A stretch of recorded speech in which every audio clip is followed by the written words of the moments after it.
Donc, notre session va être organisée autour de trois temps.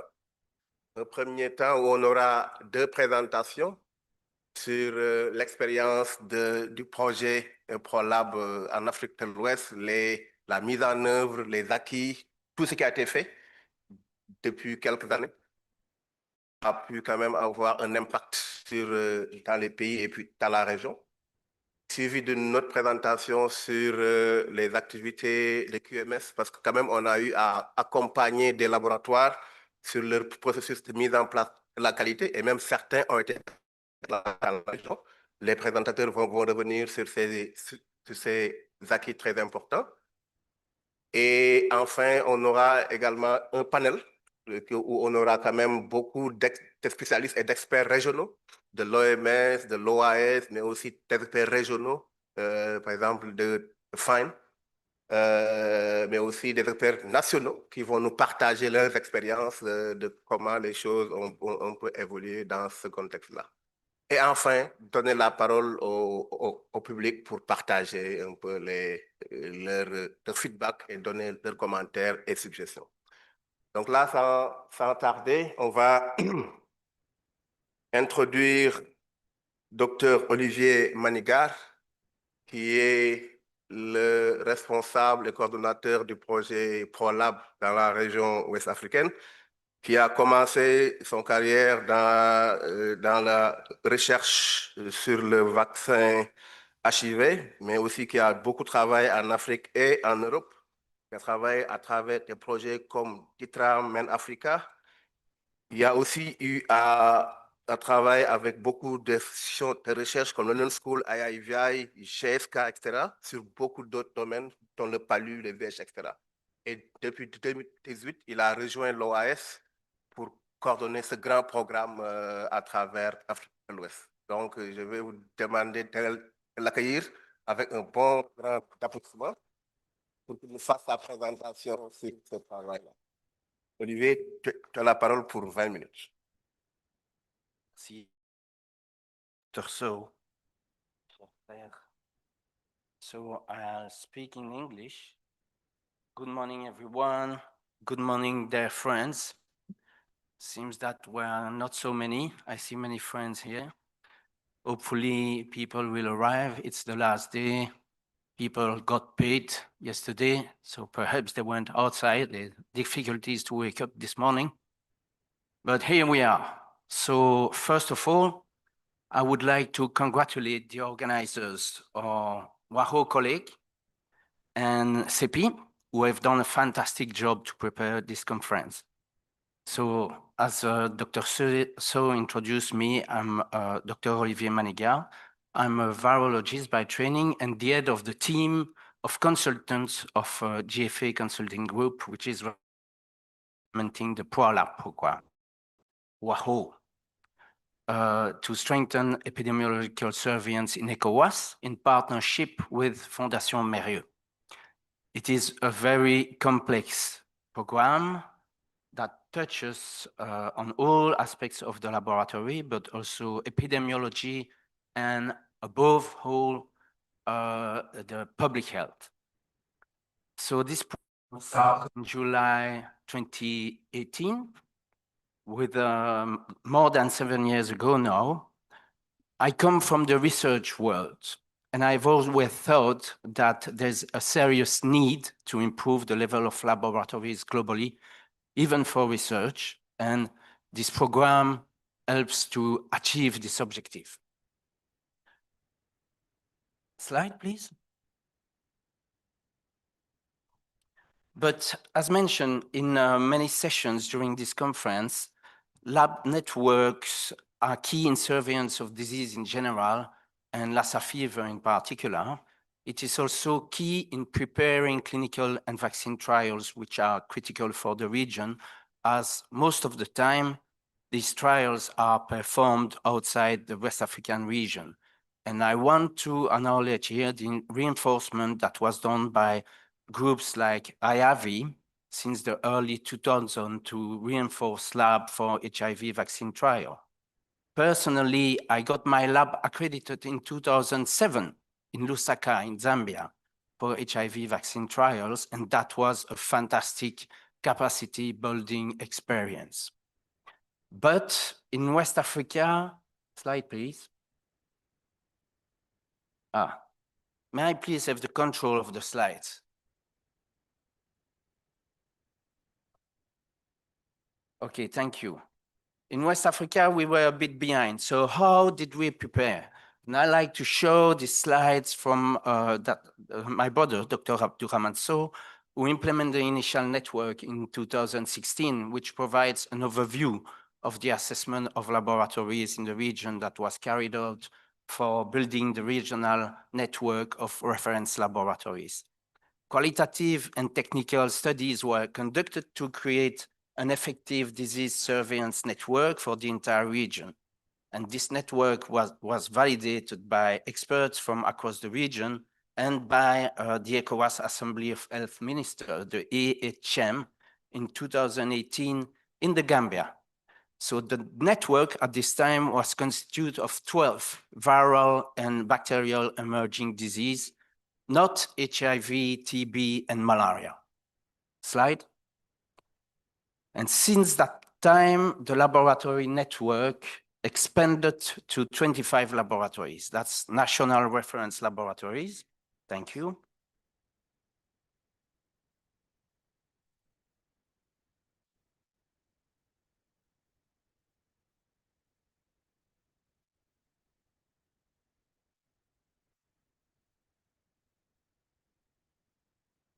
Hello?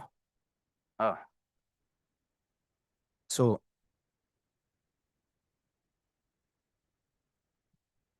function.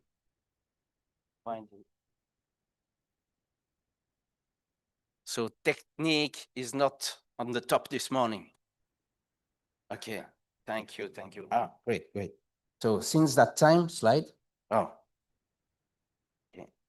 Since that time, the laboratory network expanded to 25 laboratories. That's mainly national reference lab, including 5 vet labs, and including soon environmental and toxicology, that's food and drugs laboratories, with the plan to expand the network to approximately 35 laboratories.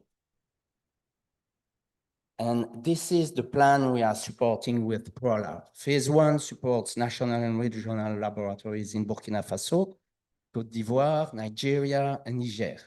And for phase 2, we have covered Ghana, Senegal, Gambia, Guinea, and Guinea-Bissau for this 25 lab network today. We will soon be starting the 3rd phase of the project and hope to cover laboratories in each of the ECOWAS countries. So from a practical point of view, the project is divided into 2 components. Component 1, which aims to provide equipment to regional and national reference lab.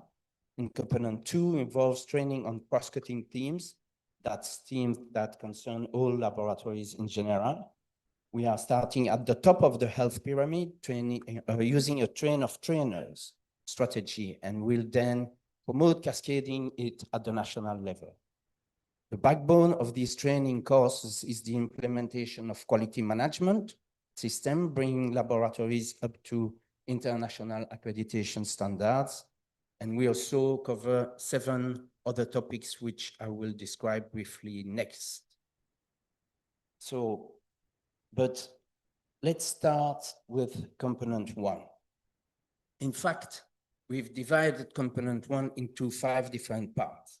The supply of laboratory equipment sensu stricto, but also solar equipment and IT equipment, and also incinerators or equivalent machine.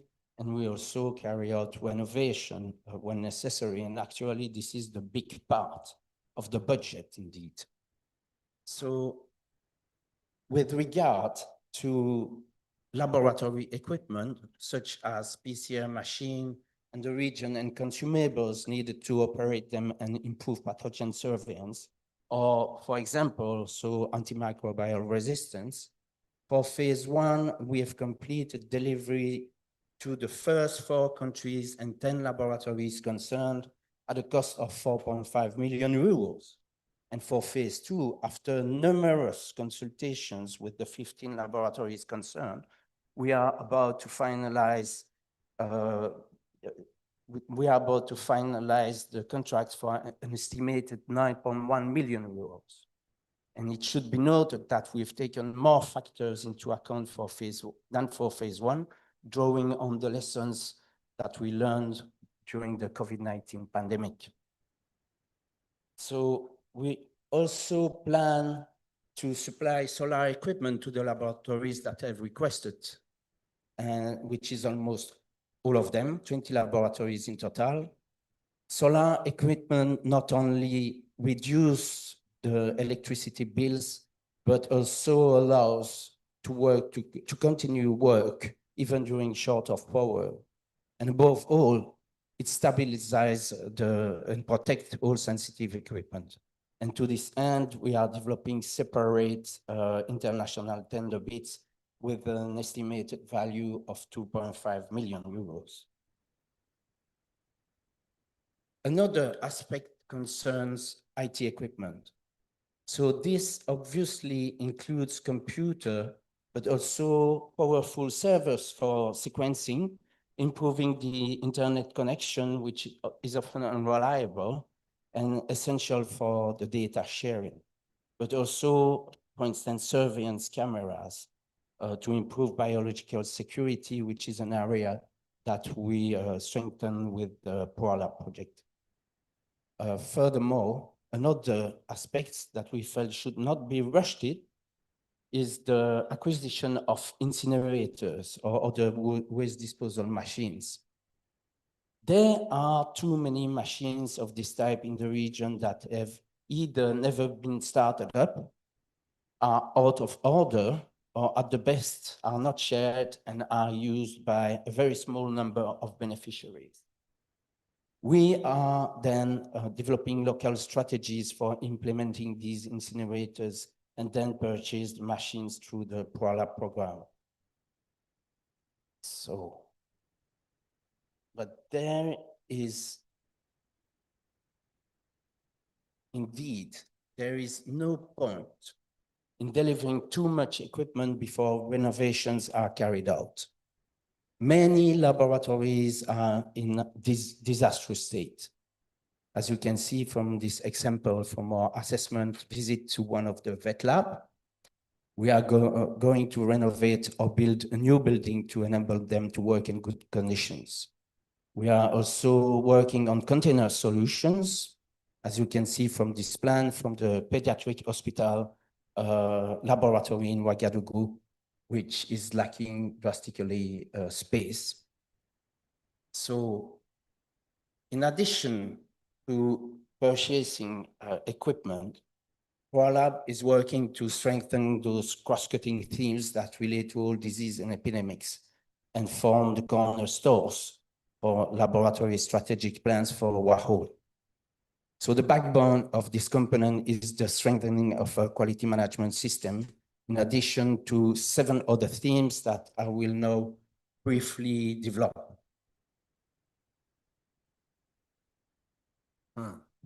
So, to implement quality standards, we use the WHO tool. So we have created a cohort of coaches and auditors that we've trained with our partner, essentially African Society for Laboratory in Medicine, ASLM, and whom we have been sending to the various laboratories of the program for several years now. Impressive progress has been made this year that will be described by Chinelo Ebuke in a few minutes. We have therefore funded the SOAG, that's the regional accreditation body, which is currently accrediting 7 of our laboratories for WAHO this year. Another area that we support is laboratory informatized management systems, or the LIMS. These tools in the labs are essential for effective data sharing and data management. We have targeted 2 main LIMS with WAHO.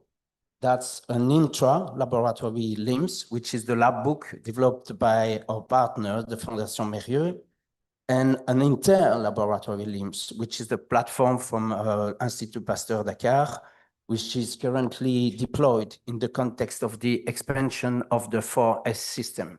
That's the system for syndromic surveillance, sentinel surveillance, sorry. In the whole region, it has been explained, I think, in earlier sessions in this conference. So all laboratories that do not have a LIMS at the national level will be able to take advantage of these open source computer platforms. Another very important cutting theme is biological risk management, also known as biosecurity and biosafety. And that is why we created the West African Biorisk Management Network, the WABNet, in October 2021 during an online conference during COVID-19 pandemic.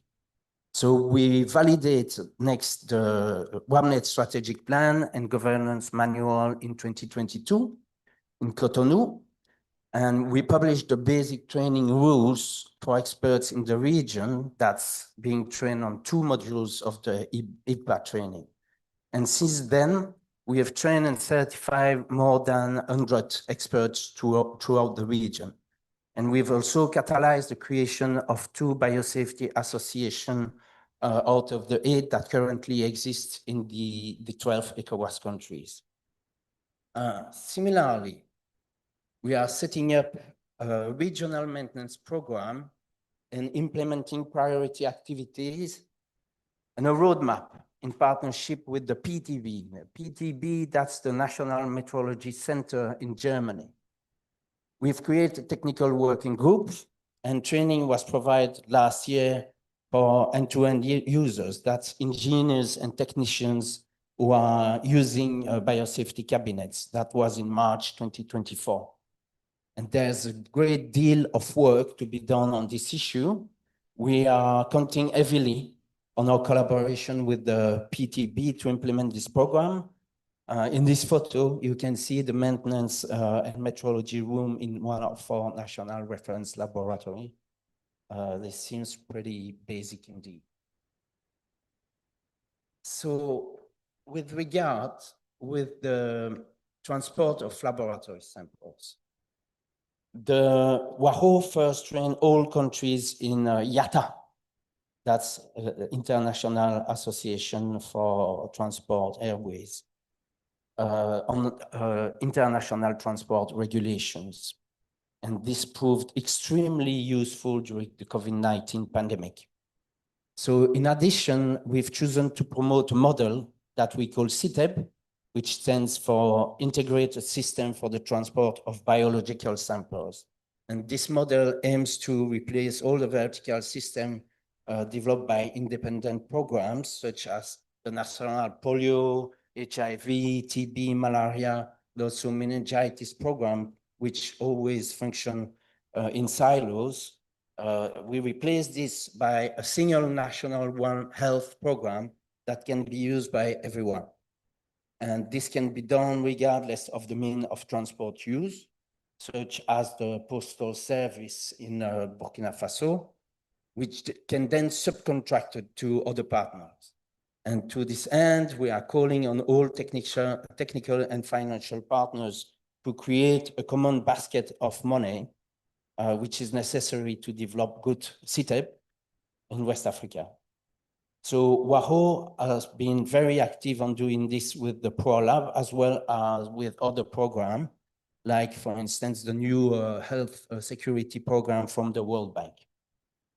So I'll now say a few words about what we plan to do to support the strategic plan for biomedical waste management developed by WAHO with the support of the World Bank and approved by the Assembly of Health Ministers.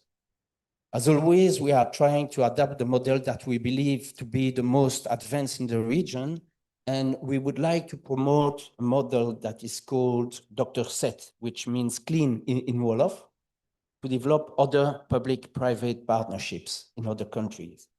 In addition, we already organized 2 certification training courses with the support of the International Federation of Biosafety Associations, the IFBA, As mentioned, we are also working closely with a similar European Union program in Africa, which is implemented by the GIZ, with which we are now partnering to harmonize our efforts in this direction.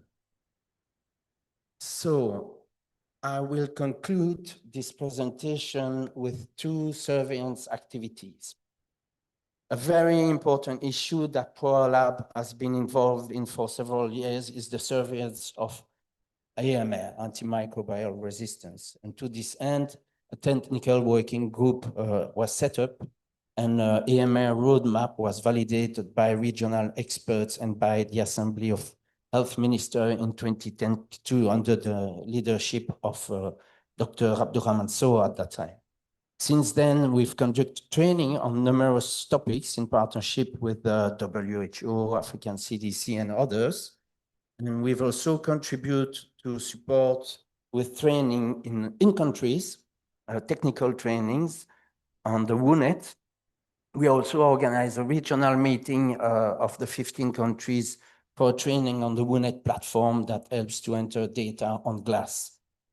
So we are also partnering with the West African Regional Initiative for Laboratories, that's a WARIL project IPD, which is funded by the Global Fund and aims to evaluate labs in the region with proficiency tests, among other things. So finally, the second surveillance activity is entomological surveillance of arboviruses, which means that we want to use the presence of viruses in mosquitoes as a proxy of the risk of acquisition for humans. So we are working in partnership with the large West African Aedes surveillance network, the WASN. And in 2003, we had a huge dengue epidemic in Burkina Faso, as you know, and of the countries in the sub-region. And this program aims to improve surveillance and better predict the risk of epidemics. PCR training was organized at Institut Pasteur Dakar for this purpose in the context of this program, and PCR kits were shared with the involved lab as we do it usually.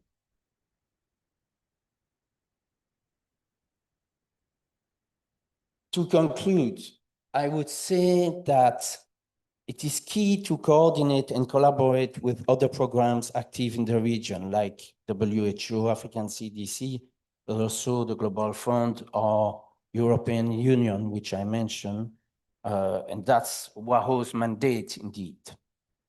So what did we achieve? Mainly, we delivered equipment in 4 countries. That's for the phase 1. And the contract assigned for the 5 other countries, that's 15 labs for the phase 2. We built numerous technical working groups, implemented or in development for the cross-cutting teams that I developed, like QMS, biosecurity, biosafety, maintenance, and metrology, but also the LIMS, CITEB, biomedical waste management, and antimicrobial resistance. So there was a general improvement of quality, and that will be developed by Chinelo next after me. And we had key documents that were developed, like the WAMNet strategic plan, governance manual, the roadmap for AMR, and we have training and certification of several cohort of experts, more than 200 total. So finally, apart from our wonderful ProLab team, I would like to thank all of our colleagues at the West African Health Organization who support us every day and enable us to work in a friendly and cheerful atmosphere, as well as, of course, the laboratories benefiting from the project that make up the WAHO laboratory network, and our funders and supporting institutions like IFW, GFA, and Fondation Mérieux. I thank you for your attention. Thank you very much.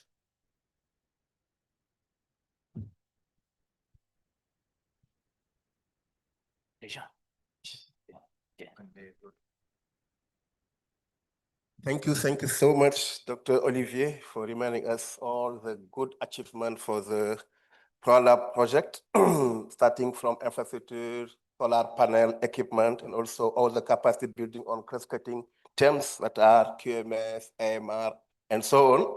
Also, you finish with a very good accomplishment on the AMR surveillance and also the mosquito arboviruses surveillance we implemented in West Africa. Thank you so much for all the good accomplishment and the good presentation you did. Thank you so much. So now we will ask Dr. Chinelo Abrique to present on QMS. Chinelo Abrique is a microbiologist with over 15 years of experience in public health research and laboratory system sensing. She's the project manager of ProLab project, and also she's coordinating the QMS program over the 25 laboratories in West Africa. So Chinelo, you have.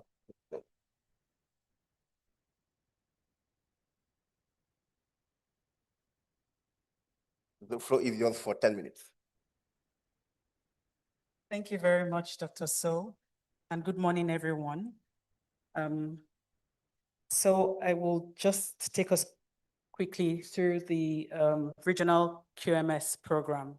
Before I start, may I just say that this program was conceived and started by Dr. So, who just introduced me. So please, let's just clap for him. It has grown. Okay. What was this?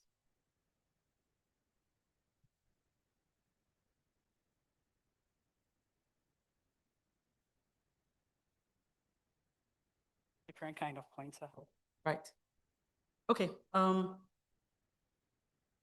So permit me to just start with a story. For those in our network, I'm sure you heard me say it before, but I just like to use this to buttress how important what we are doing is.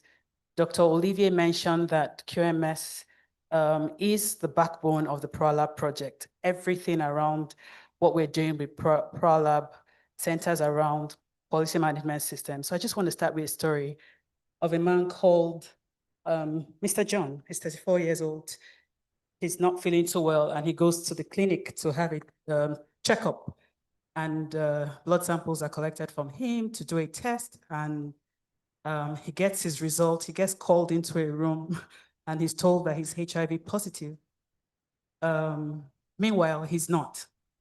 So Dr. John goes away. He's still in a community where there's still that stigmatization. He goes away depressed, doesn't have a lot of knowledge. He goes away depressed about being HIV positive. Because he's depressed, he cannot concentrate with his job anymore. And so he loses his job because he's not bringing his A game anymore to his job. And Mr. John is the breadwinner of his family. He has 8 siblings he's taking care of. He has his elderly parents he's taking care of. And without his job, he starts thinking, is there any reason to live anymore? All this because of a wrong test result.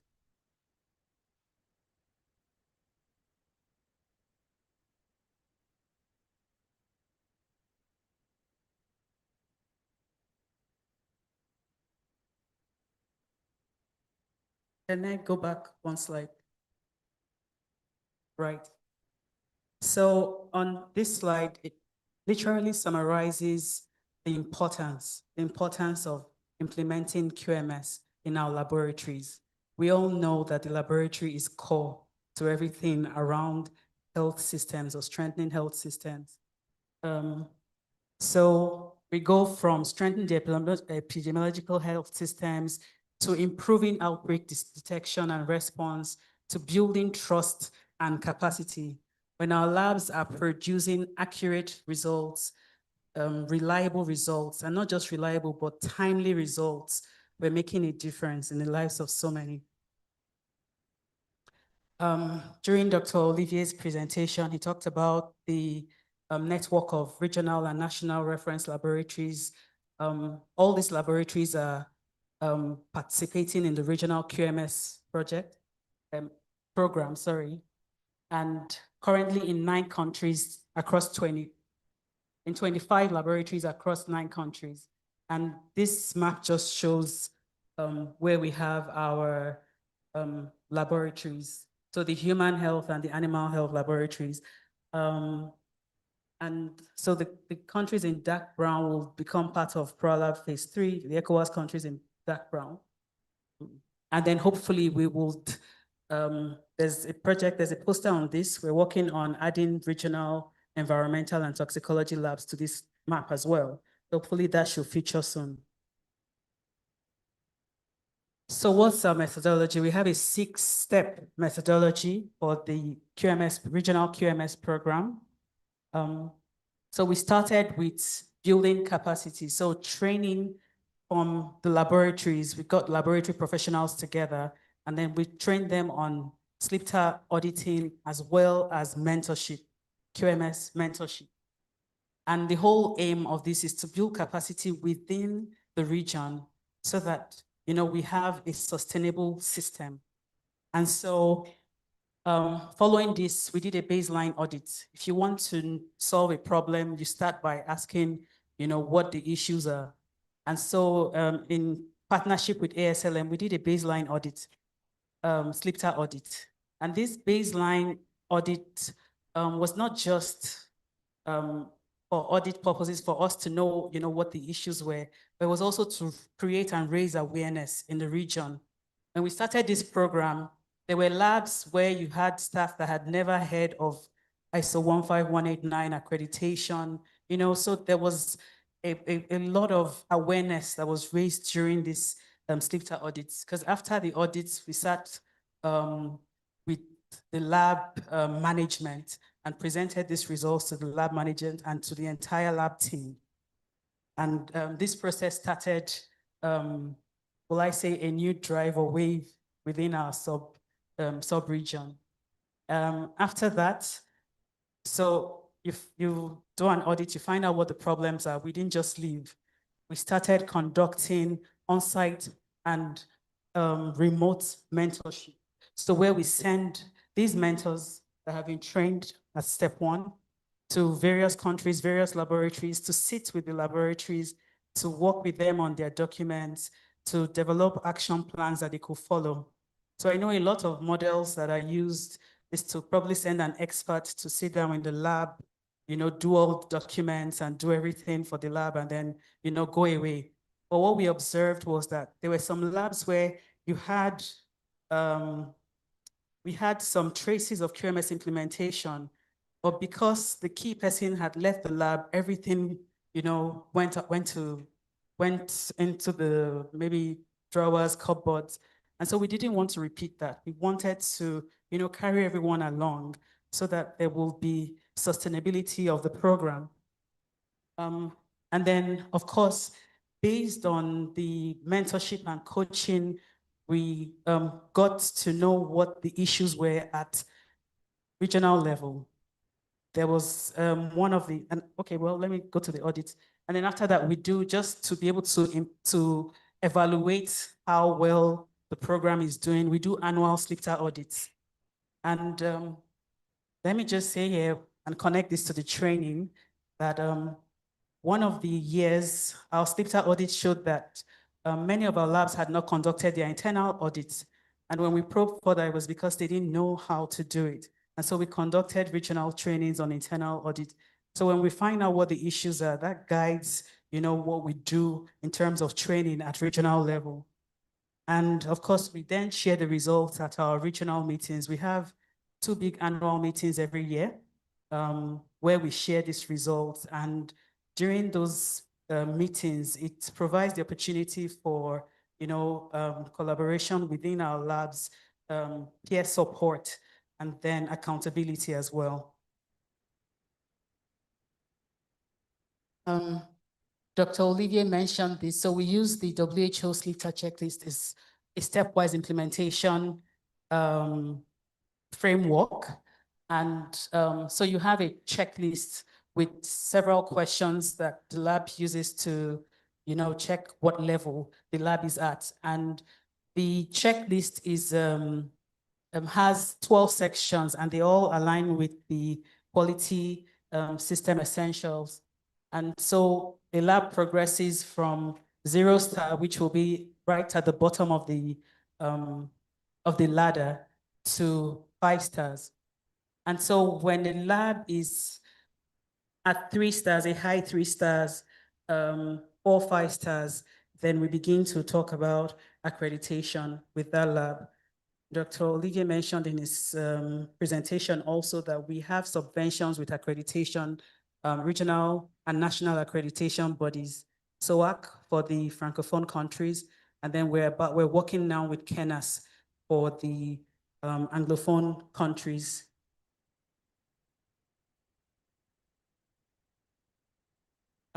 So this slide just shows the different training activities that we have conducted since the program started, and the number of persons who have been trained. I spoke about internal audit. I spoke about the SLIPTA auditors training, mentorship training. During COVID, we didn't also go to sleep as well. We did online trainings just to keep everyone still updated on the program. And then in 2022, the ISO 15189 standard was revised to the 2022 version.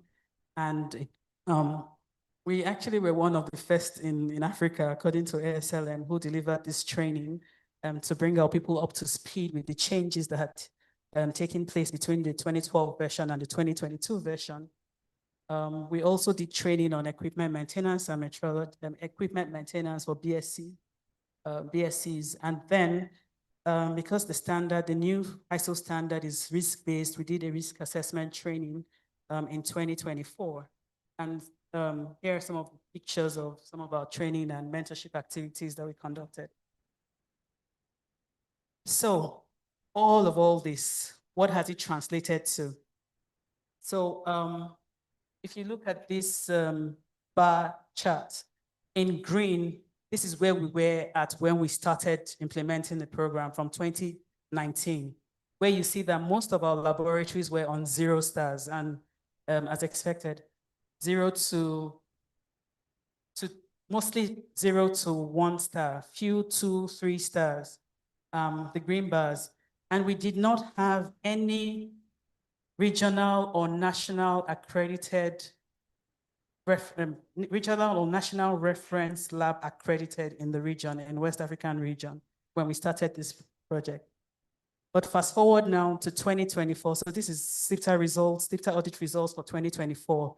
You see there has been a shift that over time, we now have most of our laboratories now ranging between 3 stars to 5 stars. And can you believe that we now have 7 accredited laboratories in our region? I think we need to clap for all the lab directors who have done this. And this is something that we're really very happy to always share. Our lab directors are here. This is your glory. And for me, it has taught me that when we come together, when there's a will, there's a way. When we come together and decide that something is possible, then it's possible. And because of this, we can now put this chart. It wasn't there when we started presenting because we couldn't talk about accreditation status, but now we can. So we have 7 labs accredited in the region. We have an additional 4 that are currently being assessed for accreditation, and hopefully, we should get some more news about this. We do have an additional, so if you count from 3, 4 stars to accredited, you see 75% of the 24 labs, because as of 2024, we had done SLIPTA audits for just 24 of the 25 labs. The 25th lab just joined the program in 2024. So they will feature in the 2025 result. And so this is where we're at, and this is how the network of laboratories is doing currently.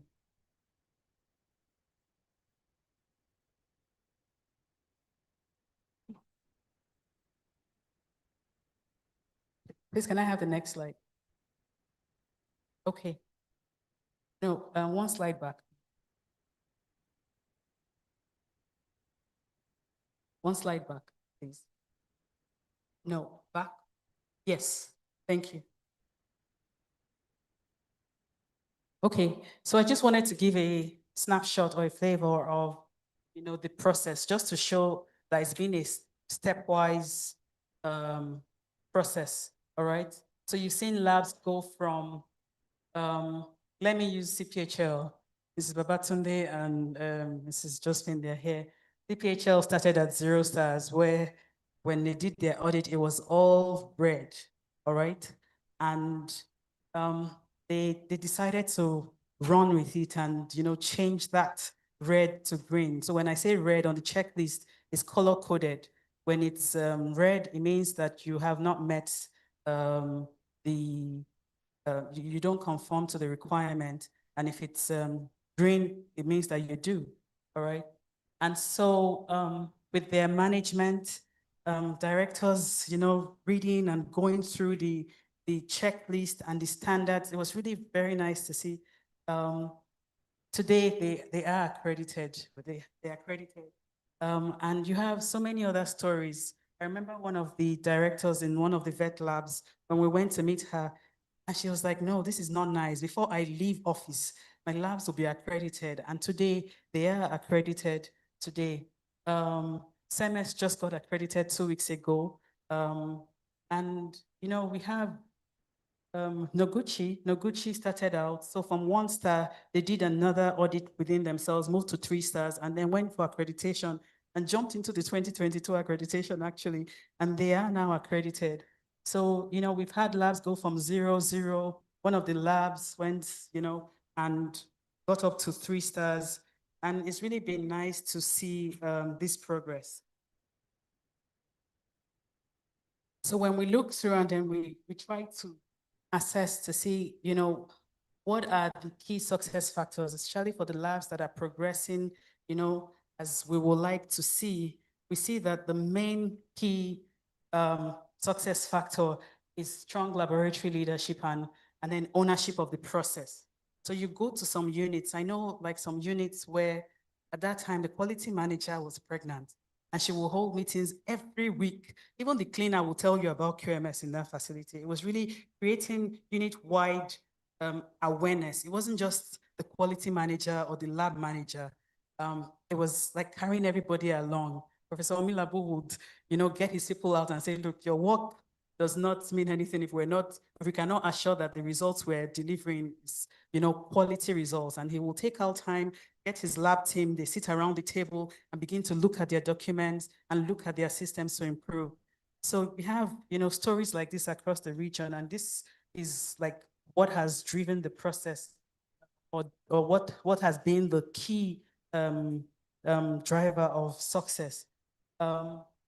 Also, of course, the structured mentorship and coaching, the regular audits, feedback, their motivation and recognition, and then, of course, sustained technical and financial support. May I also add here that this has not just been a WAHU, it's a WAHU program, but then WAHU has worked with other partners in the region who are also supporting laboratories with quality management systems to improve the system. So I think it's been a collective and a joint effort within the region. And the challenges are mostly like the opposite, where you have in some labs, there's limited staff strength or turnover, the weak laboratory management. I remember one of the labs that just kept staying on 0 and we were all worried. And the lab team, they seemed keen and enthusiastic, but they said to us that, you see, we have our lab management and then we've done all the advocacy. Just as we're settling into work, then they change the lab management. So you start again and then they change it again. And you see, so they're constantly trying to advocate to their management to support the process. So that's been one challenge. Of course, infrastructure and resource constraints, and then equipment calibration and services too.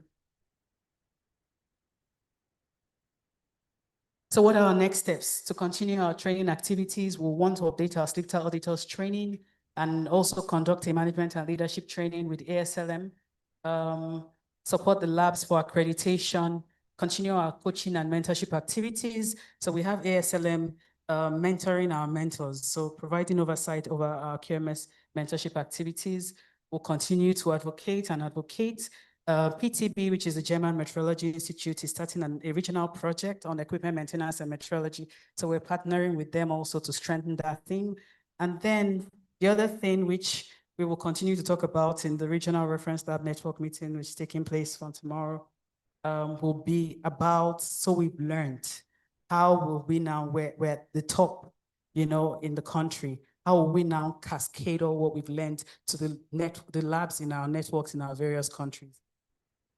So with that, I would like to say a very big thank you to all the, all of our lab directors, all of our lab management from all the countries in the sub-region, to all the partners who we've worked with on this theme, of course, to our Wahoo coaches and mentors, and then to Wahoo, my top management. They've been really very great supporting and driving this process.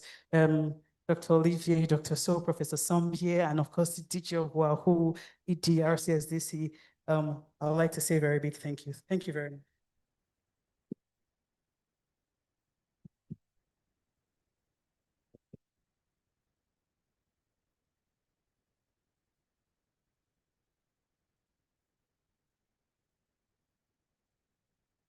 Okay.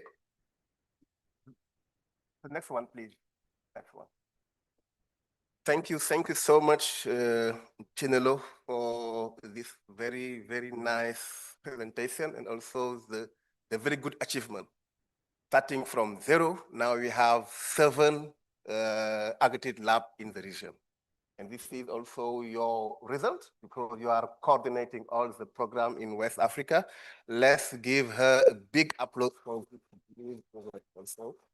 Let me also acknowledge our auditors and also our mentors we had in the region. I can recognize Dr. Samba Diallo, Dr. Stella, all those big men and women who support us through this very big program, and also all the director of lab, mainly in Nigeria and Ghana. Really, very great job.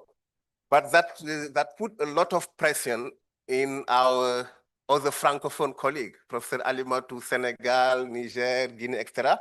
I think now we need to move forward to improve our progress. For the next meeting, we need new accreditation lab in all those Francophone countries.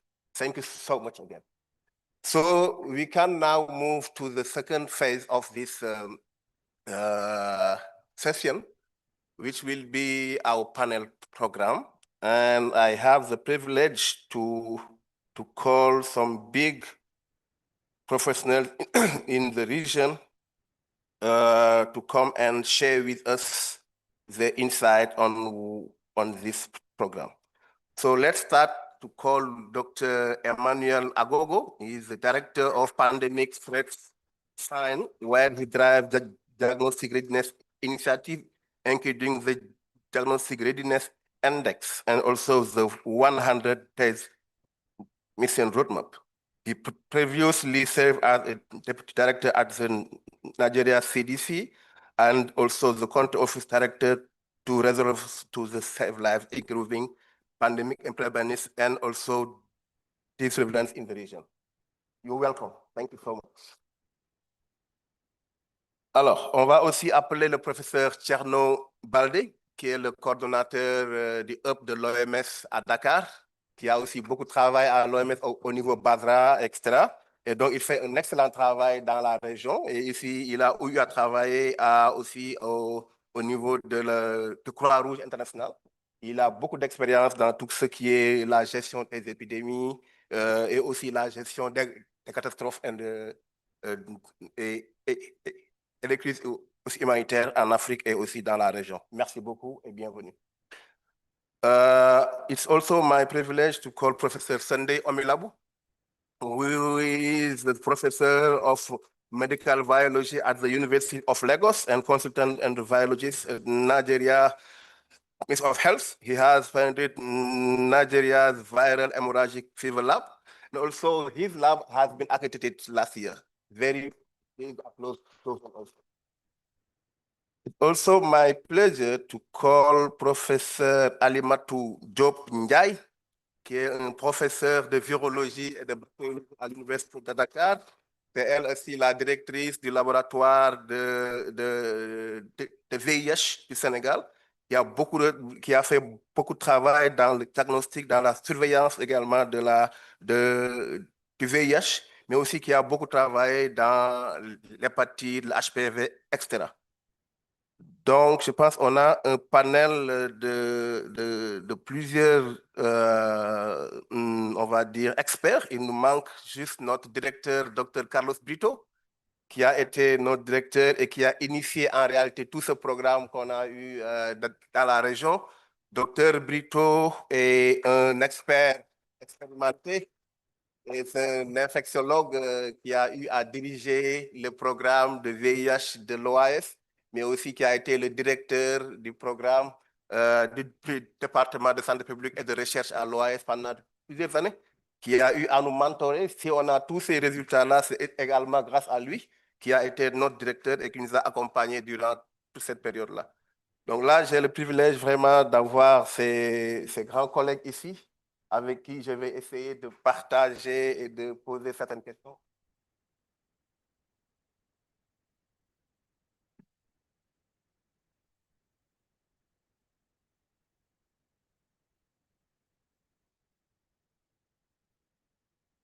Voilà, maintenant on va partager certaines questions à nos collègues nos experts pour un peu échanger sur un certain nombre de thématiques d'intérêt pour la région et de voir comment ce travail-là a pu quand même avoir un impact au niveau national, mais aussi au niveau régional. Alors, on va commencer avec le docteur Carlos Brito. Docteur Brito, vous avez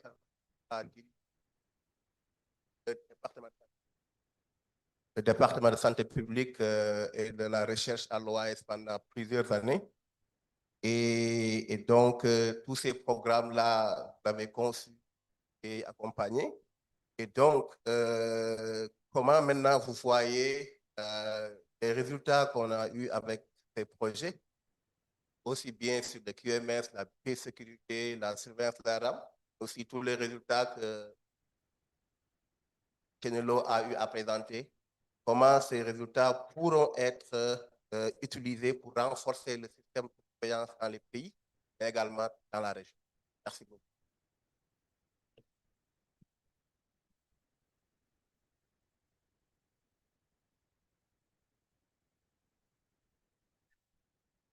Merci, docteur Abdulrahman Sow. Je tiens d'abord à dire bonjour à tous les collègues du panel, bonjour aux participants ici. Ensuite, je pense qu'il faut vraiment féliciter la région et le projet pour des résultats fantastiques obtenus. Je pense que c'était un vrai travail qui a énormément contribué d'abord à l'intégration régionale et ensuite aussi à contribuer dans la mise en confiance des agents nationaux et régionaux. Pour apporter des éléments de réponse pour la question soulevée, je voudrais d'abord dire que dans le cadre de la mise en œuvre d'un système d'alerte, investigation, détection précoce et réponse aux menaces de santé publique dans la région, il était mis en place ce qu'on appelle les institutions nationales de coordination. Ces institutions nationales de coordination qui ouvrent, il est vrai, selon une approche d'une seule santé, ont 4 domaines fondamentaux et interliés. Il s'agit de la surveillance, workforce, la force, si vous voulez, les épidémiologistes de terrain notamment, le laboratoire et aussi la formation et la recherche. Ce sont les 4 domaines qui les institutions nationales de coordination devaient mettre ensemble dans le cadre du travail avec le Centre régional de contrôle, de surveillance et contrôle des maladies de la CEDEAO basé à Abuja. Et c'est dans ce cadre que les laboratoires, le réseau, le programme laboratoire a travaillé en renforçant les capacités des laboratoires, ce qui a permis des résultats remarquables d'accréditation. Tout un travail, on parle de ces laboratoires qui ont été accrédités, mais certainement qu'on voit un énorme travail qui est derrière, de cartographie, évaluation, renforcement de capacités, création de critères. C'était un long chemin avec un long travail qui a abouti dans les laboratoires qu'aujourd'hui nous avons accrédités. Mais aussi la mise en place d'un réseau régional et des réseaux nationaux de laboratoires qui comprenaient aussi les laboratoires de santé animale et l'environnement. Je voudrais tout d'abord souligner, je l'ai dit tantôt, que le fonctionnement de ce réseau, surtout pendant la pandémie Covid-19, a permis pas seulement la mise en commun des acteurs, plusieurs laboratoires de la région et des pays de la CEDEAO, a permis aussi une chose très importante, c'est-à-dire la mise en confiance. Oui, je peux faire ça. Je me souviens, par exemple, quand on discutait la possibilité de nos laboratoires de très vite arriver au diagnostic, de faire le diagnostic de COVID-19, la phrase était oui, vous pouvez. Oui, vous faites déjà cette technique. Et cette mise en réseau, ensemble avec cette mise en confiance, a permis un renforcement de capacités très important dans la région, dans la communauté. Il ne faut pas oublier que le renforcement des capacités dont on a ici parlé, plus la mise en réseau, ce sont des éléments de base pour la pérennisation des acquis. Et je pense que cette pérennisation que nous avons eue, c'est ce renforcement, cette mise en réseau qui aujourd'hui permet d'avoir une perspective dont les présentateurs ont fait ici preuve qu'ils ont présenté, des perspectives qui nous animent dans le futur en termes de détection plus précoce des cas, en termes d'une surveillance épidémiologique plus efficace, en termes d'une cartographie et suivi des épidémies dans la région, en termes aussi de prise de décision, sur la base des données probantes, mais aussi en termes d'organisation d'une réponse épidémiologique plus efficace.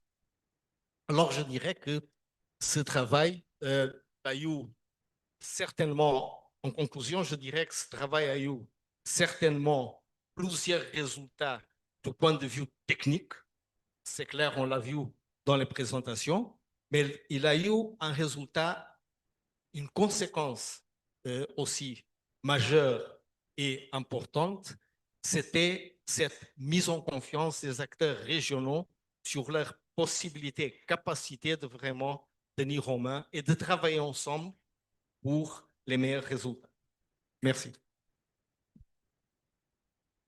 Merci beaucoup, Dr. Buto, pour vos commentaires et également d'avoir relevé l'importance de la mise en place régional des laboratoires qui est important, notamment durant la pandémie de Covid, qui a mis en confiance, mais aussi qui a surtout permis de renforcer la coordination et la collaboration, mais aussi la solidarité entre les pays et la région, qui a fait qu'on n'a jamais eu de rupture des réactifs dans toute cette période-là. et aussi qu'on a pu suivre toutes les vagues qu'on a eues avec le renforcement, avec la génomique, parce qu'on avait des laboratoires déjà préparés. Merci beaucoup pour ces inputs.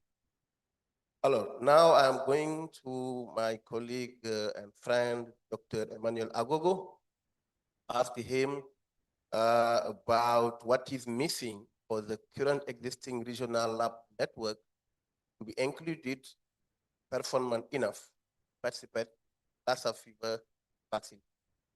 Because you know we are now here in a conference Lassa, and this wonderful network need also to create it and leverage to work on as a platform for clinical trials. So now, what is missing, and what would be the next steps for this platform? Thank you. It's a huge privilege to be here and to be part of this conversation this morning. As you know, I work for FINE, Foundation for Innovative New Diagnostics, and our role really is to work with LMICs to improve access to diagnostics, so all the way from understanding what should be available, whether you're talking about the more complex lab-based tests, all the way to the diagnostics of availability of rapid diagnostic tests and near point of care molecular tests. We do have a good collaboration, obviously with WAHU, but also with CEPI. We've been supporting some of the research vaccine trial deployment endeavors in the sub-region. So for instance, we've done some work recently with doing GCLP training for five laboratories in 3 countries, Nigeria, Liberia, and Sierra Leone. So we were, as part of a project, $1 million project that we had with CEPI called Lando, where we're looking to evaluate point-of-care molecular diagnostics. We also did a landscape of diagnostic tests globally to see what's available. And to extend that conversation further, we know that to do vaccine trials, you need functional laboratories. And so the GCLP training really went to these labs that are part of the lab network to say, have you had the training before? Do you know QMS? What systems are in place to support these vaccine trials? And it was clear that the training came in very handy. These numbers that were shared by Chinelo earlier about the lack of certification in laboratories that want to conduct high quality research is a clear gap that we need to address. So there's no way that we can clamor for research to be done on the continent and not have the laboratories to support, the labs that will backstop the data. And I think the phase where research is done in Africa and samples are flown abroad, I think, in 2020, 25, 26, I don't think it's acceptable anymore. And therefore, there are a few things that we'll just share that are clear. One is mission, right? So there's still a gap in our mission on the continent. We as scientists, as policymakers, as leaders on this continent, need to be clear in our mission that, and it's not just lip service to say we want to do research on the continent, they can't take our samples away. What is our mission around this? What is our plan at the country level to ensure that there's a change? The other key thing that I would say is there's still a problem with men. We do have a HR gap. There's a huge HR gap still that we have. And it's not something that only starts at the lab level. We need to have a concerted plan that ensures the throughput of scientists, people who are interested in science from secondary level and so on, from high school, so that you build a cadre of staff who are interested in the science, who are interested in the laboratory work, who are really trained and have the competence and capacities to work in these settings. There's a huge problem with mentoring. We have this churning cycle of trainings and capacity building, right? So you train people, they move on. And one of the things that we realize is that is inevitable. But one thing that came out of the work we did with the GCLP training, well, the first phase was just to do the training, but we asked them, so is it beyond the training? What do you need? And people need mentoring. You need to have seats. I like the fact that, there's a cohort of mentors. But if you call it, you may have I doubt that there are up to 100 people in that cohort. Yes, we have thousands of labs across the continent of Africa. I think we need to rethink our approach to mentoring so that we are not thinking that we have 5 people in the country and therefore we're happy.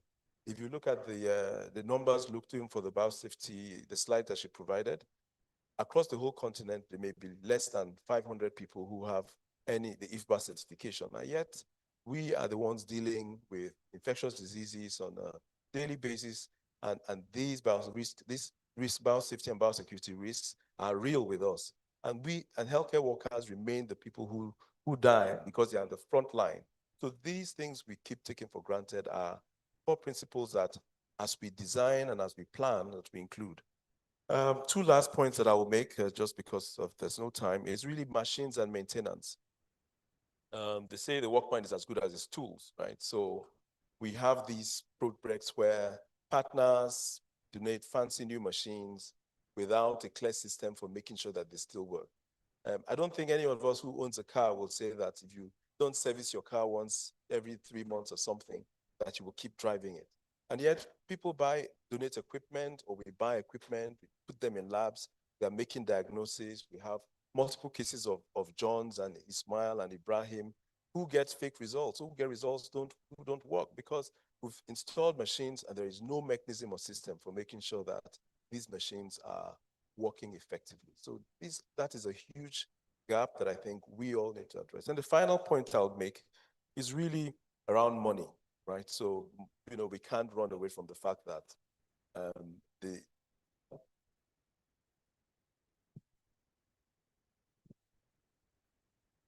yes. Okay.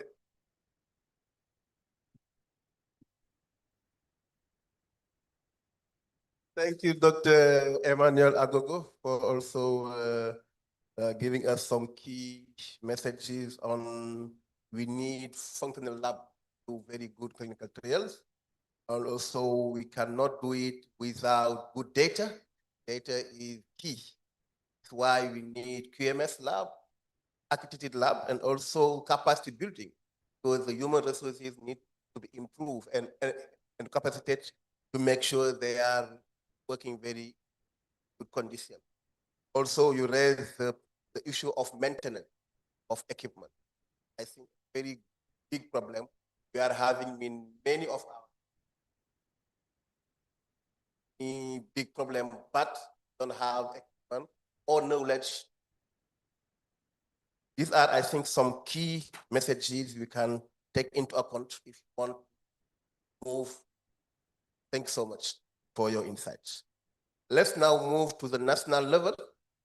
Je vais maintenant m'adresser au professeur Almatou Diop pour poser la question suivante. On a vu qu'il y a eu beaucoup de progrès et avec différents programmes nationaux et régionaux. Et on voit toujours qu'il y a eu des gaps. Également, comment on pourrait rendre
dans tous les cas. Je pense qu'il faut aussi qu'on s'assure que s'ils sont formés, qu'ils aient les moyens. Parce que pour faire de la maintenance, pour faire la calibration, par exemple, des hôtes, il faut des outils.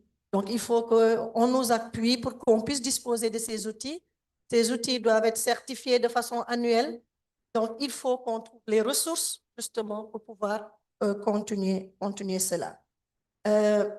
Il y a également le volet, je l'ai dit tantôt, formation, mais je pense que dans la pérennité, il faut vraiment qu'on fasse tout pour essayer tout ce qui a été tout à l'heure, Chinuli le disait, les mentors, comment maintenant faire la formation en cascade pour que ces mentors qui ont été formés puissent maintenant dupliquer ces formations au niveau local. Je crois que c'est hyper important et pour cela, dans le contexte de raréfaction des ressources, ne pas hésiter à faire des formations en ligne, à faire mettre en place des groupes comme selon le modèle ECO pour qu'on puisse partager, comment dire, partage de bonnes pratiques. Je pense que c'est également quelque chose qui peut aider. Donc, pour finir et pour ne pas être très long, je pense que c'est renforcer véritablement les compétences locales.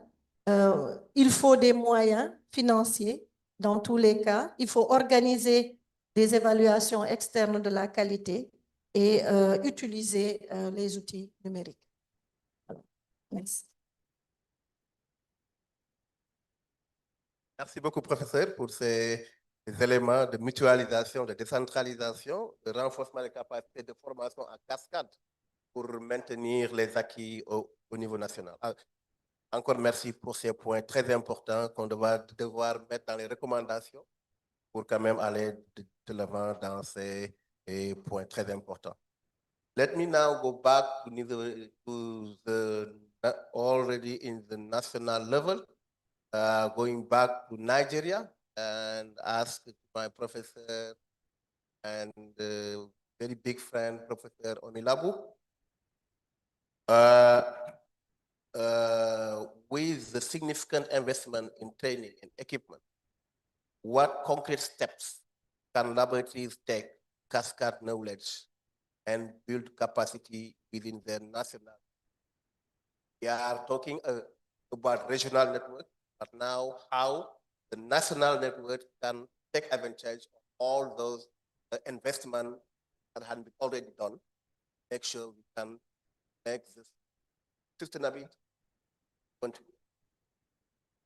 Thank you very much, Dr. So. Let me greet my co-panelists and other colleagues on the other divide. It's my pleasure to be here, and I have to acknowledge the supports through ProLab for bringing us here and for making me part of this discussion. It's always a pleasure. Yeah.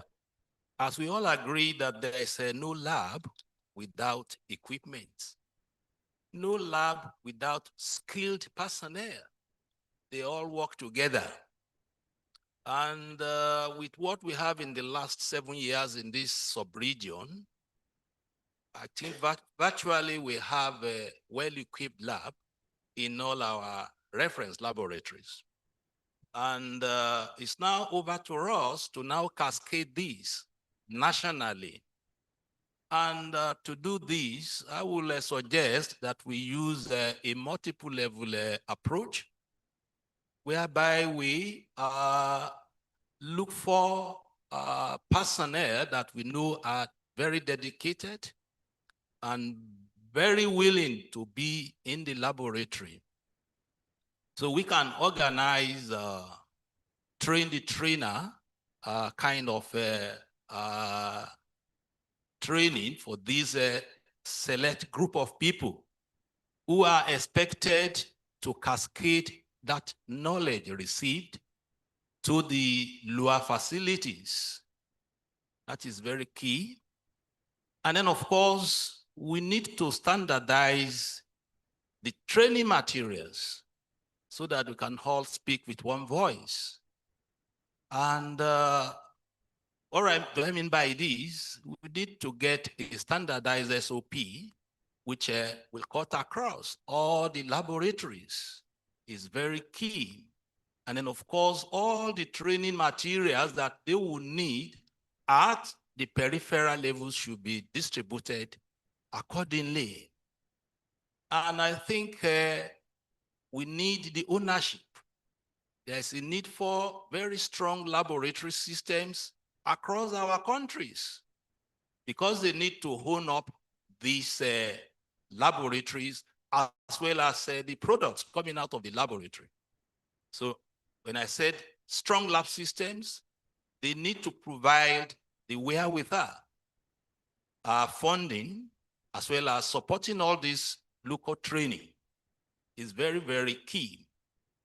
And I think we need to inculcate this training into our curriculum system, the training curriculum in all our universities where we produce biomedical scientists.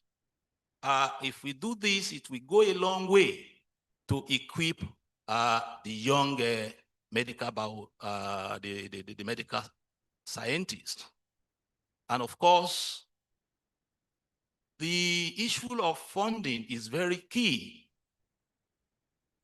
My colleague mentioned good biomedical engineers, which is very, very important. So we need to have training for more local bioengineers so that they can be equipped with necessary tools to move around all the laboratories, be at the reference as well as the peripheral labs, to service all these equipments, to make sure that the results coming out from these centers will be much reliable. And then, of course, we've been talking about QMS is very critical. And most labs supposed to reach that level that will be acceptable in terms of certification, so that whatever is coming from these labs too will not be brushed aside. So I haven't mentioned that the ownership is very, very key, because in all our countries, our government seems not to take serious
on overseas reagents have been misled us with a lot of activities.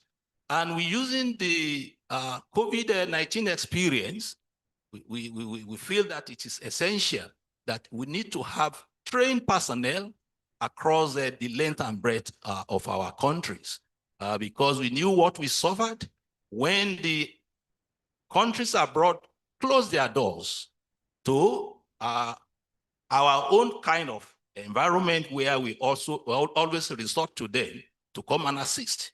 The assistance came to come, and which is telling us that we need to own our problems ourselves so that we have enough resources throughout the sub-region, and then we can solve our problems ourselves, which we did.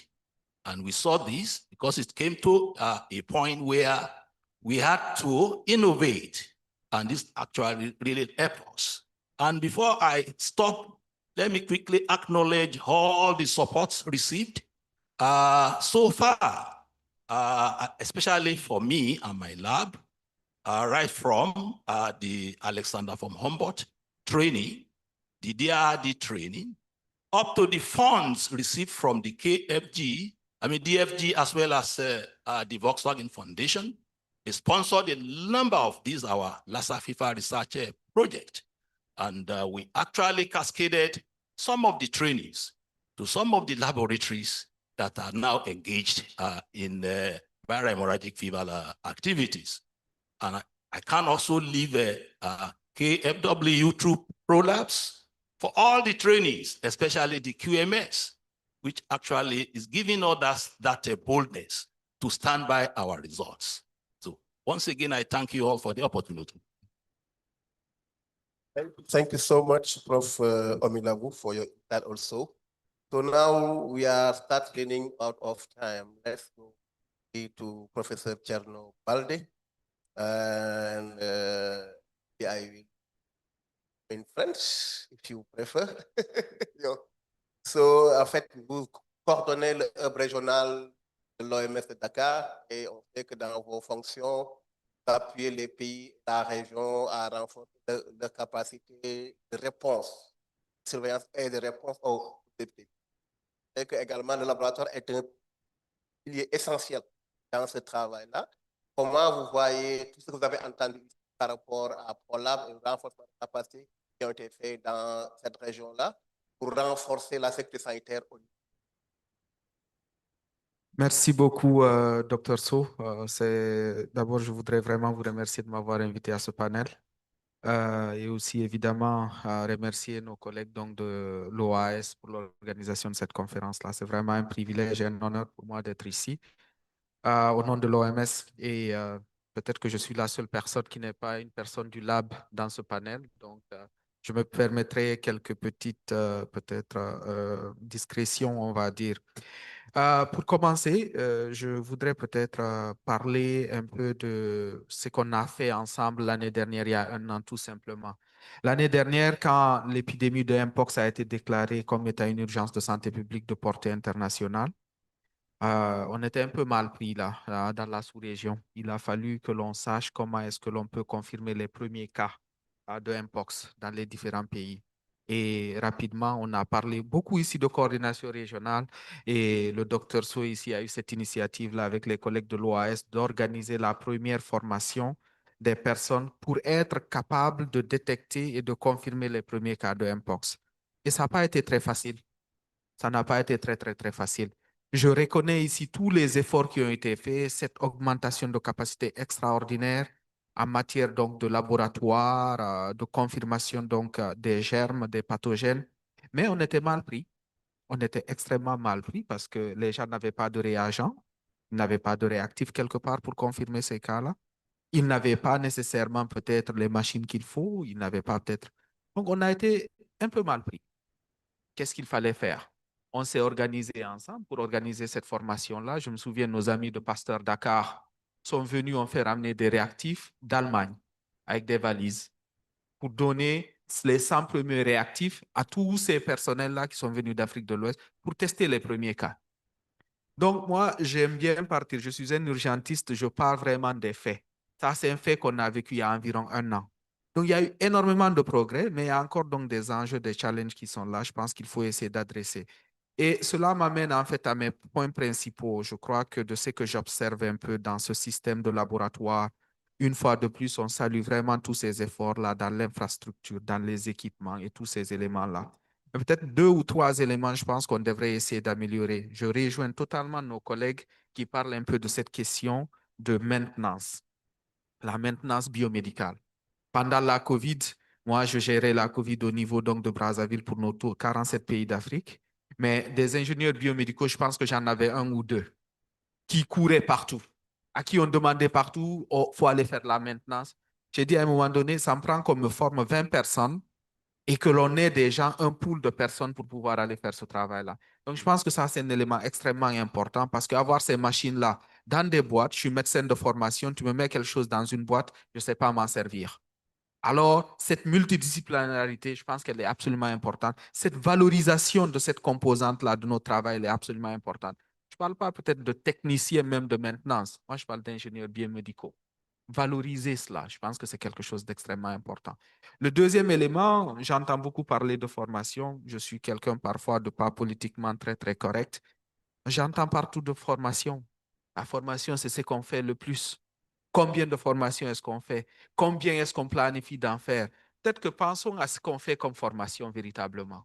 Je voudrais qu'on se questionne, nous tous, sur quoi est-ce qu'on veut former les gens? Qu'est-ce qu'on veut vraiment que les gens sachent qu'ils ne savent pas? Parce que les gens savent quelque chose. Mais qu'est-ce qu'on a envie de leur apporter qu'ils ne savent pas? Peut-être qu'on se pose cette question-là avec eux et qu'on cherche à savoir tous ensemble. Parce que tout le monde a une certaine expertise, tout le monde a une certaine capacité. Mais je pense que ce volet-là, c'est quelque chose d'important parce que sinon, dans le contexte actuel de rareté de ressources, on risque encore de perdre beaucoup de temps, beaucoup de ressources dans des formations qu'on duplique, qu'on duplique. Bon, on fait des slides, on vient, on dit on a fait la formation. Mais qu'est-ce qu'on en fait après? Je pense que ça, c'est un élément important. Peut-être les deux autres éléments, et je vais finir avec ça, c'est l'écosystème dans lequel nous sommes. Ici, comme je le disais tout à l'heure, tout le monde parle de lab. Moi, je ne suis pas du lab. Le lab, c'est un pilier dans quelque chose. Il y a une finalité de ce laboratoire-là. Donc, l'utilisation, la composante d'utilisation, je pense qu'elle est extrêmement importante et je viens de donner l'exemple un peu de ce Mpox-là. Hier, on avait des signaux, je ne sais pas si j'ose parler de ça, dans un pays d'Afrique de l'Ouest ici que je ne vais pas mentionner. On n'a pas beaucoup dormi la nuit parce qu'on ne savait pas qu'est-ce que ça allait arriver. Hein? Donc, c'est des choses qui sont en train d'arriver à tous les jours, cette capacitation-là, à tous les différents niveaux. Donc, je pense que le lien avec les autres disciplines, les autres piliers donc, de réponse, je parle en tant qu'urgentiste une fois de plus, pour gérer ces urgences-là, c'est quelque chose d'extrêmement important. Et peut-être pour finir, je pense que cette composante un peu vraiment de coordination comme ce qu'on est en train de faire, c'est quelque chose qu'il faut saluer, c'est quelque chose qu'il faut encourager. On a commencé, il faut qu'on aille de l'avant et donc pour pouvoir adresser véritablement les besoins de nos populations. Merci, je vais m'arrêter là.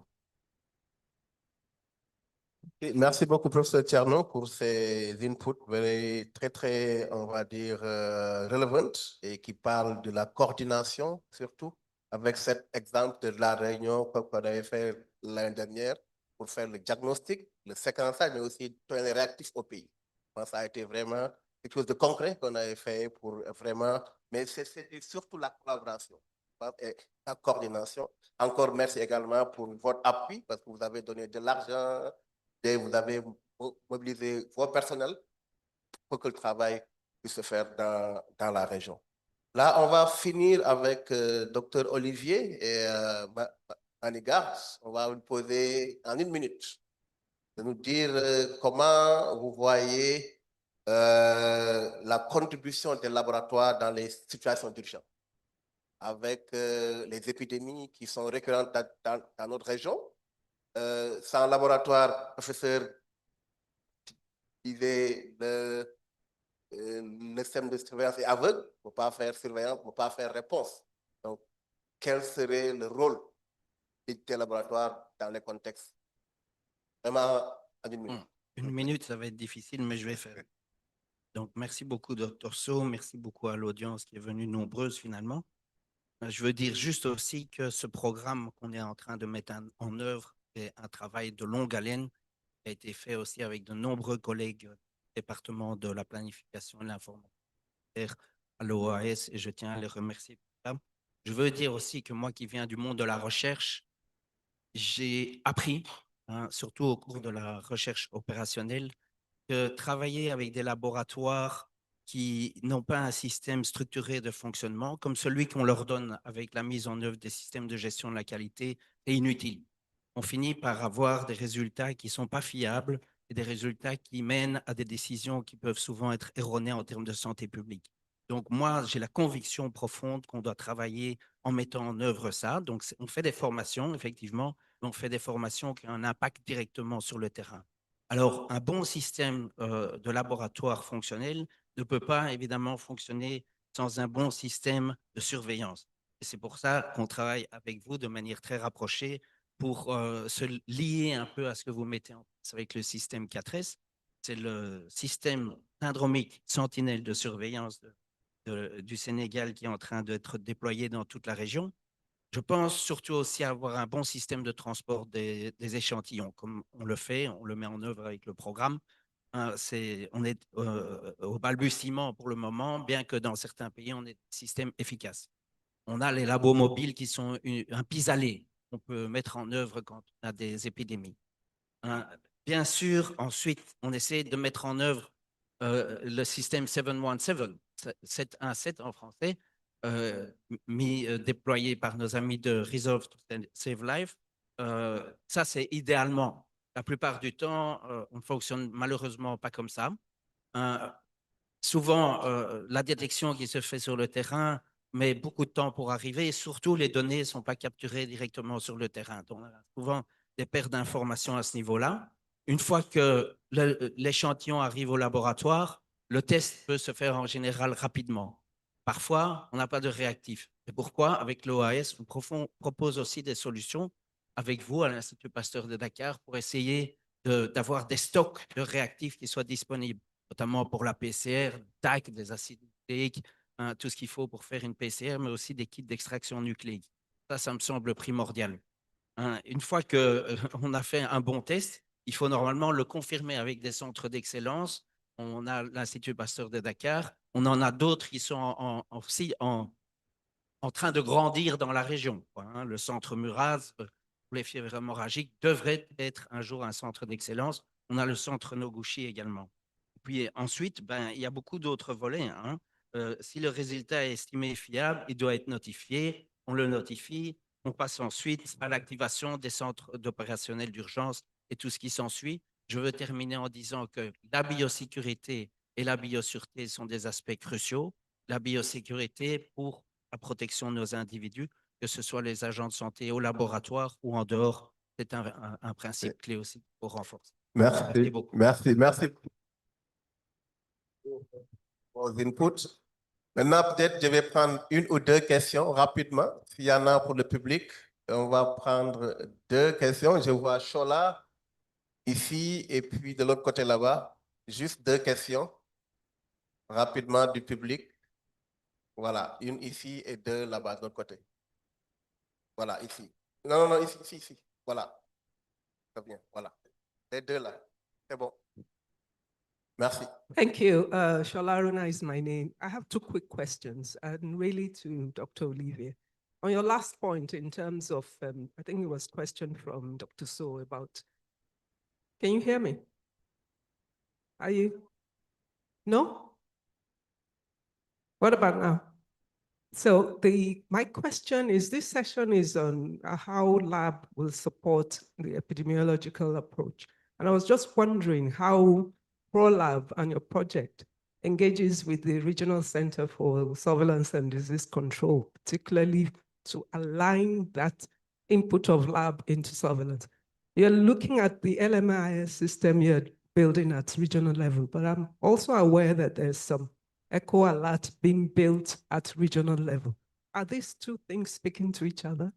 That's my first question. So how are you engaging with the surveillance center? Second one is, you've given a very impressive report. I'm really quite impressed over the last 7 years. Bit about the equipment and reagents. Have you gone back to those countries that you supported and seen how well they maintain that, particularly on the reagents bit? And if not, what would be your advice to them? Thank you. Okay, thank you. Yes, we'll take this one. Okay, thank you.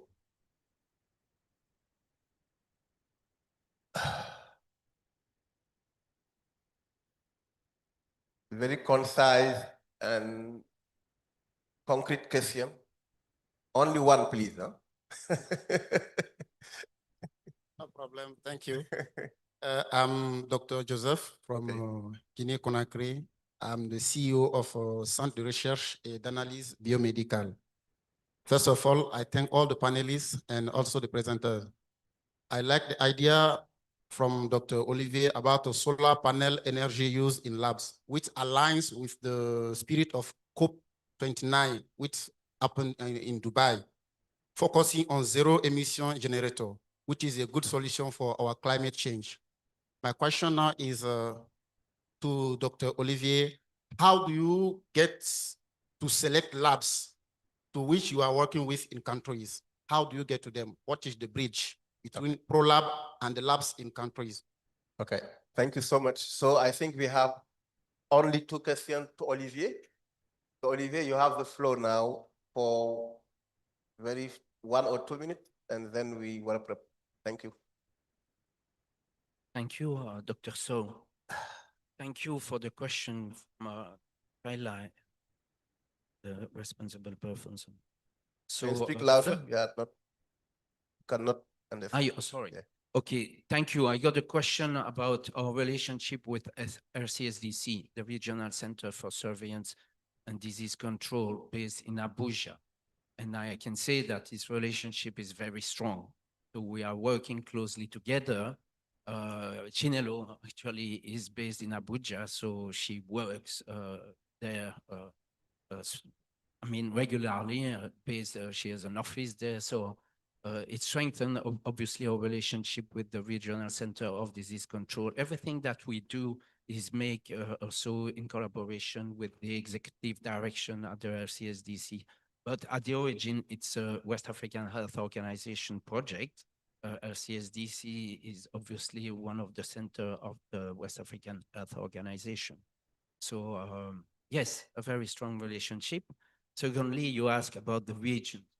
Availability of regions is something key that we've been discussing for years. I think every time we have discussion with the labs, anywhere we go, it's the same issue that is raised, the availability of regions. So across the equipment supplies that we are giving to the labs, there's a one-shot opportunity to get some regions for the equipment that we are providing or for even other techniques. But unfortunately, it's not sustainable. So what we usually do is to try to promote the countries to now go through the global fund system, which allows to buy regions that are not only for HIV, malaria, and TB, but also the opportunity to get some regions for emerging disease like hemorrhagic fevers. And also we are trying to build this big warehouse where we could have some regions for the region being prepared for potential outbreaks, even epidemics. So that's the idea and the strategy that we are trying to develop with IPD. The last question is about solar systems. I think we are not choosing labs. Let's be clear. WAHO goes to the country and we discuss with the national health authorities to identify which are the labs and where they would like to direct or support. And usually that's how we discuss. We've been oriented towards some veterinary lab in some countries because there was a big gap there. Whereas the human health system were more developed, human laboratories. And now we are trying to put our efforts also on the other aspect of the quadripartite of the One Health systems. So that's environmental and agricultural threats that might occur. Okay. Merci beaucoup, Olivier. Je pense maintenant on est à la fin de notre session. Certainement, les discussions, on va les continuer durant les couloirs. J'aimerais vraiment prendre cette opportunité pour remercier les organisateurs pour nous avoir donné encore cette opportunité, cet honneur de présider cette session, mais aussi de partager nos expériences à travers ce projet Collab-là pour un peu le mettre en lumière à travers cette conférence. Remercier également tous les présentateurs, les panélistes pour leur très belle contribution. J'aimerais encore à tous. On a pu voir tous les avancées qu'on a eues dans le système de laboratoire au niveau national, mais au niveau régional.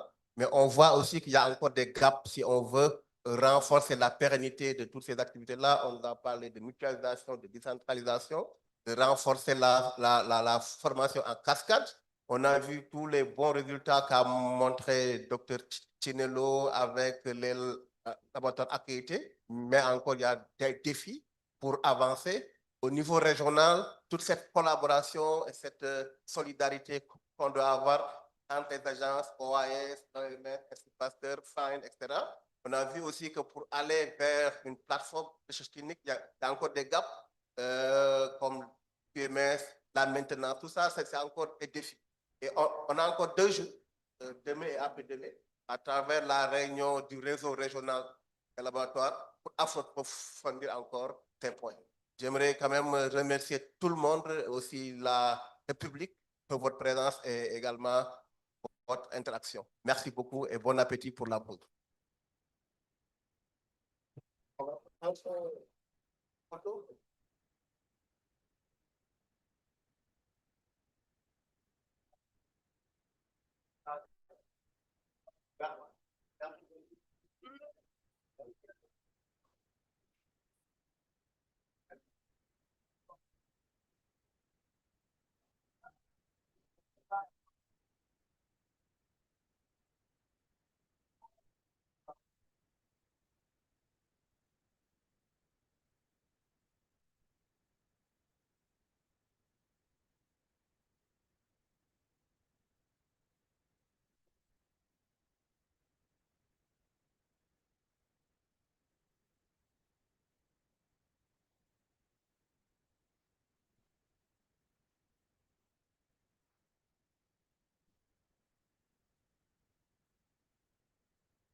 Good morning, everyone. Good morning, LFIC 2025. Good morning. Can we all have our seats, please, as we prepare for the plenary session?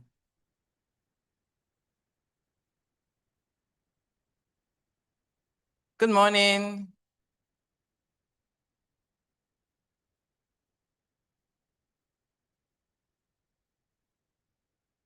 Good morning.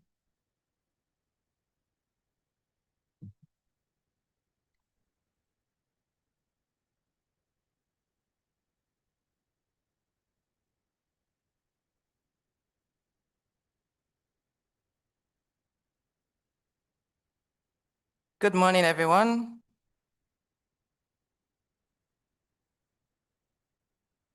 How's everyone doing? I'm just waiting for the room to settle down a bit, and then we will get into the session. How are you finding the conference so far?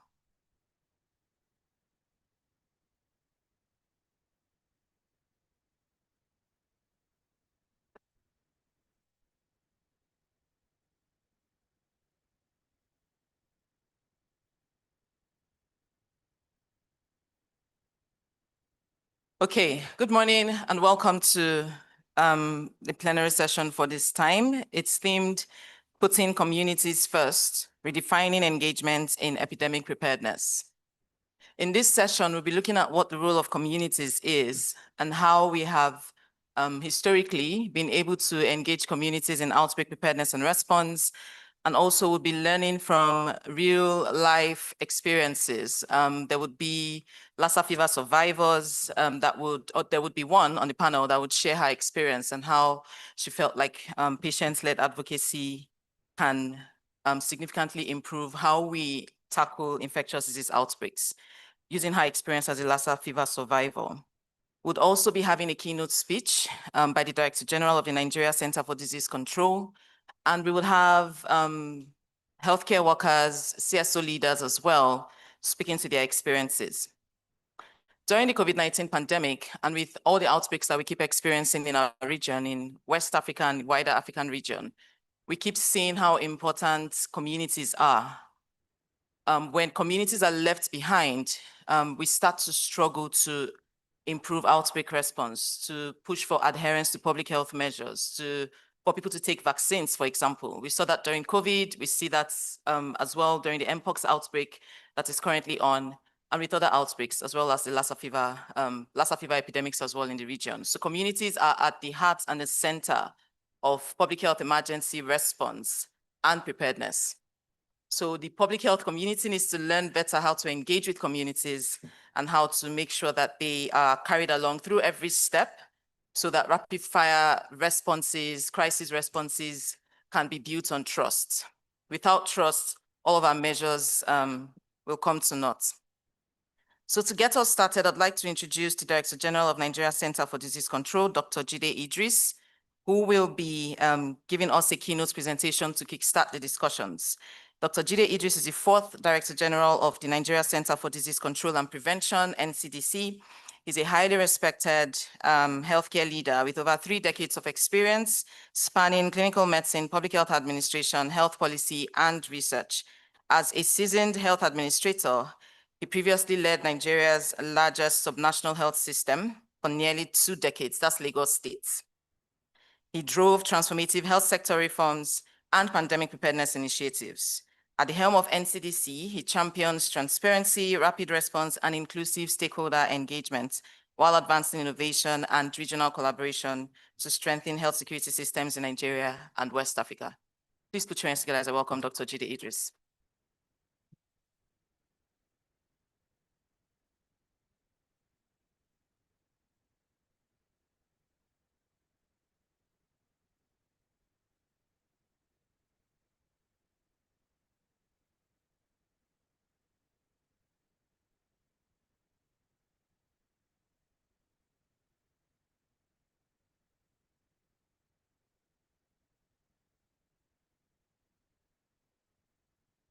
Can I say good morning, ladies and gentlemen? And thank you for inviting me to this conference. First of all, let me make a disclosure. Whatever I'm going to present here this morning on community engagement was something I just ran into when I assumed the headship of the NCDC last year. It was a study that was being carried out, funded by RKI Germany. And I did not understand what they were doing. I kept asking, what exactly are you guys doing? I said, okay, give me the notes. And I read the notes and I got caught up with it. I read it twice.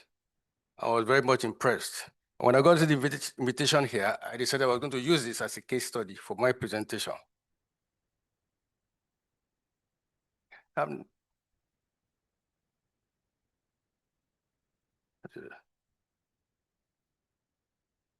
Okay, thank you. We all know basic facts on outbreaks. One is that viruses, just like people and goods and practices, cross borders anytime, any day. And what determines an outbreak escalates into a crisis is not just the pathogen itself, but how people respond to it. We have some other issues of trust, issues of culture, and issues of behavior. Trust determines when citizens report symptoms or conceal them. If they conceal them, we're in trouble. When culture is ignored, our interventions will never stick. And behavior, if not understood, our prevention strategies will fail. And this is why epidemic preparedness cannot be confined to hospitals and laboratories.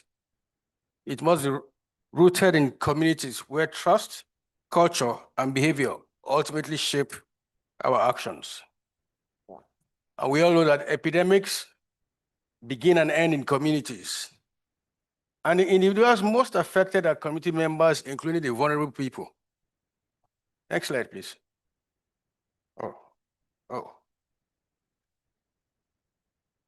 Okay. Okay.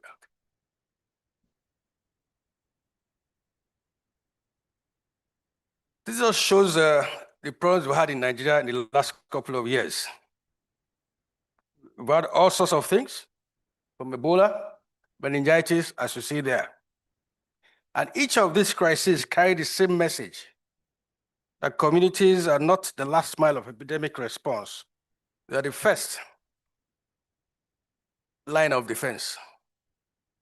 If communities are not engaged as equal partners, our interventions risk being rejected, misunderstood, and simply unsustained.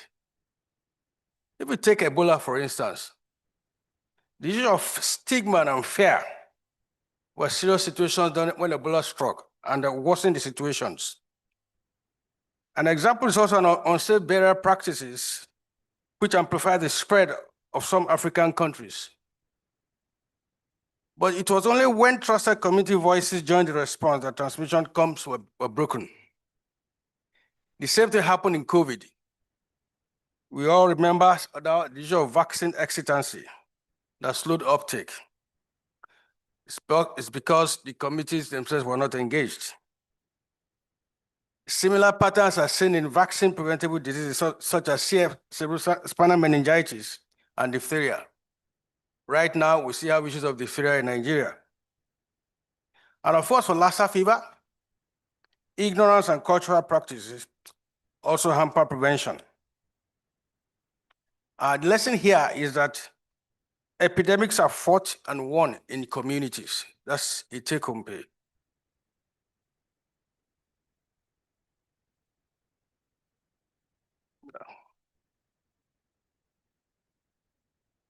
This slide shows 4 things. The communities are frontline surveillance agents and first responders, whether we like it or not. Long before cases reach the hospitals, it is the community members who notice unusual patterns of illnesses, they report the deaths, and alert our health workers. These informal reports trigger investigations and help direct outbreaks early. Without them, surveillance systems have blind spots. We also must recognize the socio-cultural determinants of health. Community norms, beliefs, practices, religion, etc. influence how diseases and how our interventions are received. The third one shows that communities determine whether interventions succeed or fail. If the uptake public health measures like vaccination to safe hygiene practices depends on trust, if communities perceive health authorities as legitimate, they comply. If not, our interventions are resisted and ignored. And lastly, communities build health systems resilience. When our community people are empowered with health literacy, they adopt more quickly, they recover faster, and contribute to the health system.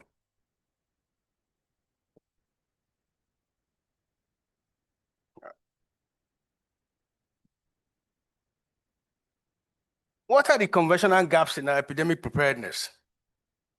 We leave our public health systems, our hospitals, our ministries, we go to the community. But the point is that we fail to realize that the communities are frontline First of all, we go there, excessive centralization of all these practices. It's like top to bottom approach. It's like we talk to them down, we don't even listen to them. The second one is we investigate social cultural resistance and trust deficits because we did not learn properly the composition of the communities, their practices, and etc. And the third one is our communication strategies. Like we tend to talk down on them, teaching them what to do, rather than even hearing from them where their feelings are in the community. And of course, when it comes to distribution of resources, especially financial resources, most of these are spent at the top, at the hospitals there, in the hospitals, and not in the communities. These are some of the gaps we have in the normal things. But example I wanted to show you here is what this case study called COPE. That's the one I inherited here. It's an example of a community-based One Health participatory and empowerment model, COPE. It was done in one of the states in Nigeria, one of the hotspot states for Lassa fever in Nigeria, Ebonyi State. And we had 2 communities, the intervention community and the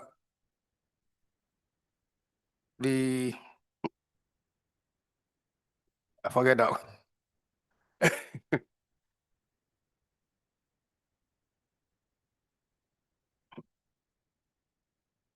This is it here.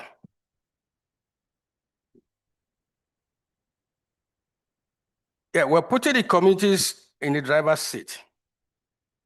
I say the collaborative approach, the idea is to transform the risks into solutions, interventions designed and delivered in local languages and led by trusted figures like teachers in the community, community leaders, etc., to do this. No, I think I missed, sorry.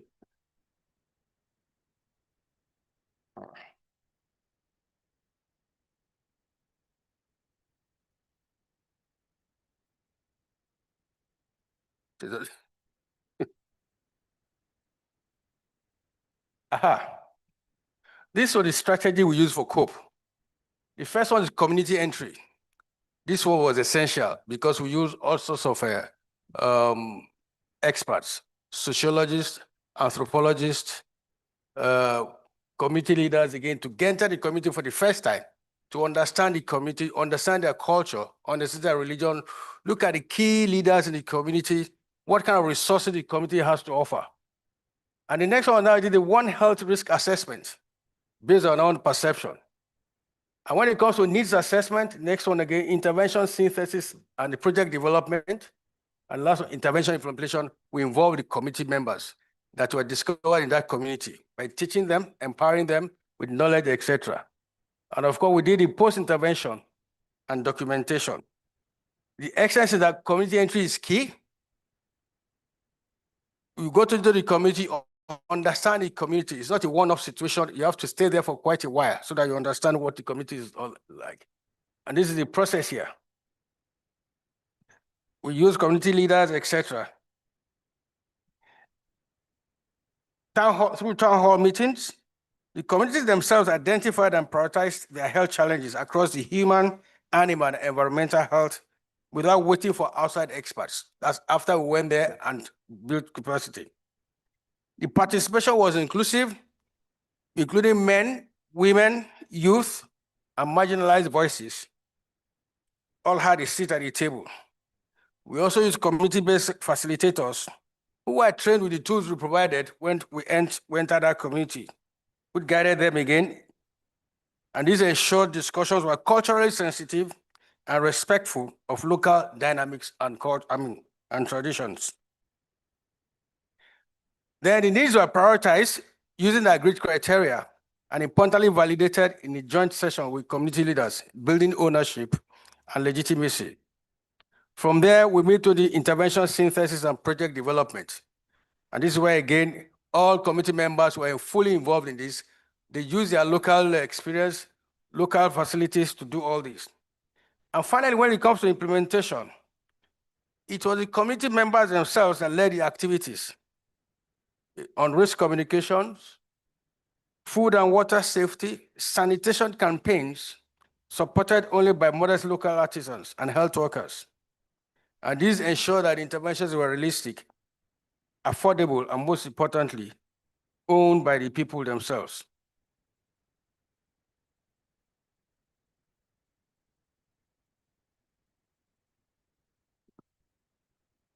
After that, the committees were formed, that's a synthesis, right?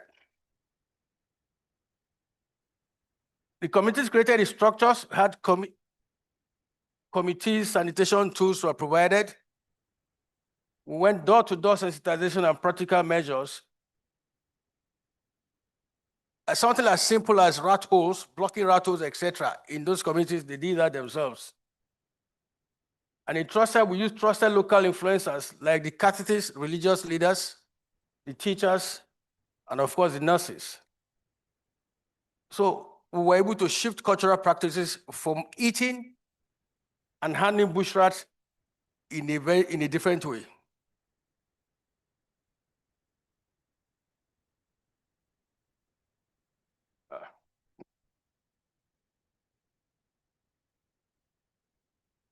The results we came across,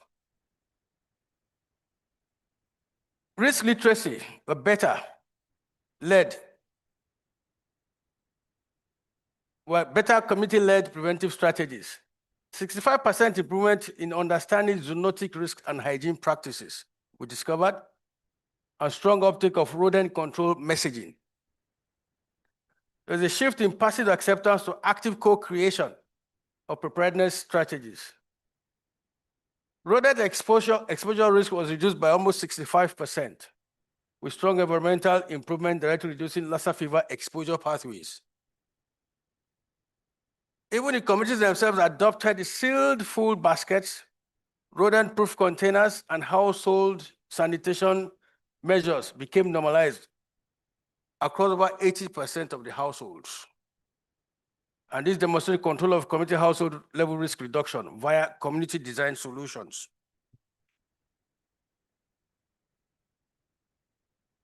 The other results using the follow-up knowledge assessments show that COPE interventions reduced high-risk behaviors and improved awareness on multi-sectoral risk issues. The anthropologists we sent to the communities, they facilitated community dialogues, rumor tracking, trust building, leading to over 95% of informed consent rate, improving community buy-in or cooperation.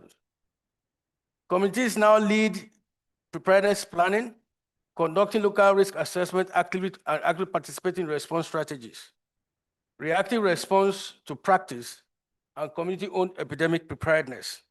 These were the results we found.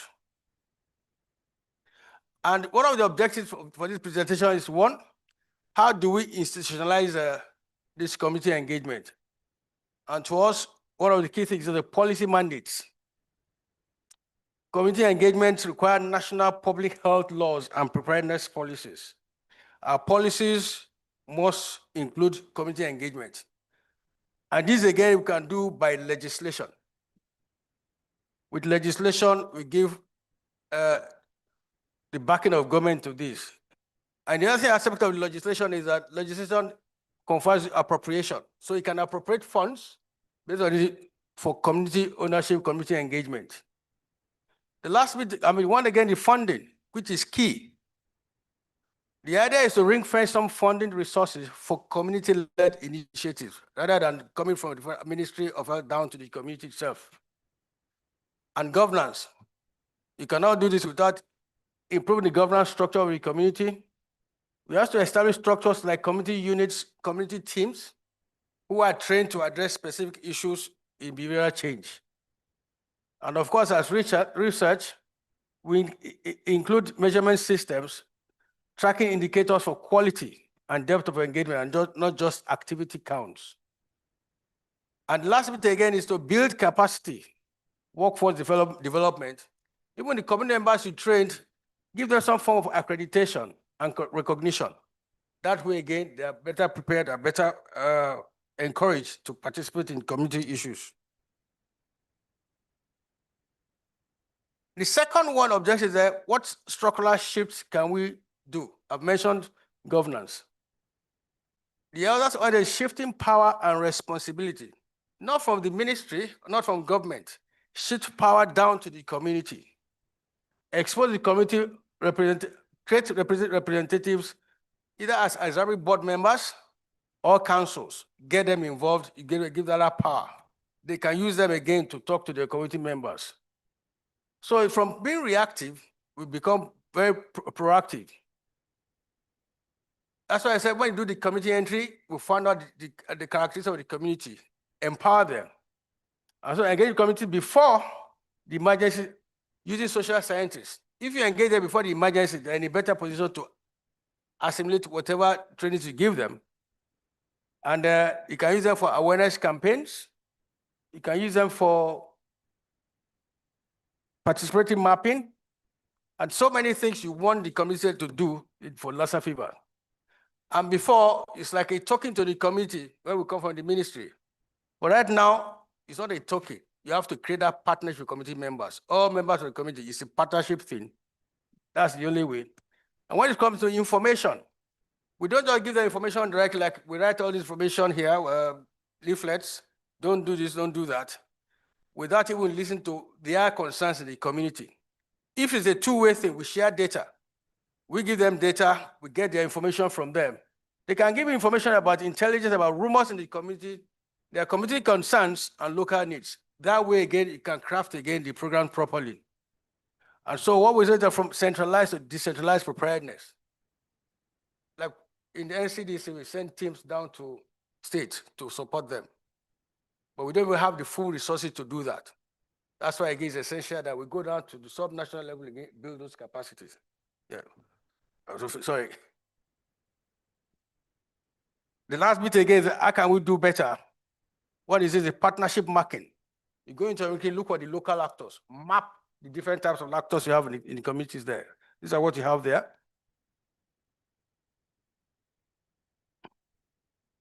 And the question, preparedness thrives when strategic, inclusive, and rooted in communities. Engage local actors and provide small grants for community-led solutions. You have to empower them. Outbreak survivors, use outbreak survivors. I think it's one of them we're going to use here this morning. And trusted leaders to build credibility, trust, and resilience. Prioritize equity and inclusion of women, youth, people with disabilities, and nomadic groups. Institute cross-border dialogues and apply regional research on stigma, trust, and behavior. Social science is very essential. And putting community first is not charity, it is a strategy. Health security begins and ends with people. Thank you very much.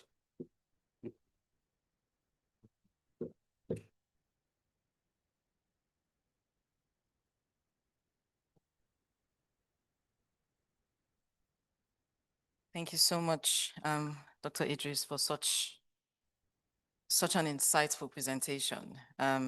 So this is putting communities first, redefining engagement in epidemic preparedness. And I'll quote some of the things Dr. Jide Idris so graciously told us. He said, behavior, if not understood, means our interventions will fail. And epidemics begin and end in communities. Communities are the first line of response. So communities are fought, and epidemics are fought and won in communities. So we will go into the panel session now. I really just think that one of the things we have to do better in the public health or global health community is how to take the interventions that we're trying to get communities to implement closer to them. We have to be closer to the communities.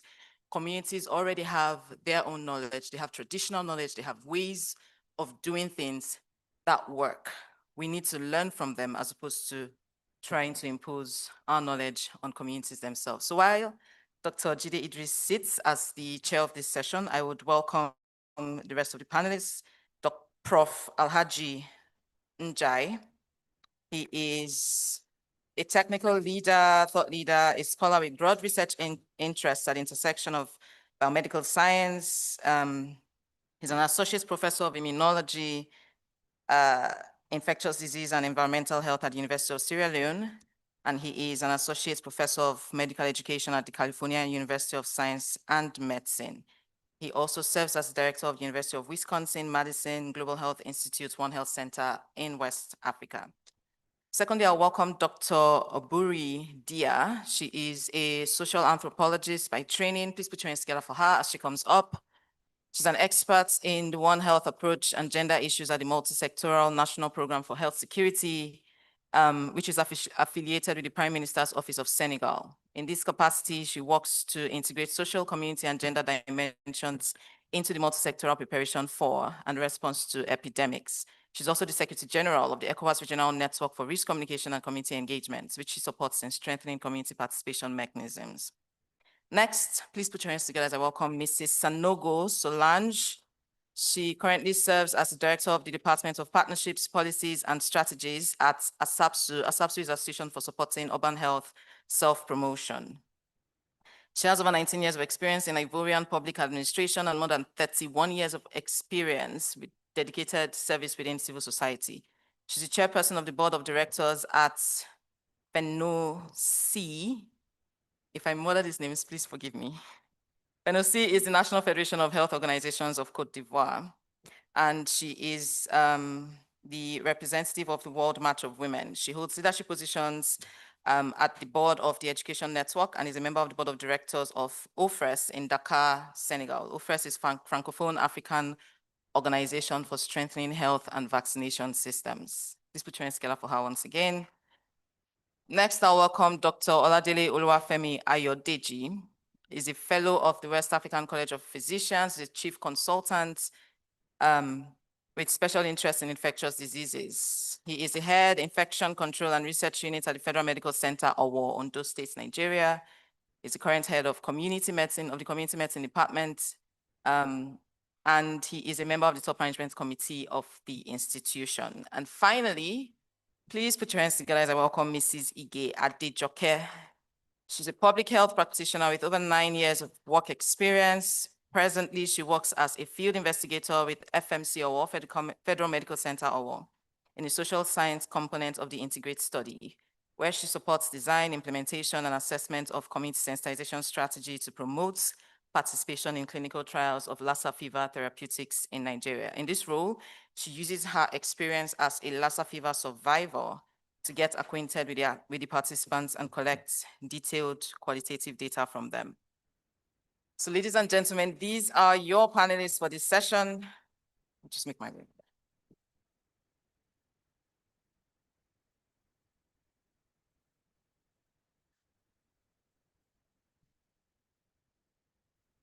Okay, so we've learned so much from Dr. Jide Idris's presentation, and we've seen what kind of role community engagement can play in improving literacy, adherence to public health measures, and implementation of interventions within communities.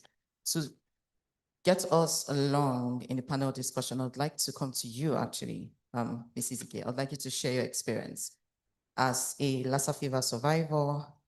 What was it like? Because you're a healthcare worker and a survivor. What was it like tackling isolation, stigma? What kind of supports did you experience, both emotional, financial supports, or medical? And what was missing in your recovery as a Lassa fever survivor? Thank you very much. As a survivor of Lassa fever, I contracted the disease in 2018, and I had to be in isolation for some time. Being in isolation is not really a very easy thing emotionally, as even just hearing the reports that you are positive, it kind of breaks you down. You don't feel good. Then being in isolation, you'll be lonely, then you don't know, you're scared if you're going to make it or not. But mostly we all made it alive. And not just me, as at the time my child was 6 weeks old, and from breast milk, she also contracted it. So we were two, and at that point too, my mother was the one taking care of us because I got into the isolation first, and she also got it from my daughter. So we were 3 generations in the isolation units at the same time. So it was a very emotional time for us, but we got all the support we needed in the isolation center. It was as if the healthcare workers there were specifically picked for that. They were empathetic, and they went all the way to make sure that we are fine. And today we are all fine. We didn't come down with any complication. My daughter just clocked 7 years last month on 22nd. She has no complication, and we are very fine. Concerning stigmatization, when we left the isolation unit, the truth is when we got home, we couldn't tell people that this is what we were treated for. We got home and people came, they know we went to Federal Medical Center, which is the treatment center, but it was not something that was easy to say that I went there because I was positive for Lassa fever. But after some time, me being someone who is big on health education, and I go to the community to work, anywhere I find myself, I let them know that I'm a survivor of Lassa fever, especially where I see people talking about this Lassa fever, it is not real, or about the treatment center saying that people just get there, and I let them know that I've been there and I'm a survivor. And even my child, who was a baby at that time, is also a survivor. And when I say stuff like that, I see the shift in the conversation. Oh, then they will now say that, oh, I also know somebody who has gone there and who came out alive. But when they start their conversation, it's not always like that. That is one. Then secondly, there has been many times where I want to share my story, maybe in the bus or where people are talking, and I have somebody who knows me personally there. I've always got this being conscious that don't say it, don't allow people to hear, don't allow people to hear, and all of that.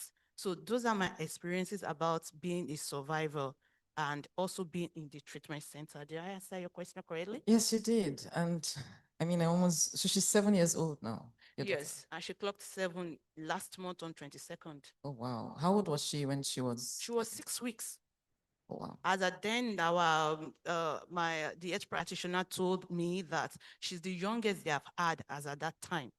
So she was like the youngest, and then because my breast milk also tested positive for Lassa virus, so I was stopped from breastfeeding her. So she didn't take breastfeeding milk. Mm. So, but all the care that we needed even was given to us, and it was free. Mhm. Feeding was free, medication was free, everything that the child needs, as long as they're in that isolation center, is free. And another thing that actually helped us in that isolation center is that because there's suspect ward and there's confirmed cases ward. When you get to confirmed cases, you kind of form a kind of bond with everybody there. And we became like a family. Like when you are there, we know that, we had different rooms, one person per room, and you have your radio there to keep you company. But in my own case, because we were 3 generations, a grandmother, the mother, and the daughter who is there, the 3 of us were in the same room. And whenever we notice somebody, like people that had AKI, we all know each other. The social person is going for dialysis today. We are all patiently waiting for the ambulance to come. And when the person is gone, we are patiently waiting for the person to return. So it was like a family thing. I'm very happy to let us know that when I was there, all of us, we survived. Even the people that had AKI, we still talk, and they all survived. Wow. Thank you. Thank you so much for sharing that experience. You know, in public health, there are some things that are a no-brainer, things that you absolutely should think about. But we tend to focus on the numbers and the statistics and the data. So you've highlighted a couple of things that were very critical. You had a lot of emotional support. You also talked about how the healthcare workers themselves were empathetic, which is why I would now come to Dr. Femi Ayodeji, who is a frontline physician at FMC Owo. So you have been at the heart of the Lassa outbreak. FMC Owo is one of the foremost treatment centers in Nigeria, which we all know is the epicenter of the Lassa outbreak in the region. So what communication or trust barriers have you witnessed between patients and healthcare workers from your experience? And what are your recommendations for tackling those? Thank you very much. And some of the communication trust challenge that we have actually experienced or witnessed, especially between the patient and the health workers. Number one, the patient and the community, many of them believe that there's nothing called Lassa fever. That Lassa fever only occur in the imagination of the health worker. So that's what they have is malaria or possibly typhoid. Some of them believe that it is only when you come to the health facility that has the facility for diagnosis that they give you the label of Lassa fever. That in actual fact, the best thing is to run away from that facility. Go to other facilities. Then there are some other people that believe that Lassa fever is demonic. That the best thing is not, the best thing is not to go to the health facility, that you only need spiritual intervention. So instead of going to the health facility, go to the religious houses or probably the herbalist homes. Then interestingly, there are some of the the herbalist, so to say, that also believe that there are two types of Lassa fever. You have the medical Lassa fever. Those are the ones that the healthcare facility can take care of. But for those that have spiritual Lassa fever, if they go to the health facility, they are going to die. So with that, they tend to discourage patients from coming. So some of the things that we've had to do over the years is especially is to ensure that we pay advocacy visits to maybe the traditional rulers, the religious leaders, the opinion leaders in the community, so that because you need their support. If they are not in support of the message that you are passing across to the people, they will dilute it. So we pay advocacy visit to them, try to educate them and let them understand. And then apart from that, we also engage in community sensitization programs in the community, in the churches, mosque, and the markets, and then the TV shows, radio. And then apart from that, there is also jingles. In fact, we engage town criers. They go early in the morning when the people are still at home, probably preparing to go out. Then late in the evening when they will have retired. So that, and then we censor, we package the message in such a way that the message will be delivered to the people in their local dialect so that they will be able to understand. Then apart from that, another thing that we have done is also to make use of survivors, like she rightly said. We usually incorporate them so that by the time the people listen to them, and then they can see the person, this person went there and survived. That means that I can also, but if I go there, I will also make it. So the last thing that we have done is also to set up community advisory board at the ward level. And the community health advisory board is actually made up of people that, the representative of the people at the community, the Market Women Association, the Okada riders, the religious leaders, and the traditional rulers. They have their own chairman and then secretary and all that. So, and those people have been able to help us to communicate the message to the people. Thank you so much. Thank you for sharing that experience. I'm very curious to know how spiritual Lassa fever is diagnosed. Maybe it's like a spiritual. I don't know it. But no, but I mean, when you've spoken to some of the clear recommendations that Dr. Jide Idris gave. He spoke about the need to move from information passing and just passing messages across to actual dialogues, hearing from communities themselves. Yes. Yeah, I think that is critical. So the community advisory boards, if there's time, I'd like you to speak more to that. How do you listen to communities? You've spoken more to structures that help pass the information across. And then also, if there's time, I'd also like you to speak to the dialogues between patients and healthcare workers itself. What are the gaps you've observed? And what are your recommendations for building their capacities? So we'll come back to you. So now I'll come to Dr. Salunge. Okay, let me just ask my question before I do this. So civil society is critical in filling the gaps in public health emergencies and epidemic preparedness and response. And we've already heard from him, a frontline healthcare worker, from a survivor. What role do you see civil society playing, specifically in bridging these gaps? And also, what are the most effective ways that CSOs can help build back community trust in outbreak preparedness and response? You can use examples from the recent Mpox outbreak in Côte d'Ivoire to share your experience.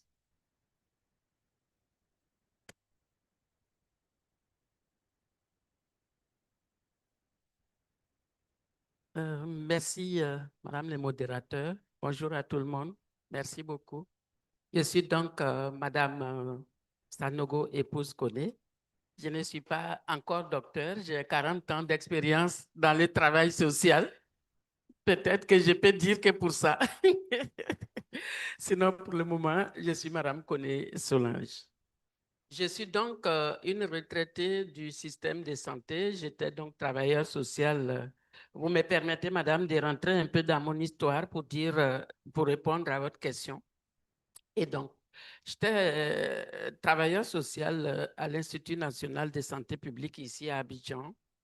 Et là-bas, c'était vraiment de pouvoir travailler non seulement avec les laboratoires qui faisaient les travaux de recherche, mais également aider à comprendre à la communauté comment est-ce que leur apport dans les travaux de recherche est important. Et progressivement, dans la mesure où il n'y avait pas à l'époque, Abidjan n'était pas encore Abidjan tel qu'il est, et donc à l'époque, il n'y avait pas d'autres, le système de santé n'était pas aussi structuré, l'apport aux communautés n'était pas encore aussi assez couvert. Donc, autour de nous, les zones qui étaient qu'on appelait à l'époque en Côte d'Ivoire, à Abidjan, on appelait ces zones-là des zones à habitat précaire. Il n'y avait pas de centre de santé, il n'y avait pas d'autres endroits pour que les communautés aillent se faire soigner. Donc, tout le monde venait vers nous et on a constaté que les communautés ne venaient que lorsque la situation était grave. Et donc, on s'est constitué un groupe, on dit, ben, allons-y voir qu'est-ce qu'on peut faire, nous. Quand on a du temps, lorsque nous descendons les samedis et autres, qu'est-ce qu'on peut faire avec les communautés pour qu'au moins les volets prévention, nous puissions aider. Et c'est comme ça qu'on a retrouvé d'autres acteurs comme des religieux, par exemple, dans la communauté. Et ensemble, nous avons construit un noyau, je vous l'ai dit. Nous avons construit un système avec la communauté. C'est la communauté qui nous a dit, voilà comment nous allons faire, voilà ce que nous allons faire. Le pouvoir de la communauté, nous nous sommes appuyés là-dessus pour mettre en place ce qu'aujourd'hui, on va appeler l'ONG ASAPSU et qui a été officiellement reconnu en 1989 par le gouvernement de Côte d'Ivoire. Et donc, d'avoir été depuis le départ, la communauté ayant été depuis le départ acteur, la communauté et nous ayant construit ensemble. Parce que quand je dis nous, il y avait non seulement les travailleurs sociaux, mais il y avait des médecins, il y avait d'autres acteurs qui ont voulu donner de leur temps. Et donc, depuis ce moment, l'ONG ASAPSU a toujours été j'allais dire, dans le dialogue avec les communautés, comme quelqu'un l'a dit avant moi. Nous ne venons jamais avec une solution toute faite. La communauté et nous, on est toujours ensemble pour bâtir, pour construire, pour proposer, pour programmer. Et donc, au sein de cette communauté qui est structurée en chefs de communauté, en femmes qui sont des responsables de coopératives et tout, toute cette base-là, construite, représente aujourd'hui la structure sur laquelle nous nous appuyons lorsqu'il y a une situation. Pour ne pas trop monopoliser la parole, je vais donc passer à la question des épidémies. Je prends le cas, et donc d'Abidjan, excusez-moi de le dire, nous nous sommes étendus sur l'ensemble du territoire de la Côte d'Ivoire. Et donc, je prends l'exemple de l'épidémie d'Ebola, qui à l'époque était sur la zone ouest, entre la Côte d'Ivoire et comment on appelle ça, la Guinée. Et donc, on sait très bien que dans ces zones-là, nos communautés se fréquentent, elles traversent les zones comme elles le veulent. C'est nous qui disons qu'il y a des limites territoriales, mais les communautés, elles traversent, elles vont au marché ensemble et tout ça. Alors, Ebola, à l'époque, je ne voudrais pas revenir là-dessus. Vous savez, tout ce qui a été, tout ce qui s'est passé. Et donc, nous n'avons pas eu besoin d'aller de porte en porte, d'aller contacter. La structure qui a été mise en place, nous nous sommes juste adressés à cette communauté. Et d'ailleurs, avant qu'on s'adresse, qui nous demande, mais qu'est-ce qui se passe? Qu'est-ce qui se passe? Comment nous pouvons agir? Et donc, dans les comment nous pouvons agir, nous avons, et j'ai dit aussi au passage, grand merci au système de santé de Côte d'Ivoire qui est très inclusif. Nous travaillons avec la partie nationale et quand nous avons de ces échos, tout de suite, nous nous adressons à la partie nationale. Et donc, la partie nationale nous donne les informations qu'il faut et à notre tour, voilà ce que nous faisons. Donc, le système étant vraiment de façon circulaire, très, très construit, nous avons donc pu, j'allais dire, jouer notre rôle sur la question de Ebola. Revenons maintenant au système. Un deuxième exemple avec COVID. Lorsque COVID est arrivé, on a dit, bon, tout le monde consignait. Et à un moment donné, c'est les appels qu'on recevait. Les femmes en Côte d'Ivoire, elles sont très dynamiques dans le commerce des vivriers. Et c'est elles qui nous appelaient pour dire, mais on nous dit que Ebola va nous, pardon, le COVID va nous tuer, mais nous sommes chez nous et la faim risque de nous tuer avant COVID. Donc, comment on fait pour qu'on se structure et continuer quand même à vendre les denrées alimentaires aux communautés? Nous nous sommes adressés au ministère, au gouvernement, tous les systèmes qui étaient là, et ensemble, on a dit quelle conduite les femmes devaient avoir sur les marchés. Elles-mêmes, elles ont organisé leur marché, ouvert une porte d'entrée, une porte de sortie, une porte pour les camions qui ravitaillent et un circuit pour que la personne qui rentre ressorte de l'autre côté. Et avant de rentrer aussi, cette personne est contrôlée. Et nous avons donné, nous, en tant que société civile, nos organisations qui étaient là, on leur a envoyé des volontaires pour essayer de faire ce tri-là qui permettent que ne rentrent là-bas que des personnes non contaminées. Donc, la communauté aujourd'hui, pour nous, ce ne sont pas des personnes à qui nous venons donner des messages. Nous pensons que nous avons dépassé ce stade-là.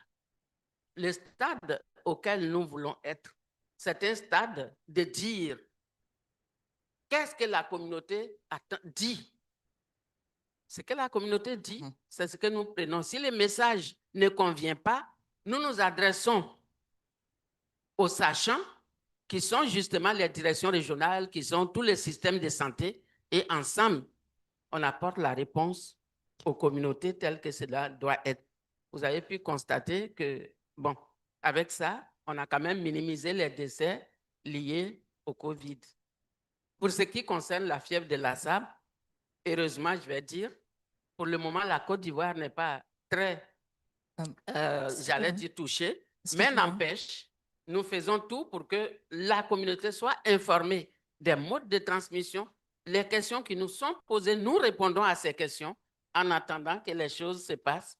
Merci. Et nous souhaitons qu'on continuera à être sans fièvre de Lassa, mais contribuer quand même à préserver la santé des communautés.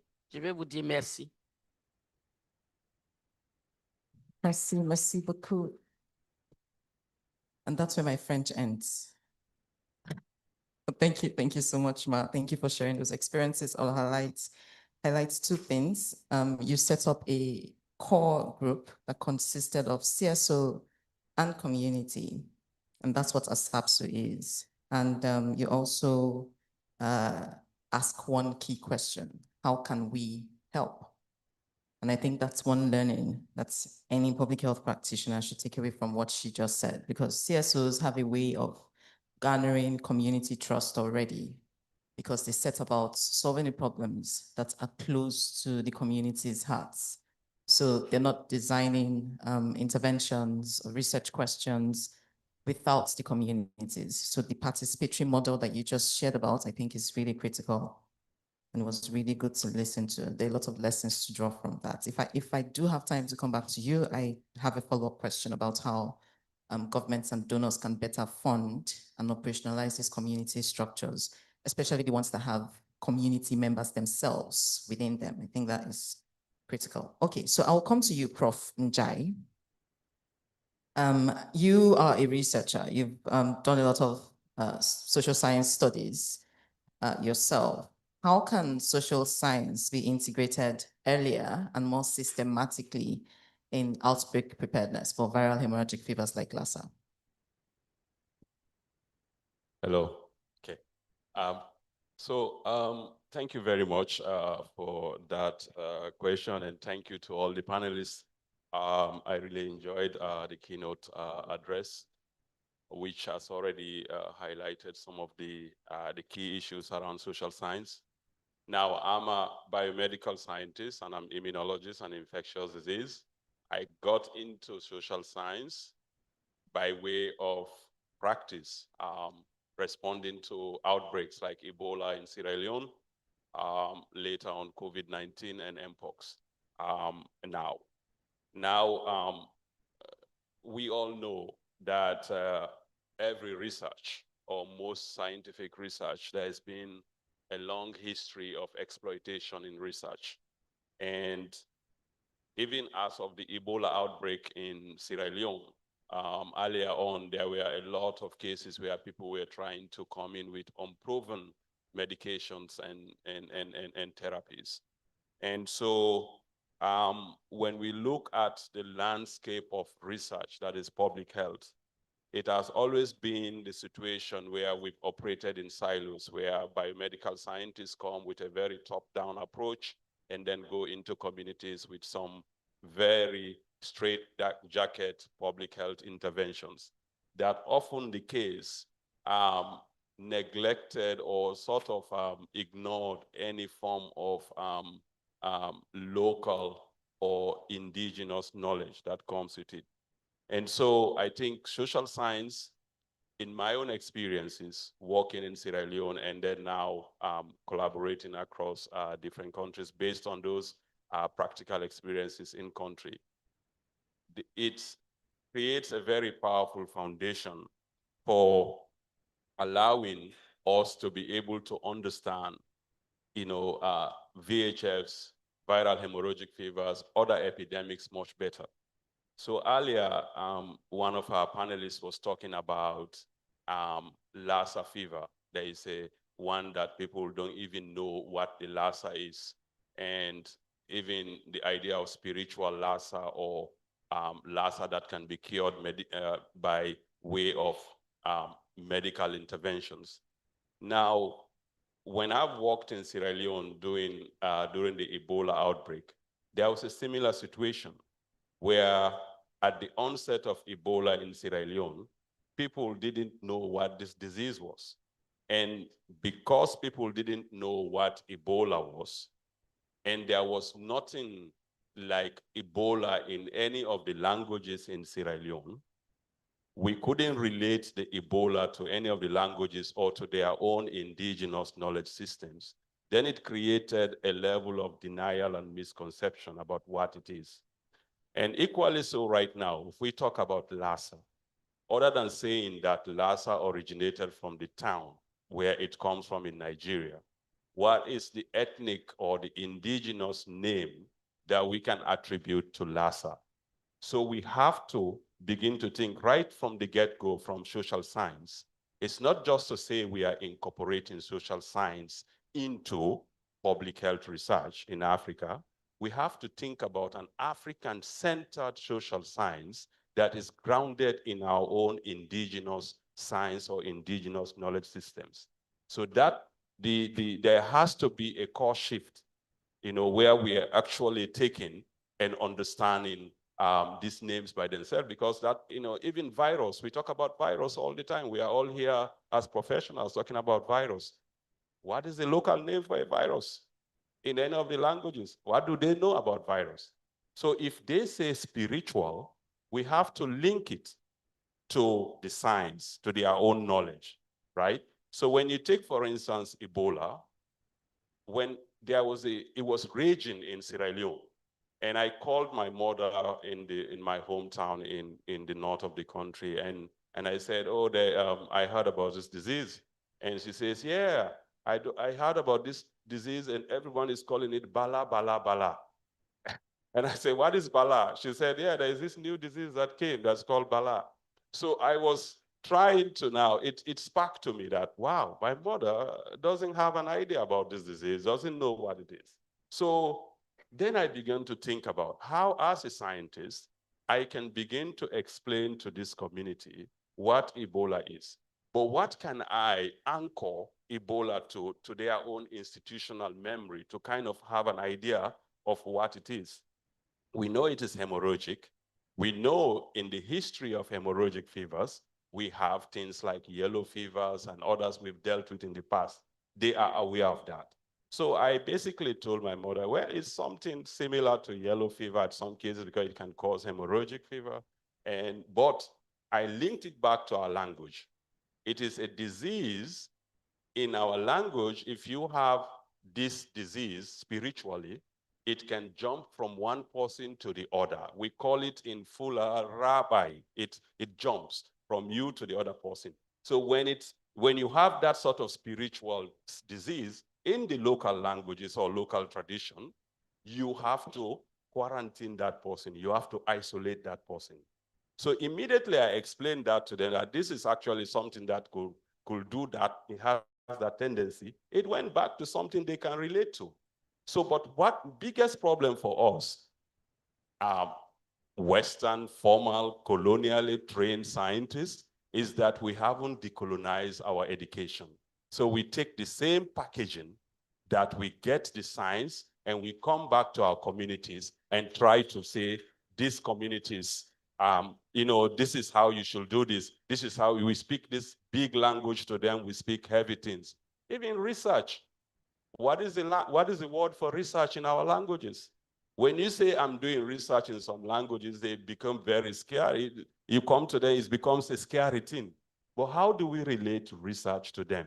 So in Sierra Leone during Ebola, there were many things we did, including, I was doing like a full-time 1 to 2 hours radio thing with the communities that extended to the country.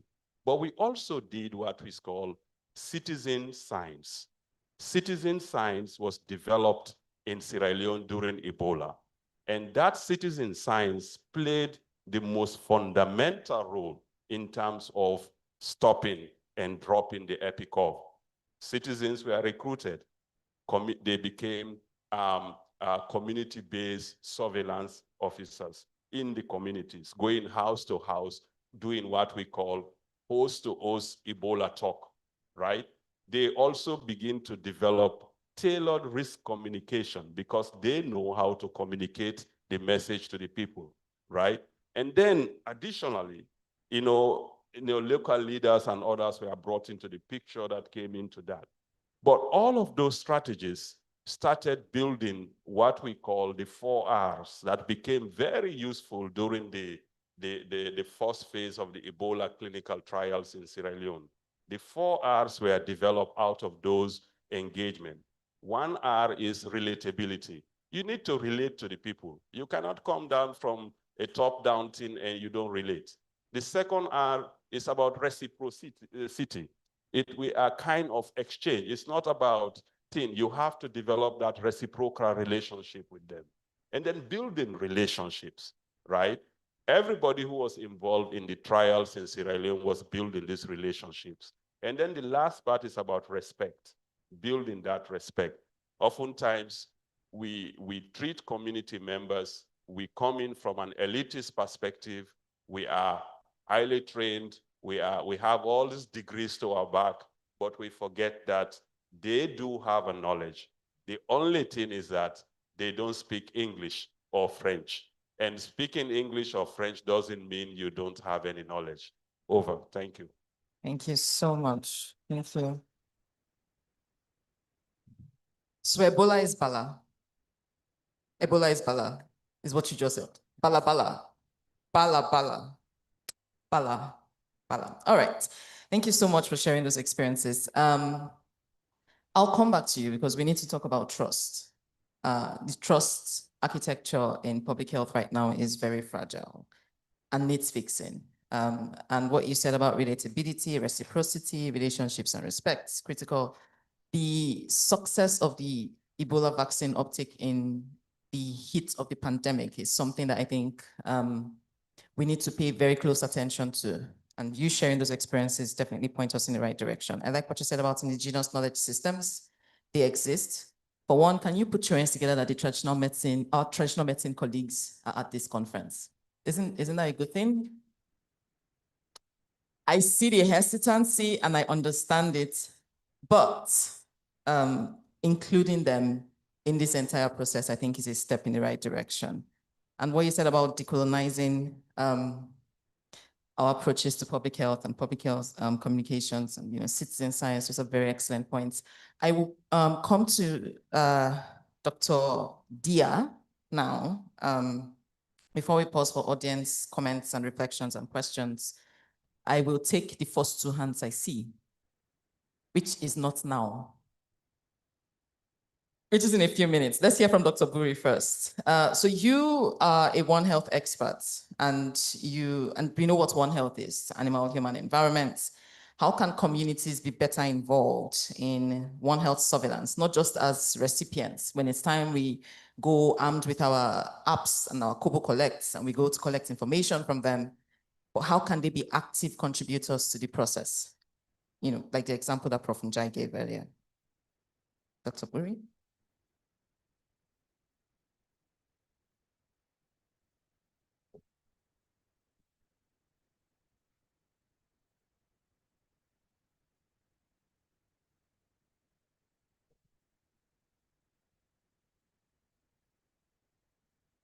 Merci, Madame la modératrice, pour la question.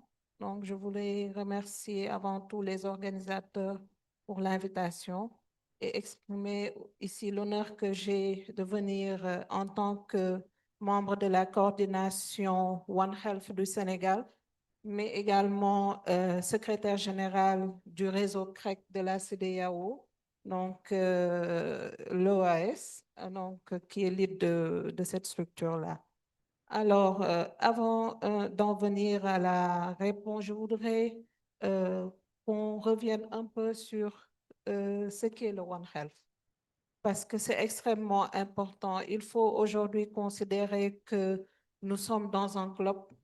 Nous avons d'une part des facteurs endogènes liés aux polluants dans l'environnement, à la déforestation, également au contact humain-animaux. Et d'autre part, nous avons des facteurs exogènes liés au changement climatique, mais également à la globalisation, qui fait qu'on peut quitter un coin du globe et rejoindre un autre en 24 heures. Il y a des échanges commerciaux, il y a également de multiples voyages, qui fait qu'aujourd'hui, il nous faut un cadre de mise en œuvre. Et ce cadre de mise en œuvre aujourd'hui est le règlement sanitaire international. Et ce règlement sanitaire international, dans le souci de son respect, le Sénégal, depuis 2017, a mis en place par arrêté primatorial le Haut Conseil national de sécurité sanitaire One Health. Et en même temps, le programme national multisectoriel de sécurité sanitaire One Health. Et cet arrêté a été renforcé par un décret depuis 2024, donc qui institutionnalise formellement cette structure-là. Et par rapport à cette structure, nous avons différentes entités. Et ces différentes entités ne sont que des cadres de concertation et d'expertise où on a différents secteurs et de multiples disciplines. Donc, pour parler un peu de la multisectorialité et de l'interdisciplinarité.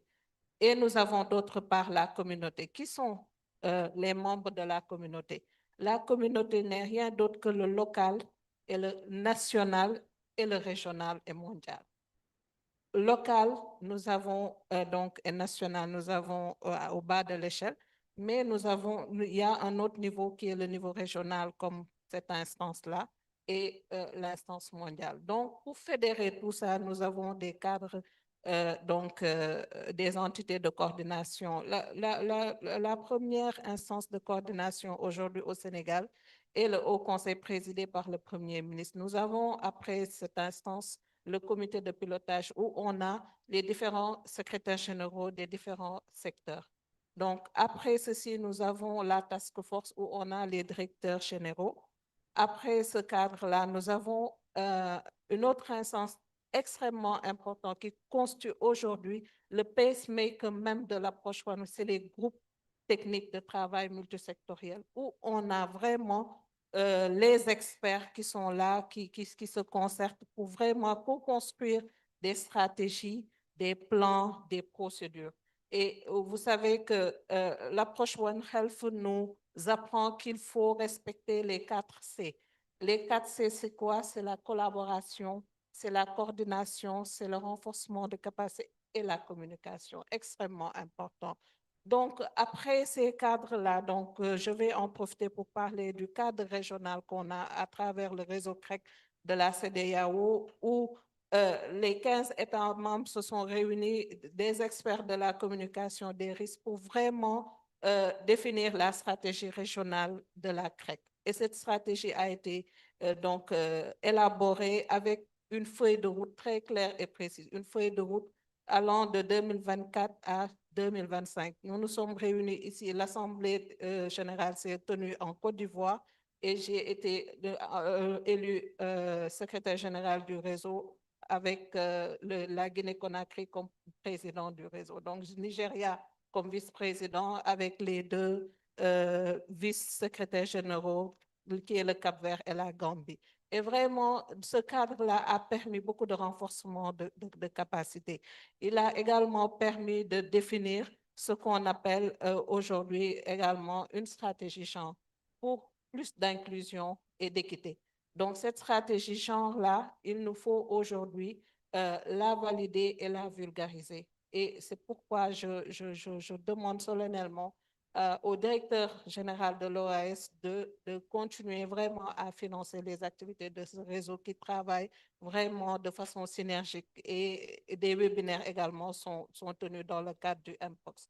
Donc, beaucoup d'initiatives sont faites à travers, au niveau national, mais également au niveau régional. Donc, c'est pour dire que tout le monde est inclus dans ces instances. Donc, les communautés ne sont pas laissées en rade parce qu'ils sont même dans la composition de ces groupes techniques de travail. Nous avons les acteurs communautaires, nous avons la société civile, mais nous œuvrons également pour plus d'implication du secteur privé également dans ces différentes instances communautaires. Je vais m'en arrêter là dans un premier temps. Merci. Right, thank you so much. Thank you. So we need to better engage with private sector to strengthen, but that's a very robust structure that you just put us through. And really happy to hear that communities are not left out. And for the 4 Cs, in case you've not noticed, I kind of like acronyms. So when I hear 4 Rs and 4 Cs, I'm happy to parrot them. Okay, so we'll take 2. And I remember the 2 people whose hands were up before. So I'll start with those, even though I can see like 8 hands. I'm sorry, we don't have time. So we will take, if the first few persons who speak are very fast, then we'll take 2 more and then we'll let them respond. And then if we have time, we'll come to the next 4. So I'll take the 1, 2, 3. Yours was the 3rd hand I saw. And Dr. Disu, you're sitting in front of me, but no, I'm not calling you, sorry. And her, only because I'm a feminist. All right, thank you. So let's start with him. The man, yes, him. Him first, then the man in white, then her, then him in white. Those 4 first. Thank you. Good afternoon, everyone. Your name, organization, and your question in 30 seconds. Good afternoon, everyone. I'm Osa Hoji Ediawe. I'm from Ira Specialist Teaching Hospital and also the case manager for Lassa Fever in Edo State. So I just have comments and questions. So my comment is thank you to the social scientists. I think from what you have said, if we can apply that to what we do in our place, I think we'll be able to get that. Now, the question I want to ask is, why are people actually finding it difficult to accept Lassa fever? It's easier for people to believe in malaria fever, believe in typhoid fever, but they don't want to accept Lassa fever. What are we doing wrong? And secondly, to answer my first question is that it is easier for these persons who have these diseases to go to chemists, to go to private hospitals, but they find it difficult to go to tertiary hospital. Why is it? Why are we having that gap? Then lastly, on the keynote you talked about, I think we have weak EOCs and the way we communicate with our persons. You go to the community, you don't even understand them. you create a cab which probably is not even functioning. And why did I say this? You look for the very big persons, but you're not going down to the community level. And at the end of the day, nobody really comes back to give them thorough feedback. We don't do that.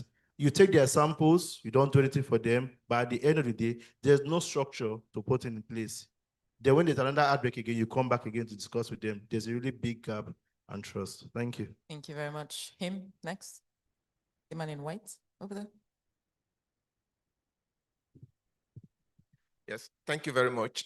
Isaac Imikaye from Federal Medical Center Ondo State. Yes, so mine is that their comments. The comments will directly speak to some of your interest in why we have this patient healthcare worker distrust.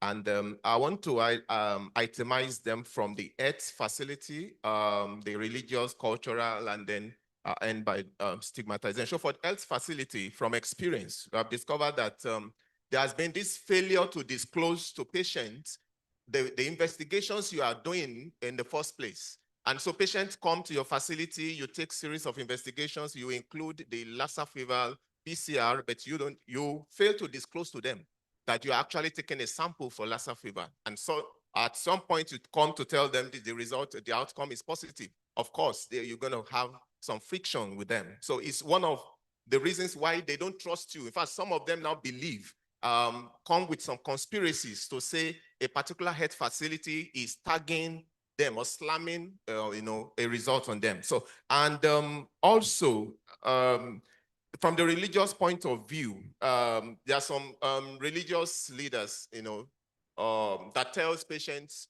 your illness does not need medical intervention. In fact, if you take any injectable, you are as good as gone. And so they have this apathy, they have this reluctance to come. And then for cultural, lack of belief in this rat-human transmissions, denial of diagnosis, some of them tell you, it has never happened to anyone in my lineage, and so they don't want to come. And then, of course, this now comes back to the stigmatization that creates this reluctance from the patients, to want to take or take to your prescriptions. Now, the solutions we have employed over the years is one, communication. For everything you want to do for your patients, you communicate. Let them understand. Come down to their level in clear terms to know what you want to do. And then community engagement, media jingles, has always given us good results. And lastly, sensitization and retraining of healthcare workers across all facilities. All this will go a long way to giving us a very good outcome. Thank you very much, sir. Thank you for sharing those thoughts. The woman, oh, that's it. Oh, so I have one more free slot now.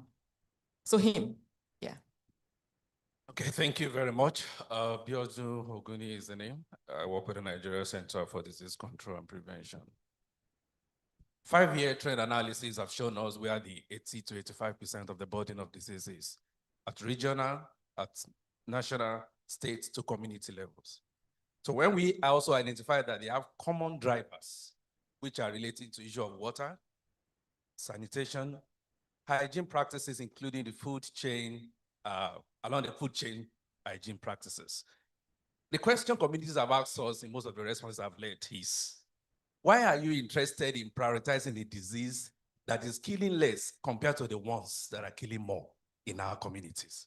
Why will you give free treatments, free feeding to the ones that are killing us less?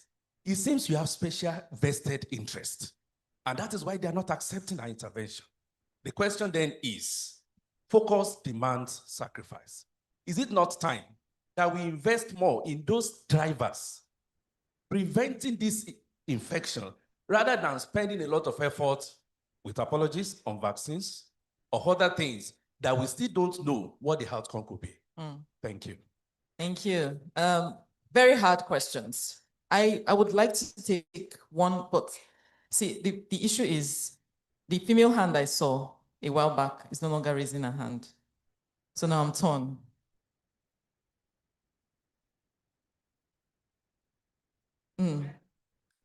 Sorry, who? Okay, sorry, I'm just going to pay attention to the person that knows. So I'll take that last comment and I'll let them respond. And then we would hear from the chair of the session. Yes, her, please. Yes, her. Last comment. Okay, thank you, the presenters. Mine is just a comment and an addition.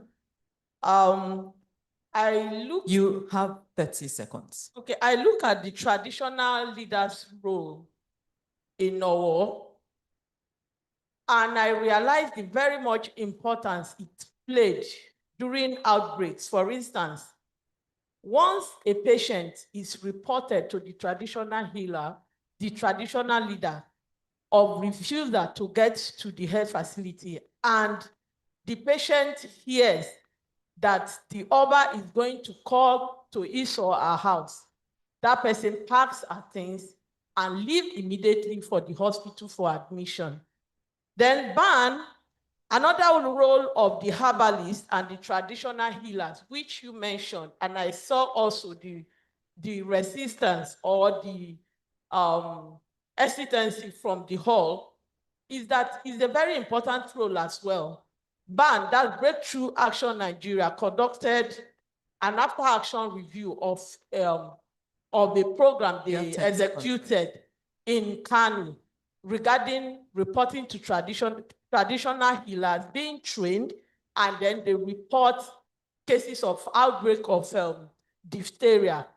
And there were a lot of response and referral from the traditional healer to the health facilities, because they now understood that the symptoms of tonsillitis in diphtheria and all of that is not just a thing of infection within the tradition, but that it is something that they need to report. And those communities that actually did that had more referral to the health facilities. Just thought I should reflect on that. Thank you. Thank you very much for those reflections. I'll take her last. And you have exactly 30 seconds. And then people, I would, yeah. Can we get a microphone to her?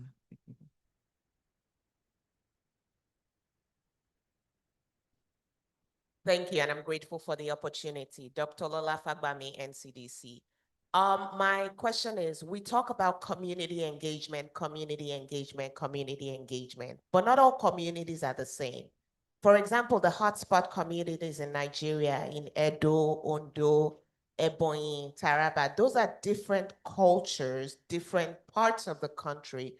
Are there social science investigations on the types of engagements or the types of messages, or are there differences in messages that would be more effective in different types of communities and backgrounds? Thank you.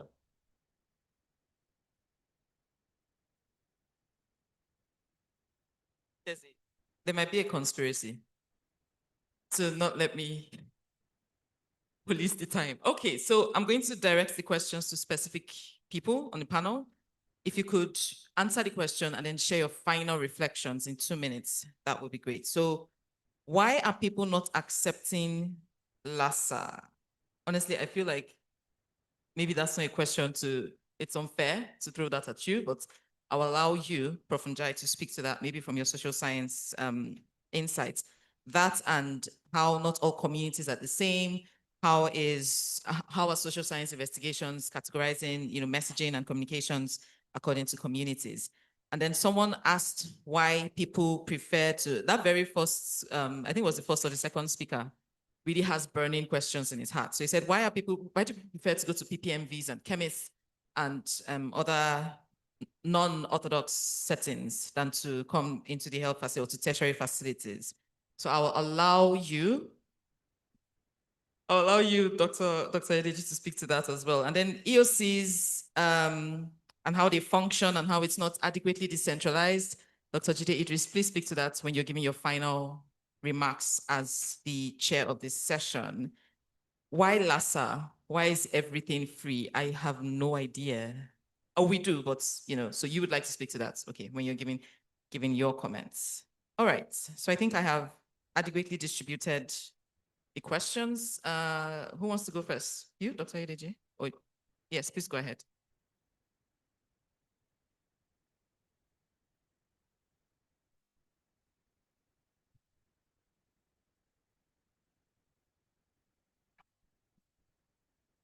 Okay, my question is, why is it that people prefer to visit the chemist first?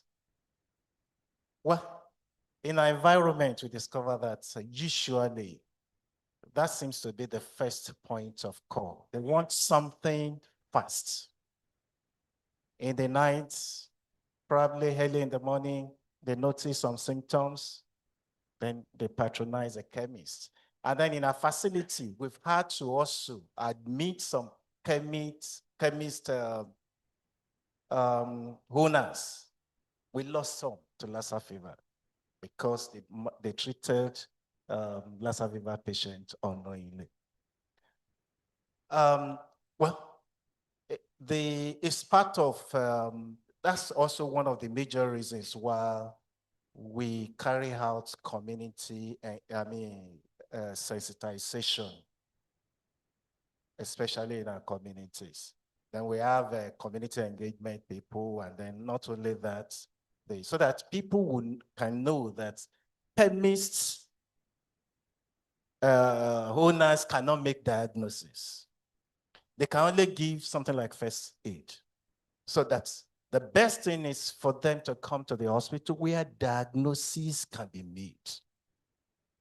And we engage the chemist owners too, so that they can always refer people to the hospital. The best that they can do is to administer analgesic, and then I refer them to the hospital where they can be properly taken taken care of. And in 10 seconds, your final thoughts?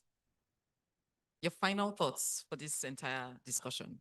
Let me What's quickly the one thing you would say? Just one. Let me quickly say that in all that we do, there's a need to always put the communities first. That's also one of the major reasons why we establish community engagement team. They constantly interact with the community.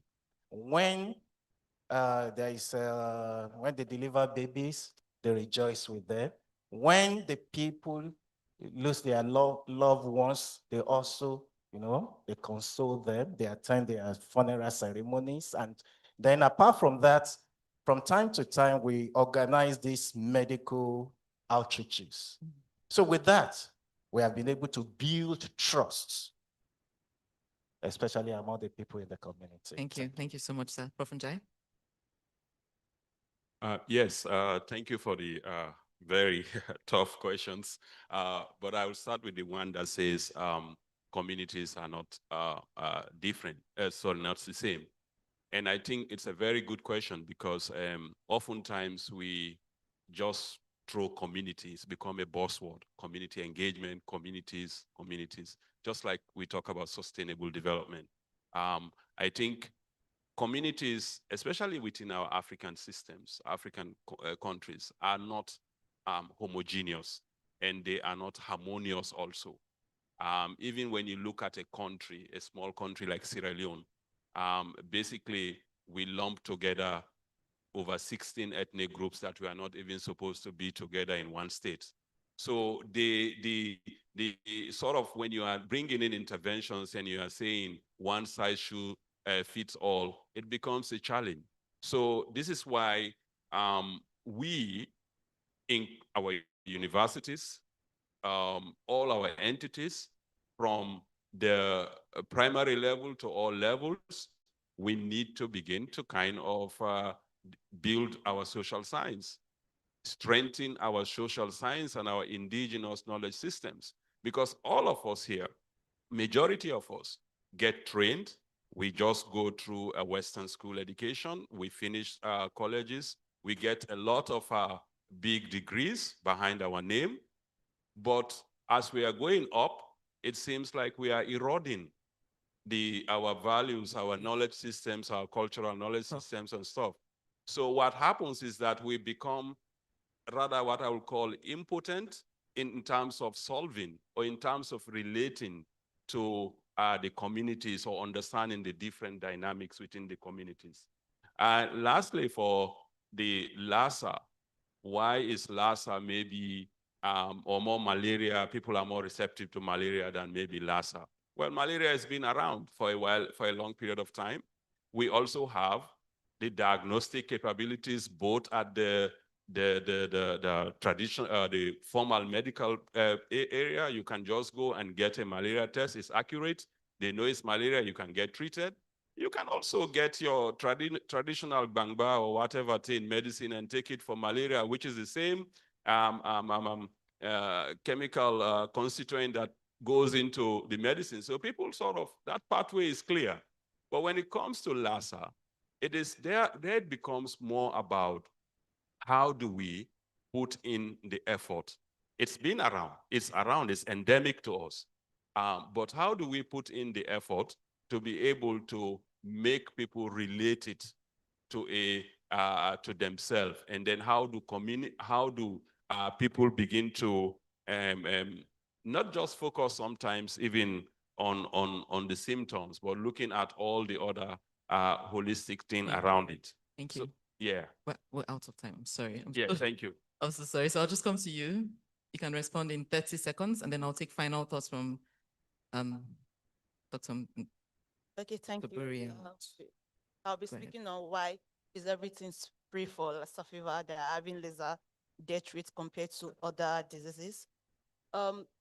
Because treatment for Lassa fever is free, is one of the reasons that we are having lower death rate. And that's one of the strategies they are able to make people come to hospital to come and access health care. Imagine that some people who have to go through, we have people who have to go through dialysis, like multiple dialysis, up to 7-8 times when they are in the isolation center. Many people can't afford that. And that will lead to them, when you tell them they have those sicknesses, they will rather go to the church or mosque and say that it's spiritual. So, and I remember that when we have people who are positive, one of the things that will make them, that will sell to them is that, don't worry, your treatment is free. In fact, your feeding is free. We just need you to come. Yeah, so what he's saying is that makes them suspicious. No, that it makes them suspicious. Yeah, so them hearing that it's free, malaria treatment is not free. It's okay we don't have the answers here. Actually, I'm sorry, I don't have time to take any more comments on this, but so what you are saying is communicating that the fact that it's free is what makes it easier for people to survive. So that communication is central to accept to come, right? Yes. That's noted. Okay, so I'll take quick final comments. You know, you have access to these speakers after now. You can go and tear their hair out. So Dr. Buri, you first, and then I'll come to Mrs. Sanongo. For your final comments, please. If you can manage to do that in 30 seconds, I'll be really grateful. And then we'll take final thoughts from Dr. Jide Idris. Dr. Buri. Prof, can she have the microphone?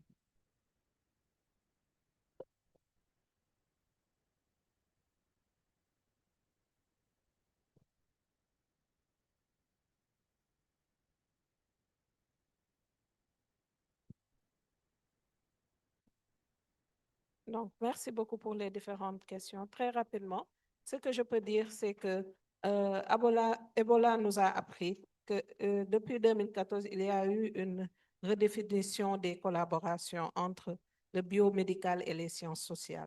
Cela a fait que de plus en plus, les sciences sociales sont là pour aider vraiment les intervenants de la santé à comprendre un peu les spécificités culturelles, mais à également briser les barrières parce que vous savez, la culture est très, très ancrée. Chaque communauté a ses spécificités et que quand vous venez avec des stratégies toutes faites, ces stratégies peuvent être vouées à l'échec. C'est pourquoi aujourd'hui, il faut de plus en plus les inclure. Donc, c'est la raison pour laquelle, lors de COVID, quand il y a eu beaucoup de cas communautaires, quand les socio-anthropologues ont été donc associés aux différentes études ou bien au focus group, on a vu qu'on a mieux compris ce qui était un peu à l'origine cela a beaucoup encouragé plutôt l'acceptation à la vaccination.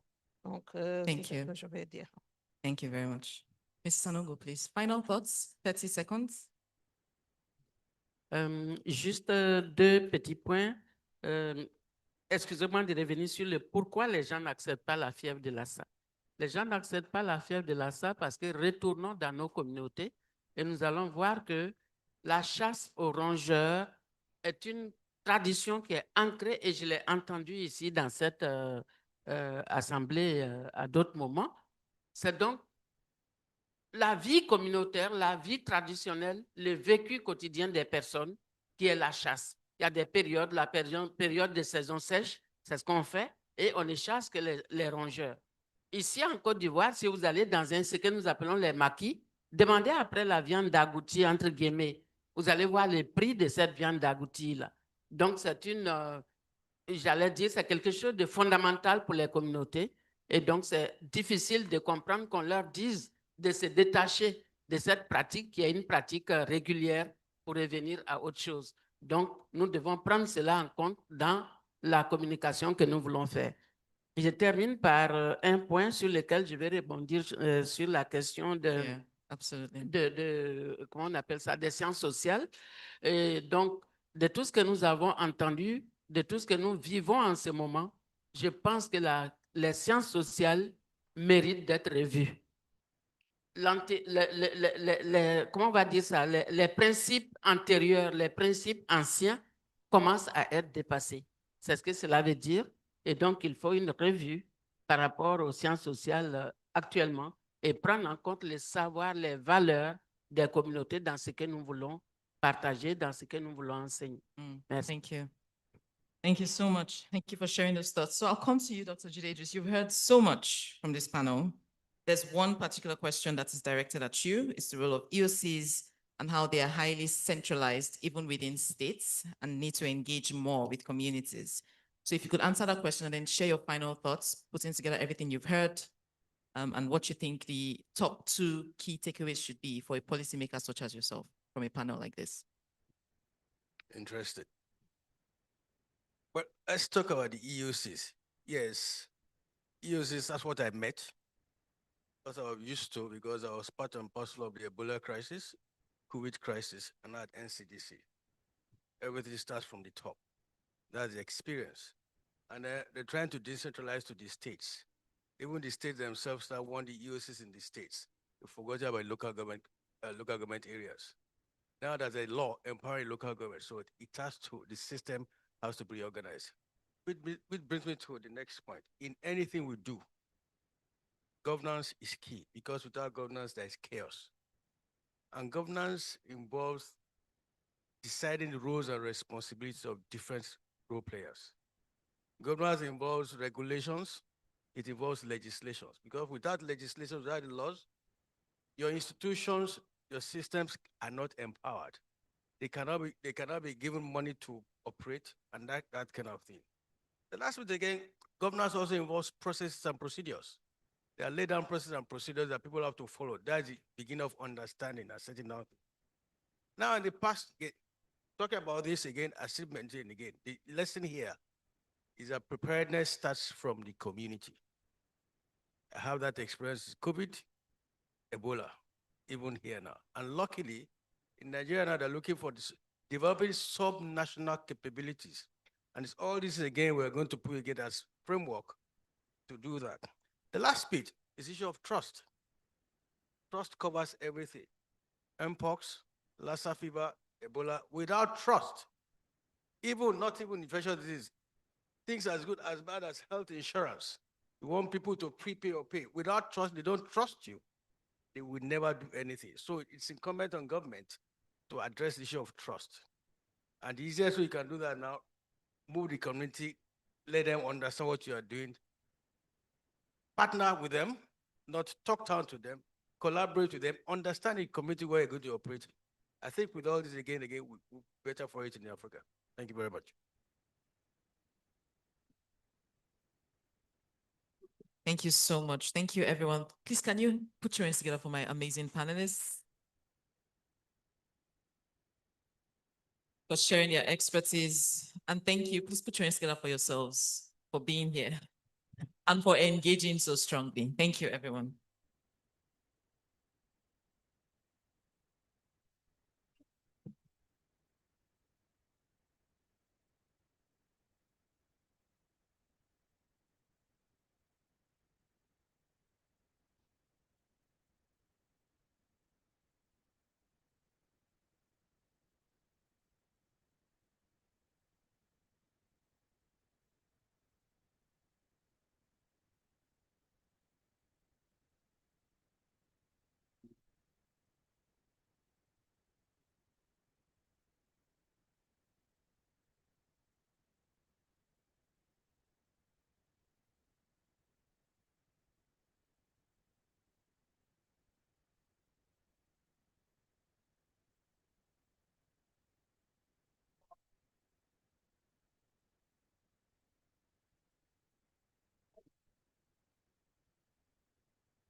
Hello? Can we get settled for the next session, please? Ladies and gentlemen, can you please get settled for us to start the next session? We are way behind time. Thank you very much.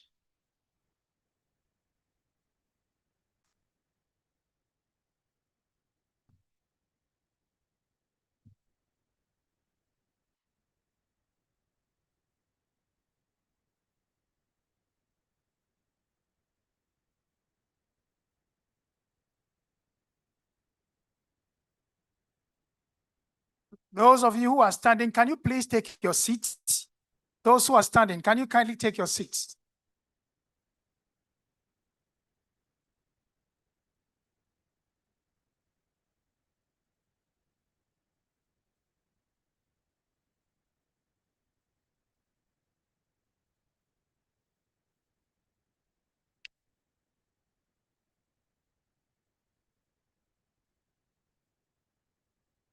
Those who are taking my front seat, can you please take your front seat?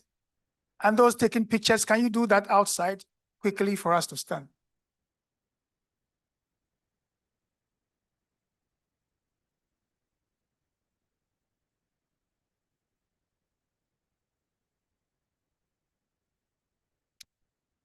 All right, so we want to start the next session.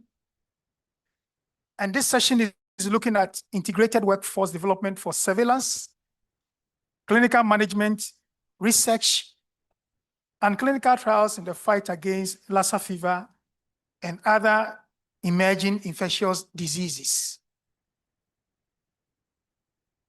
You know, when we talk about workforce, that is the crucial part of all that we do. We can get all the money that you can talk about. Let this room be full with money. Get all the other things that you need. Without the human resource, it means nothing. The same way, get the human resource or get an individual who are around, but they don't have the know-how, without the skills that is required to solve that problem. It also means nothing. Meaning, we need the competent workforce for us to address all the problems that we are talking about. And this is the crucial part of our discussion this moment. And for us who are here, one of the things that I keep saying is that until we develop that competent workforce, we will not get to the point where we are discussing every now and then. But I'm glad that we have the group who can discuss that for us. And to lead us and giving us a quick discussion on that is a gentleman who has been working with the African Field Epidemiology Network. He serves as the resident advisor for the Nigerian Field Epidemiology and Laboratory Training Program. He has led implementation of the MVLTP at the advanced, intermediate, and the frontline levels.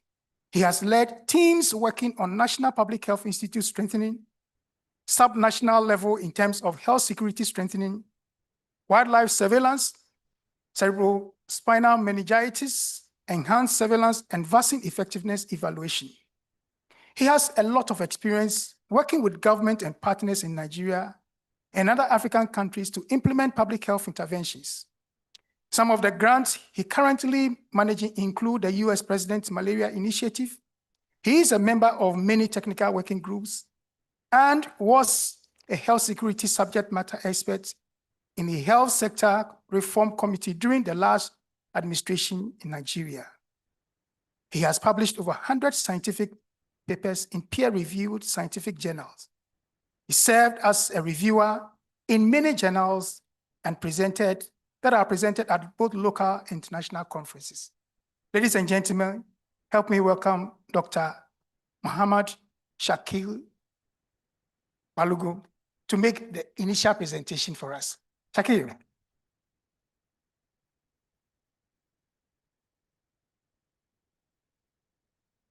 Yeah, so thank you very much for that very generous introduction. And people have eaten a lot into our time, so I'm going to make this quite brief. 2 days ago, when I was thinking of what to say to you people today, I walked into the posters pavilion and I saw a poster talking about Lassa fever outbreak investigation in Taraba State in Nigeria. And it took me back to when I was a resident in 2011, when I went to investigate an outbreak. During that outbreak of Lassa fever in the same state of Taraba, a doctor had died. It's a common thing. You have health workers being infected and dying. And a woman delivered the baby. The woman passed away and the baby survived. Okay, thank you very much. And the CFR for that particular outbreak was 40%. At that time, we had just one treatment, ribavirin, no vaccine. Then I was just thinking that how is that different from what I experienced then and what we have now? How are they different? The CFR, sometimes, depending on where in the country, can be almost as high as 40%. We still don't have another treatment apart from ribavirin. We don't have a rapid diagnostic kit that we can easily deploy to make early diagnosis. We still don't have a vaccine that has been licensed to save lives. And at that time, when I looked at the case definition for Lassa fever, if you look at it very well, it's very difficult to make the diagnosis of Lassa fever within the first week. The case definition is looking at somebody has fever, that you have checked for malaria, it's not malaria, you've checked for typhoid, it's not typhoid, then you start thinking of Lassa fever. But at the same time, I looked at the only clinical trial that had been conducted for ribavirin by, I think, McCormick and his group, and they found that if somebody is treated within the first 6 days of the illness, there is a 90% chance of preventing mortality in such a person. So there was an obvious disconnect between how we pick out the cases and the opportunity we have for saving lives with ribavirin. There was an obvious disconnect. And I thought one of the best tools for controlling Lassa fever or preventing excess mortality would be to find a rapid diagnostic kit so that as you're thinking of malaria, thinking of typhoid fever, you are also thinking of Lassa fever. Otherwise, you will not have the opportunity to pick it early enough for the patient to benefit from ribavirin treatment. But here we are still not there, despite the huge amount of work done by organizations like FIND that has done a lot of evaluation of existing kits and working on near patient treatment, testing and the rest of that. We still don't have it. But from the last Lassa fever conference we had in Nigeria and this one, I can see that people are doing a tremendous amount. People are doing so much, trying to find a vaccine, trying to find new treatment and the rest of that. So it's a very good thing to bring people together to see how far we have come and what opportunities we have and how close are we to getting these major breakthroughs that will save a lot of lives. And at the end of the day, we came up with a lot of recommendations, strategies, and so on and so forth. And this is the moment for us to actually talk about the people that are going to do this work. Because you have so many areas from clinical treatment to laboratory diagnosis, to surveillance, to research, to clinical trials. The most important element in all of this are the people who will do this work. And that's why it's a great idea for the organizers to bring experts together in a panel to talk about this. So very quickly, I'm going to just go through, I have a couple of slides to share with us. Can we go to the next slide, please? Next slide, please. Thank you very much. So, like we know, Lassa fever, in the past, we used to think of Lassa fever as just an epidemic-prone disease, but we now know that it is a silent but persistent endemic disease. And, with the yearly epidemic threat and the rest of that, and each year, thousands of people in the region die. Our colleagues, doctors, nurses, lab scientists are usually among the most vulnerable. But Lassa fever is just one of, a number of emerging infectious diseases. We have Ebola, COVID-19, Mpox, and all of them have revealed cracks in our system. And at the heart of these cracks is not just infrastructure or equipment, but people, the workforce, our most important line of defense. Next. So Africa faces a severe health workforce shortage. In fact, WHO estimates that by 2030, we'll need 4 times as many health workers to meet basic needs. In West Africa, these gaps are even more urgent when we factor in epidemic preparedness, and too often our workforce development is siloed. You have epidemiologists trained without connection to clinicians, you have clinicians trained without connection to lab scientists, you have lab scientists disconnected from researchers. Each silo leaves us weaker when the next outbreak arrives. Integration is the answer. When we connect these cadres into a cohesive multidisciplinary force, we build resilience, not just against Lassa fever, but against the unknown diseases of tomorrow. And that's why I think it's a good idea that the organizers didn't stop at Lassa fever, but also other emerging public health threats. But it's the same people that see the patients, it's the same labs that do the diagnosis, it's the same surveillance officers that collect data and analyze data. Next. So when workforce is being discussed, people usually start from the trainings that people have on the job, like the FETPs, the clinical fellowships, and the rest of that. We don't pay enough attention to those institutions that train them in the first place. The universities, the colleges of medicine, the colleges of vet medicine, the laboratory medicine schools, and the rest of that. I think we need to keep, I think this guy went ahead. Can you go back to the slide, the one before this? Oh, something is missing. Okay, let's go to the next slide. Next slide, please. Yes, so we need all these people in clinical care. We need all these people in laboratory diagnosis, but they have to be generated first from the medical schools, the schools of laboratory medicine, the vet schools, and the rest of that before we can train them. And now that we have accelerated brain drain, there is a greater reason for us to focus on those places.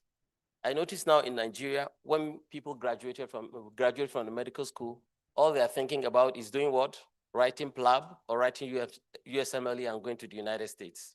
They don't even want to come into the residency training program anymore. So it's very critical for us to maintain that level, maintain the universities, the schools of public health, and the rest of that before we now start focusing on the job treatment, on training. Please, next slide. Oh, this is what I was talking about. I didn't know I was there. So this, just what I was talking about, we need to maintain the pipeline of the people coming into the public health workforce that we can now specifically train to deal with diseases in terms of surveillance, clinical management, and the rest of that. So this is the first pillar. Surveillance. Starting with surveillance, we have the field epidemiology training programs, which have been like a game changer in the region, producing hundreds of skilled epidemiologists. who can detect outbreaks, trace contacts, and guide response. But we know that surveillance doesn't stop at a district office. We need community health workers who recognize symptoms and link with national systems. And in today's world, it's not enough to collect data. We need a workforce that can turn data into actionable intelligence rapidly and accurately. Next slide. Now, clinical management is where the epidemic meets the patient, where the statistics become human lives, and our clinicians must be trained to recognize Lassa fever early, to provide supportive care, and to distinguish it from malaria, typhoid, and other febrile illnesses like I emphasized earlier. And equally important is infection prevention and control. Every hospital ward should have an IPC champion empowered to protect both staff and patients. And let us not forget the mental health of our healthcare providers. Training in psychosocial support is essential to sustain them through the trauma of outbreak response. Next. Laboratory scientists are the quiet heroes of our outbreak investigation responses. Without them, there is no diagnosis to start with, no confirmation, no reliable surveillance data. We must invest in their training, not only in PCR and sequencing, but also in biosafety and quality management. And we also need to train clinician scientists who bridge patient care and research, ensuring that our studies answer real clinical problems. Our retention is also very key. Too often we lose our best trained lab scientists to other sectors or other continents. We must create pathways. We must create pathways to keep them here serving our communities in Africa. Next. West Africa cannot always wait for trials conducted in distant countries, and I'm very happy that it's changing. We need our own trialists, our own research sites, our own ethics committees that are both rigorous and efficient. Clinical trials are not just about drugs and vaccines. They are about building trust with communities, ensuring ethical conduct, and generating evidence that reflect our populations. Preparing our workforce for trials through training, mentorship, and regulatory strengthening would ensure that when the next promising treatment or vaccine emerges, we are ready to evaluate and deploy it. Next. Beyond the pillars, there are very important cross-cutting priorities that we must infuse into all training and workforce plans and programs. No single cadre can do this alone. Our workforce must reflect our populations. Veterinarians and environmental scientists must sit at the table with clinicians. And of course, digital skills. Our workers must be adept at using artificial intelligence, electronic surveillance, and telemedicine. Our retention is equally critical. I've said this many times already today. How do we keep skilled people motivated in rural and underserved areas, for instance? And how do we keep them in country and on the continent? This is a challenge we have to deal with. Next. So we have regional and national success stories to inspire us. We have the regional, national, and national FETPs that have trained thousands of people that have responded to outbreaks over the years. In Sierra Leone, the Lassa Fever Clinical Research Unit is showing how clinical trials can be embedded with the community in a dynamic way. And the Lassa Fever Clinical Management Fellowship, I'm sure you're going to hear a little more about that during the panel discussion, is a success story. It's a collaboration between the Federal Ministry of Health, the National Public Health Institute, Georgetown University, and the Institute at Irua. This is something that can be shared with other countries that can be replicated. And of course, WAHO continues to harmonize training and workforce development across borders, supporting curriculum development and multidisciplinary training. These examples show us that regional collaboration works and that we can achieve more when we work together. Next. So what else can we do? We have to build integrated workforce pipelines that cut across surveillance, care, research, and trials. And I think it's also a good idea for us to establish centers of excellence in West Africa for epidemic workforce training, sustain public-private academic partnership that fund training and mentorship, and embed workforce development in every national health security plan. We have some, centers of excellence that we can work with. Like in Nigeria, there's a Center of Excellence for Genomic Research for Infectious Diseases. And we have other programs that are centers of excellence that can pull people from the different countries in the region so that they can be trained together. And finally, to commit to South-South collaboration. Let West Africa train West Africa. Let us be the ones to shape our destiny. Next. So let me end with this. Every single epidemiologist trained, every nurse empowered, every scientist supported, every trialist equipped brings us closer to ending not just Lassa fever, but the next epidemic too. And viruses do not respect borders, but neither does expertise when it is shared. Our workforce is our shield, our hope, and our path to resilience. Thank you very much for listening.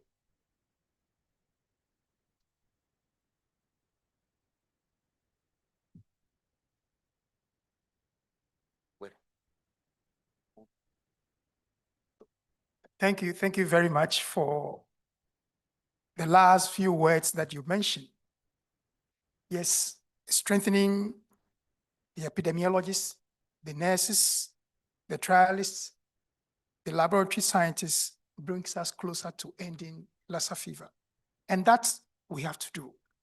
I don't think somebody else would do it for us if we decide to sit on the fence waiting for others to help us solve our problem. I have a panel of experts here who will help us discuss that. One thing that always baffles me is that we have one disease, but in the continuum of the disease, we train people in silos. We train somebody whose job is to detect the problem. And then we train another person. Your job is to treat. We train another person, your expertise is to make diagnosis. Another person, your expertise is to nurse the person who is sick. Another person to train to find out which vaccine will work. In all this, we fail to bring them together. And probably that's why the diseases are beating us to it, because it's a continuum. But you train people to handle segment of the continuum. How do we address this? And to do this for us, we have an expert. And the beautiful part of it is that I have one who has been an advisor to the president of a country, being a professor in the university, being a minister of health, leads the Burkina Faso Advanced Field Epidemiology and Lab Training Program that delivers training to field epidemiologists in over 10 West African countries and currently has trained over 200 residents. His recent consultancy activities delivered technical support to Africa CDC in the implementation of the 3 major programs, namely the MasterCard Foundation Saving Lives and Livelihood programs, Vaccination in Africa, the Ministerial Executive Leadership Program, and the African Health and Research Agenda. He has authored over 350 articles published in international journals. He's a reviewer and also an editorial board member for several scientific journals, a member of several and international public health program steering committees, a scientific review committee, and also a network. Help me invite Professor Nicolas Meda.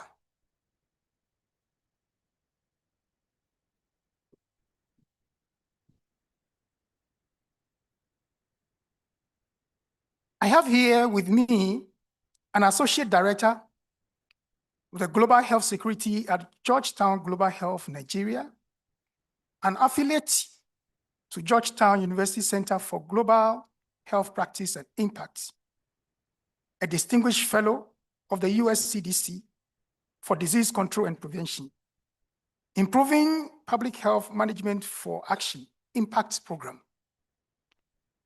With over 20 years of experience in clinical medicine and health, she has built an expertise in global health security, emergency management, infection prevention and control, surveillance and infectious diseases. And recently, has been one of the pillars when it comes to health policy and immunization. And across Africa, she has focused on strengthening pandemic preparedness and working with governments of Botswana, Cameroon, Kenya, Nigeria, Tanzania, and Zambia to establish and strengthen their national public health institutes. Please help me welcome Dr. Winifred Ukuno.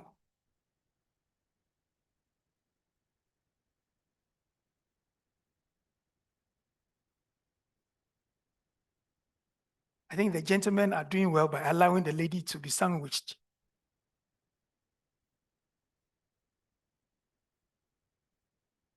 A Liberian medical doctor, a biomedical scientist, an inventor, and a social activist. His expertise in infectious disease research, diagnostics in public health, and recently, he is the inventor of a US patented rapid multiplex pathogen diagnostic test named the NYAN test that detects and simultaneously identify multiple infectious in less than an hour, including malaria, COVID-19, Ebola, HIV, hepatitis C, hepatitis V, yellow fever, and a number of them. He was trained and also worked as a scientist in the US National Institute of Health and University of Pennsylvania School of Medicine. He received an award in 2014 and also testified before the US Congress on Ebola epidemic in West Africa. He provided a roadmap to Congress to end the outbreak. He proposed the establishment of Africa CDC and the establishment of public health entities in African countries. He has published in reputable journals like the Nature and the winner of the 2017 Africa Innovation Special Prize for Social Impact and Invention. He's a member of the International Society for Infectious Diseases, the European Society of Clinical Microbiology and Infectious Diseases, and also the American Society of an American Association for Advancement of Science. Please help me welcome Dr. Christopher Nyan.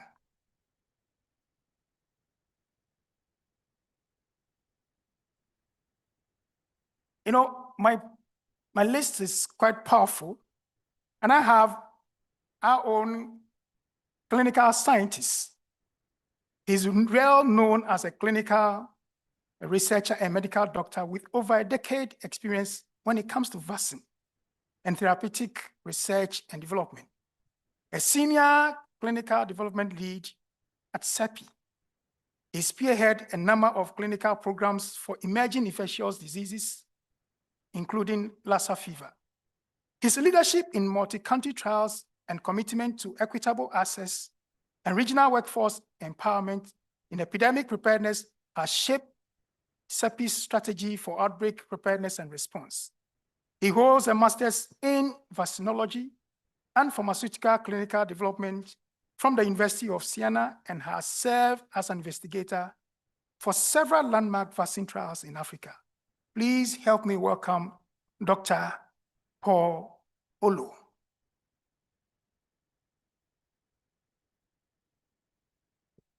Of India, your seat, please. And not the least, I have my own friend, a clinician with over 19 years of practice, 7 years of which he has been a specialist. Yes, the disease that we are talking about, he manages the Lassa fever case management fellows, a consultant physician and nephrologist, and a fellow of the National Postgraduate Medical College of Nigeria, as well as a public health specialist. He has certification in infection prevention and control by NCDC, WHO, and Africa CDC. Also, a theologian from the Vatican School of Faith. So when it comes to faith issues, he can equally address them for you. Yeah, he practices in the Federal Territory Hospital in Kebbi, and also the head of Department of Internal Medicine. He serves in the same capacity by supporting the regional and also the state university. He trains a number of medical residents and serves as their mentor. Please welcome Dr. Tuku Moses. I think, Dr. Moses, well, before they start answering the questions that I know they've been preparing for all these years for, because they want us to say goodbye to LASSA. One thing I just want us to have at the back of our mind is that we have a problem that we are dealing with that is not giving much recognition. But I'm glad that our various ministers of health during the opening ceremony have pledged their allegiance to ensure that we can say goodbye to it. If not now, the structures that are needed to make sure we say goodbye are put in place. And this fine gentleman and a lady will help me to chart the path of saying goodbye to this problem and making sure that we work in an integrated manner, having this integrated workforce for surveillance, clinical management, research, clinical trials, and the fight against Lassa fever and other emerging infectious diseases. Thank you very much. So I have a few questions for them.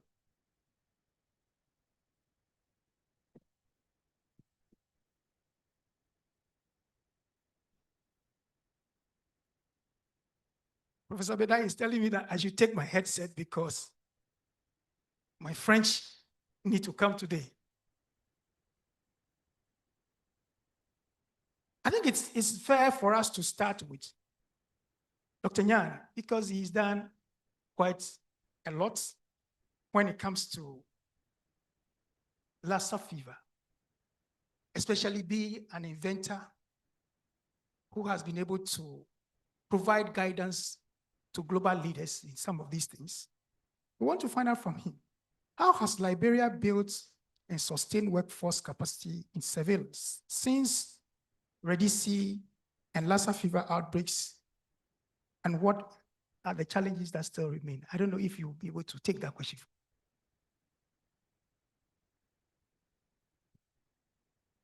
Thank you very much to everyone and the colleagues here on the platform, on this panel. What we have been seeing repeatedly on the African continent is that the vestiges of colonialism still exist. And we find them in every niche of our lives, whether in economy, in politics, and we see that in the sciences as well. In order to relieve ourselves of that, those of us who are in a technical space, in science, medicine, and response to diseases, we need to say Africanize or regionalize or nationalize our efforts. In that sense, with the Redisi program, which was more or less a foreign program of finances coming into our countries, although our countries have lots of money that's floating around that we cannot properly purpose. It was used to recruit a lot of epidemiologists, train those epidemiologists at the frontline level, the intermediate level, and then we've been training them also at the advanced level. In that regard, what the National Public Health Institute of Liberia, under our leadership, has been engaged in is not to have the epidemiologists just going as disease detectives on the field, but that they should also have some knowledge in diagnostics, some knowledge in case management, given their various skill sets, because as you will note, you have various persons who, for their first degrees, have bachelors in this natural sciences, and then they go to do epidemiology. So in that sense, we've at the National Institute of Health have been trying to see how we can train some of our epidemiologists into doing diagnostics. That way, they will be able to go with a broader mind when they go for disease detection. Another thing that we've done over time is to increase our laboratory capacity. Previously, you will note that all around the African continent and during Ebola and other outbreaks, specimens were taken out of our countries and taken to the Western countries for proper diagnostics and classification or characterization. We have made every effort in order to bring home those technologies. In that sense, we now do genetic sequencing for the first time since Ebola.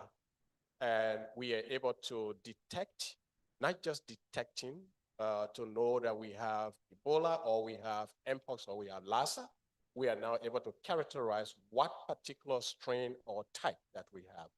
So we've been really battling Lassa in that same spectrum to expand our diagnostic capacity and get along with other African continental bodies like the Africa CDC, WAHU, WHO, Afro, in order to build platforms whereby we can begin to develop our own diagnostic test. Diagnostics is very important. If we don't do that on the continent, we'll continue to remain dependent on the importation of those. And nevertheless, we still have challenges that we are encountering. And those include the usual thing of resource limitations. And we refuse, according to Dr. Tomori, who was the guest speaker here, we are of the same kind of opinion. We refuse that our continent is lacking of resources. We have enough resources, enough money to carry out funding for our own research, to carry out testing, to carry out clinical trials, training people in this regard. Only and only if we can properly purpose those monies and take away the issue of corruption and the non-accountability and intransparency, we will be able to fund science, we will be able to fund research, we will be able to fund those things that make us to be strong and equipped in order to wipe out these diseases we're talking about. Not only Lassa, but other diseases that we are confronted with. Thank you. Thank you very much. I'll come back to you later on, but since you've talked about the fact that you now build the capacity of the epidemiologist not only to be a detector, but to have a better understanding in terms of the continuum of the disease. I want to go to Professor Meda. Being a minister in the past, an advisor to the president, a trainer, can he share his experience in terms of the surveillance, research, and clinical care, that approach that he used in training the field epidemiologists in the Francophone countries? Can he share his experience with us?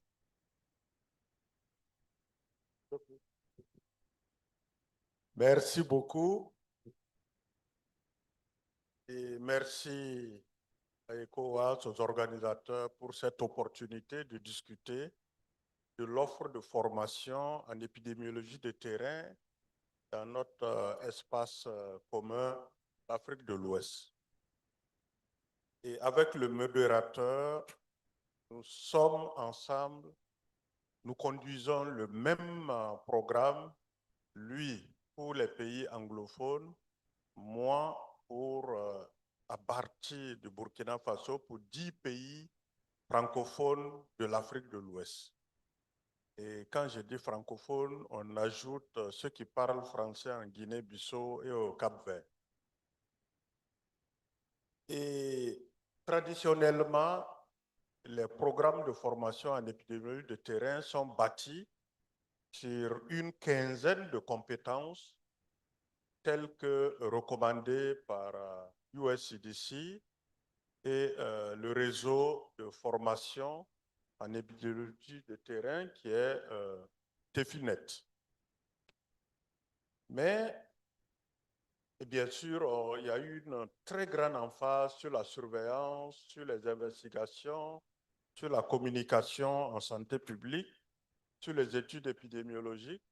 Mais le paysage épidémiologique et technologique au niveau mondial, au niveau régional et au niveau des pays évolue rapidement. Et nos curricula, comme le modérateur a dit, méritent d'être adaptés à cette évolution de la dynamique des maladies. Et il y a des défis. Et ces défis, comme il a dit, c'est la complexité des pathogènes émergents qui nécessitent une compréhension de l'interface animal-homme-environnement. Il y a les besoins de recherche opérationnelle pour avoir des preuves scientifiques rapidement, en temps réel, pour prendre en charge les malades ou prévenir. Il y a des besoins de recherche clinique en situation d'urgence pour évaluer des nouveaux médicaments, pour évaluer des vaccins. Il y a l'urgence de répondre à des situations d'urgence complexes. Le Sahel, vous savez tout ce qui s'y passe avec le terrorisme, les personnes déplacées internes, et tout ça, c'est des situations d'urgence complexes qui ont besoin d'une action humanitaire. On a discuté ce matin de toutes les actions multisectorielles qui impliquent de fédérer tous les acteurs, en particulier avec la communauté. Et nous avons maintenant la montée en charge des innovations technologiques qui aident pour le diagnostic, qui aident pour le système des données, qui aident pour les modélisations et la prédiction des épidémies. On ne peut pas voir tout ça et continuer un curriculum d'épidémiologie de terrain classique comme avant. Et donc, nous sommes en réflexion avec l'OAS pour élargir, intégrer et harmoniser dans l'espace CEDEAO les curricula de formation en épidémiologie de terrain pour prendre en compte tous ces défis. Et si nous comptons bien, il faut des modules nouveaux pour la recherche épidémiologique et clinique, des modules nouveaux pour le One Health, des modules nouveaux pour tout ce qui est sciences humaines, sociales et comportementales, et des nouveaux modules pour les technologies émergentes. On a l'intelligence artificielle aujourd'hui. Et j'ai recensé à peu près 10 unités d'enseignement qu'on pourrait intégrer. Et rapidement, c'est la méthodologie de la recherche en santé publique, c'est l'éthique de la recherche et les aspects réglementaires, c'est tout ce qui est principe des essais cliniques, tout ce qui est bonne pratique clinique, tout ce qui est essais cliniques en situation d'urgence sanitaire, tout ce qui est surveillance intégrée collaborative, tout ce qui est investigation d'épidémie selon le modèle One Health, tout ce qui est collaboration multisectorielle, tout ce qui est sciences humaines et comportementales, environnement et santé, tout ce qui est épidémiologie numérique pour prendre en compte l'intelligence artificielle, prendre en compte la géomatique, prendre en compte la télédétection pour la surveillance environnementale,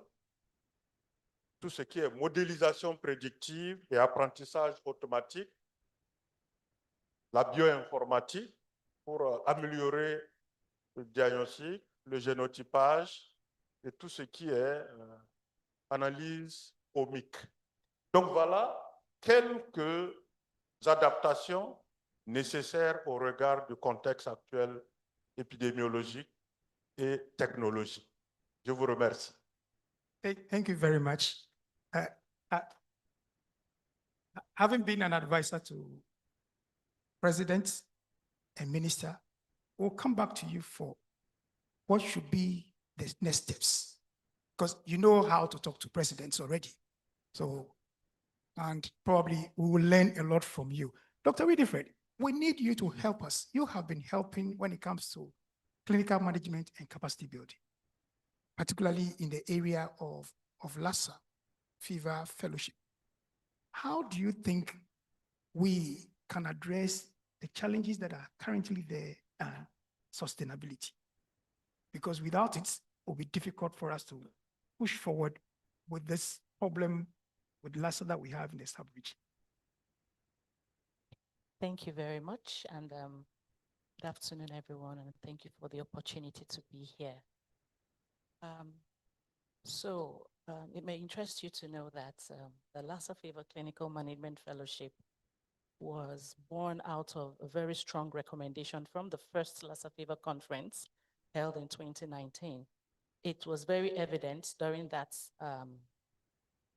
conference that capacity needed to be built in terms of healthcare workers and improving that pool of healthcare workers to be able to manage Lassa fever. And we set out to do that same year, but of course the efforts were put on hold basically when we went into the COVID-19 pandemic, and we came out of it. And through funding from the US CDC, we were able to come up with a very concise curriculum, working with foundational members of the fellowship. And these include the Federal Ministry of Health and Social Welfare, the Nigeria Center for Disease Control, ERA Specialist Teaching Hospital, Edo State, Federal Medical Center, Owo, Ondo State, and Alex Ekweme, Federal University Teaching Hospital, all in Nigeria, as well as Georgetown University, and of course, like I said, there's funding from CDC, and that rolled out in 2023. This was not without its challenges, but we trudged on and had the first set of 12 fellows who graduated. And interestingly, I'm on this panel with one of the fellows in the person of Dr. Tuko Moses, who was a pioneer fellow. And of course, recently, last month, we just graduated another set of 19 fellows in the second cohort training. So looking back at what we experienced with the first cohort, it was very clear that the fellowship was needed, and there had to be that expansion in terms of number of persons who could be part of it. Also, it was also clear that there were some aspects of Lassa fever that were not maybe really out there that people knew about. And, you know, we had to get to revising the curriculum. So as it stands now, initially we had 18 modules and sub-modules, but right now we're looking at 40 modules and sub-modules because it's really expanded. We have had to bring in Lassa fever care for the elderly. It was really quite an interesting experience to be working, to be listening to the facilitator who did that. And there were other aspects of Lassa fever that are not out there, and people needed to know, what does the eye presentation in a Lassa fever patient look like? That's not something that is out there, but we had a colleague who had done a lot of work come in and talk to us and train the fellows around that. We went through a virtual component of it, and this is a feedback from the last time, and we held an extensive 5-week virtual session, a total of 30 sessions, every day from Monday to Saturday at 1 p.m. we logged on. Some sessions were just 2 hours, and some sessions extended up to 3-4 hours, depending on how engaging the sessions were. And we were able to have the first crop of people from who we picked to have the in-person session at ERA Specialist Teaching Hospital, and they graduated, and we had 19%. From that crop of 19%, we had the ERA Specialist Teaching Hospital sponsor one of their own, and we had Medicine Sans Frontiers, the Western Central Africa sector, sponsor 3%. We had experienced the issue around collaborations, which is one of the barriers in scaling up. But that came to the fore in this. Though we are not yet there, but it was a first start to how we can continue to scale up this when having a multi-partner collaborative thing going on here. Again, we'll just be, it's off, I mean, one of the evidence barriers will be funding. We've only able to, I mean, in the last 2 cohorts, it's just a total of 31 fellows that we've been able to train because of the monies that have been, allocated for this. And we have continued to advocate to the foundational members, the government of Nigeria. And of course, we're taking it up to the regional level in trying to engage ECOWAS as well, because we understand that ECOWAS, Lassa fever is not just a problem, a public health challenge in Nigeria. It extends along the West African sub-region, on how we can have this scaled up to involve more persons. Also, in terms of the clinical sites, the training sites, so currently it's just ERA Specialist Teaching Hospital in Edo State, Nigeria, that has been the training site for the clinical component. But we're also looking at engaging others as well. But we need to have that full complement of specialists who will be able to walk the participants through the holistic, what it takes to manage a Lassa fever patient. The idea behind the fellowship is not to make the fellows experts across all subspecialties, no.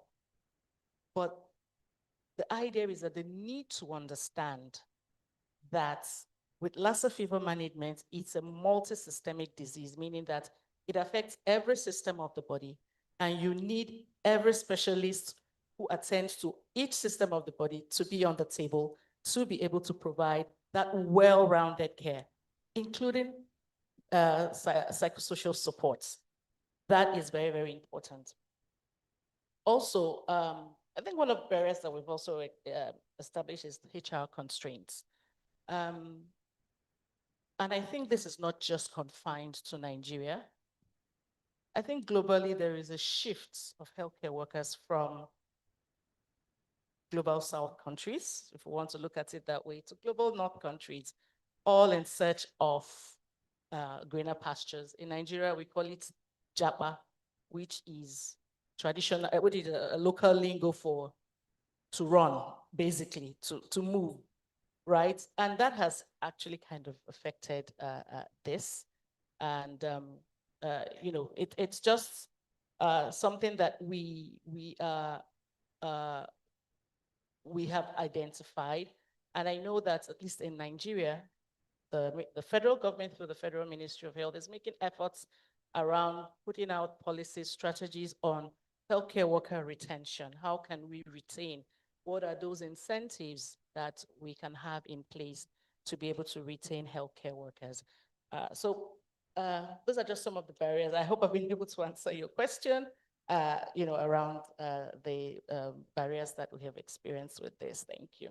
Thank you very much. Since you talked about Japan, let me quickly go to my friend who has been given an additional skill, Dr. Moses. You've been given additional skills. You are specialist when it comes to Lassa fever. Are you about to Japan?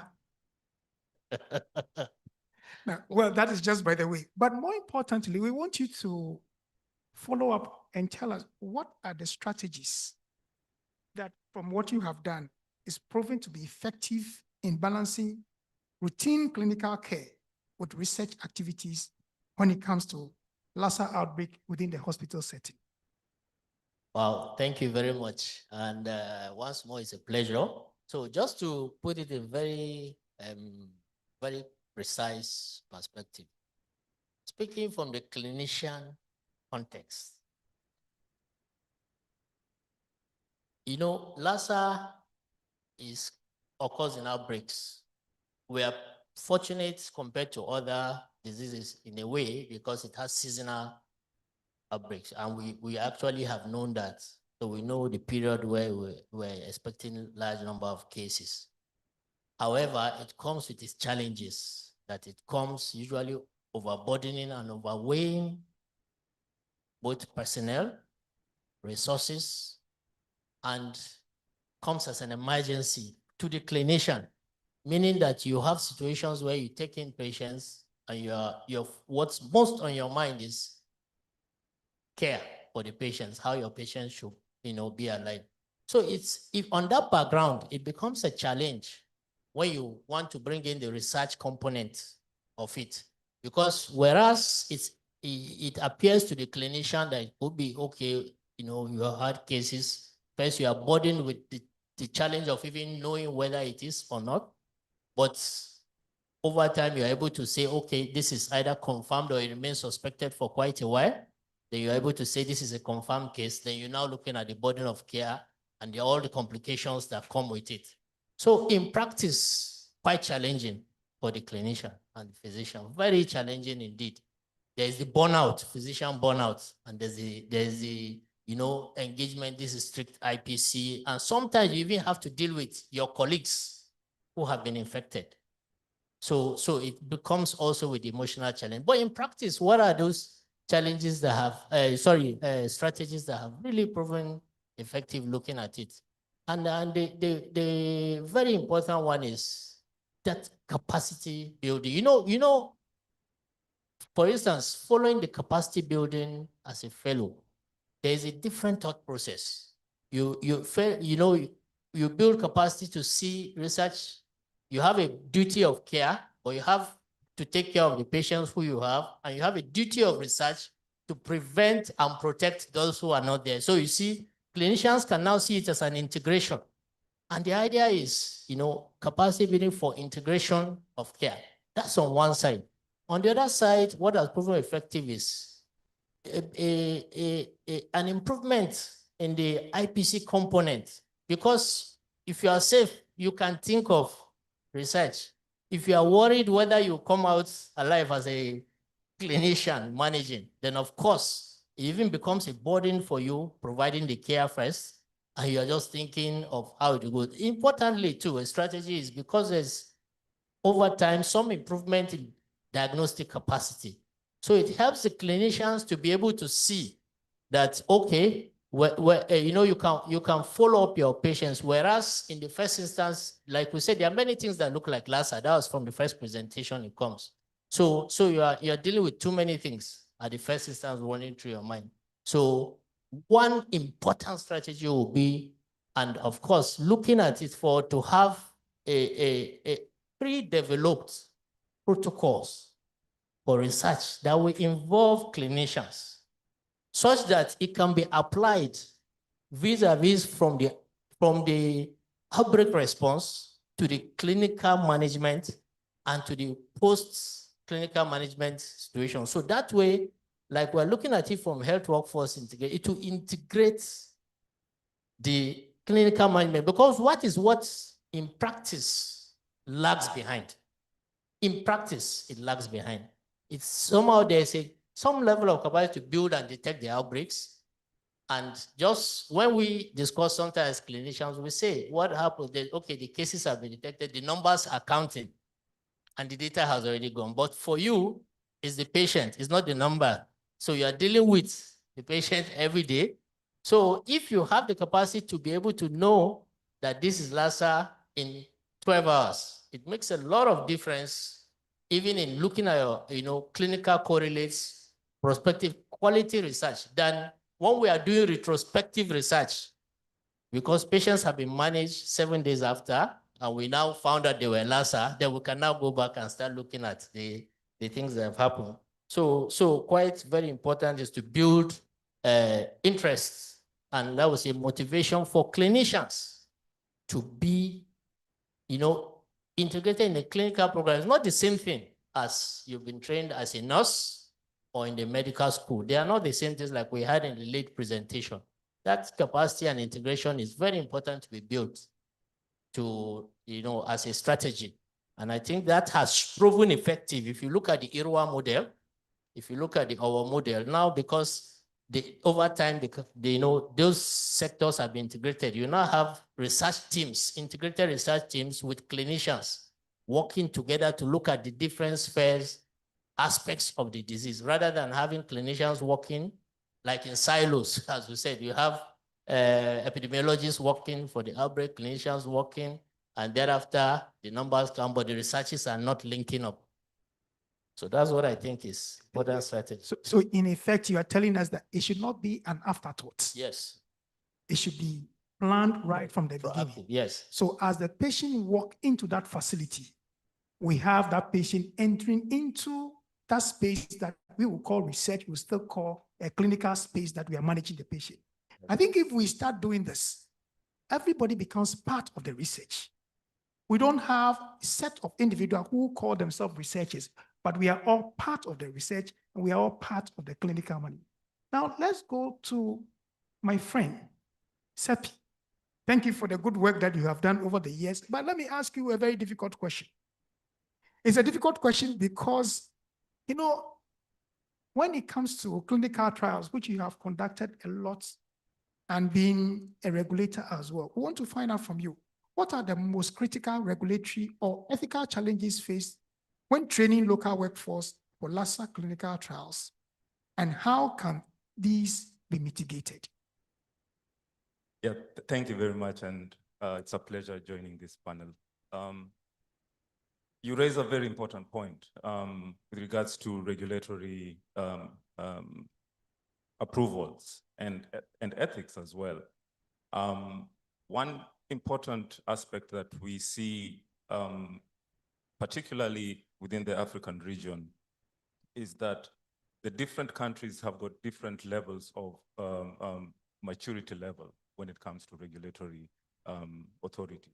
And I think that's an important aspect to look at, because if you're looking into clinical trials, for example, or research, and you want perhaps this expedited or done in a fast fashion, for example, you will go into a country and expect that potentially this can be reviewed, submissions can be reviewed over quickly, reasonable time, before you can be able to get into the country and perform these clinical trials. And this is not standardized across, for example, the ECOWAS region. Let me just put it that way. So you could see different countries have got different maturity level with regards to regulatory authority. So one aspect that we in CEPI have, together with our partners, that's WAHO, the Ghana FDA, for example, have worked with EDCTP. Very recently, there was a program that was particularly looking into strengthening the regulatory authorities in the ECOWAS region. This is a program that has been ongoing for the past 1 year. I think it's probably coming to a close right now. But these are the initiatives that I think are important, because you want to bring everybody around the table to be able to, provide key insights into, developing the regulatory aspects in the different countries.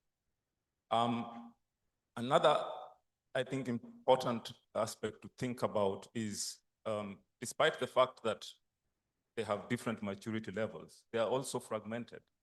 So every country has its own fragmented national regulatory authority. And Lassa, as we know, does not obey borders. And in that case, then I think it would be important to start thinking as to how we can be able to harmonize regulatory approvals.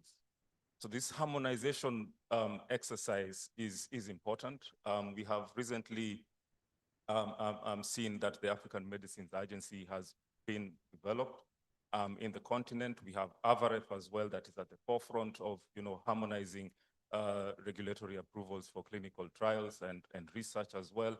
And we are working together with them to ensure that although it is difficult and it does take time, but I think it is important to harmonize process across the different countries, because that way then you can be able to, for example, have multi-centric, multi-country clinical trials and studies conducted in a timely fashion. You touched on ethical challenges as well, and I think that's an important aspect. I think if you think about conducting clinical trials and I could say randomized clinical trials, the issue around placebo being administered, a placebo being administered in a case of an outbreak, for example, is a very sensitive topic. And how do we handle this? So you see, so these are some important aspects that you need to consider when, not only discussing amongst scientists, but also within the communities, even before you approach these communities, to be able to conduct research in them, with them. And so it's important to start thinking about, and of course, there are schools of thought that are already thinking about alternative clinical trial designs, for example. So maybe you could have, instead of placebo, you could have a single arm where everybody receives, the investigational product or the vaccine, and you don't have to have a bias and give other people a placebo, for example. So I think those are some important aspects that we need to think about. We've talked a lot about community engagement, issues to do with sensitivities with regards to the different cultures that we live with and work with, different levels of literacy, for example. How do we handle all this, especially when we are now looking into getting informed consent, you see? And so you can tell from my discussion, this is really around the research aspects of it. And if you tailor your informed consent to have some serious considerations into this aspect around cultures, with respect to the cultures of the communities is going to be working with respect to the literacy, because you don't expect everybody to be able to read what you've written, what is the language that is going to be used to communicate here. It needs to be communicated effectively and clearly. And at the end of the day, you want the communities to buy in and have trust, this trust that we are talking about,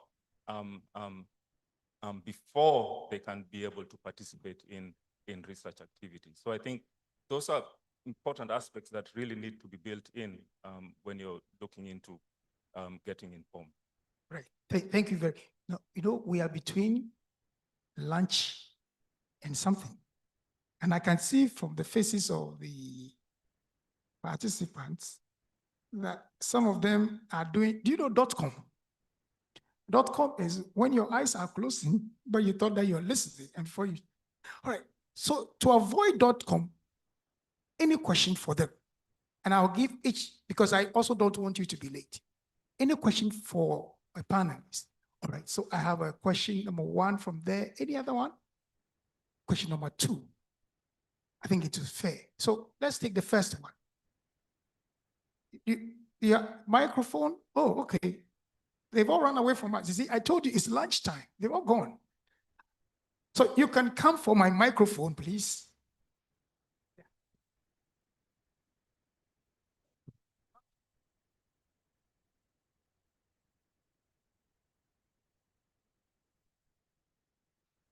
Je vais parler français, c'est OK. OK. Donc, je remercie les panélistes. C'est vraiment très intéressant et très instructif ce que nous sommes en train d'entendre. Alors, j'ai une question, une préoccupation. Et là, je me limite à l'aspect capacity building, curriculaire, ainsi de suite. Alors, la question que j'ai, est-ce qu'il y a une différence très grande entre les différentes, soit épidémies, virus, ou alors les maladies hémorragiques, qui fait que on est tenu ou on doit aller dans le sens d'avoir des curricula spécifiques à une maladie, par exemple Lassa. Alors, je te pose la question parce que je sais comment c'est difficile d'arriver au développement d'un curriculum et comment aussi c'est difficile d'arriver à avoir le financement pour le développement des curricula et aussi pour avoir les formations. Et donc, moi, chaque fois, ça me pose un problème.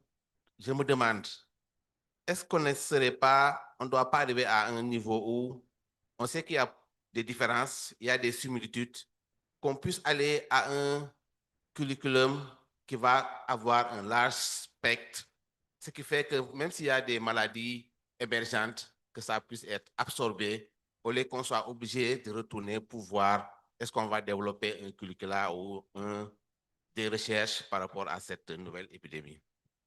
Merci. Thank you. We'll take the second question.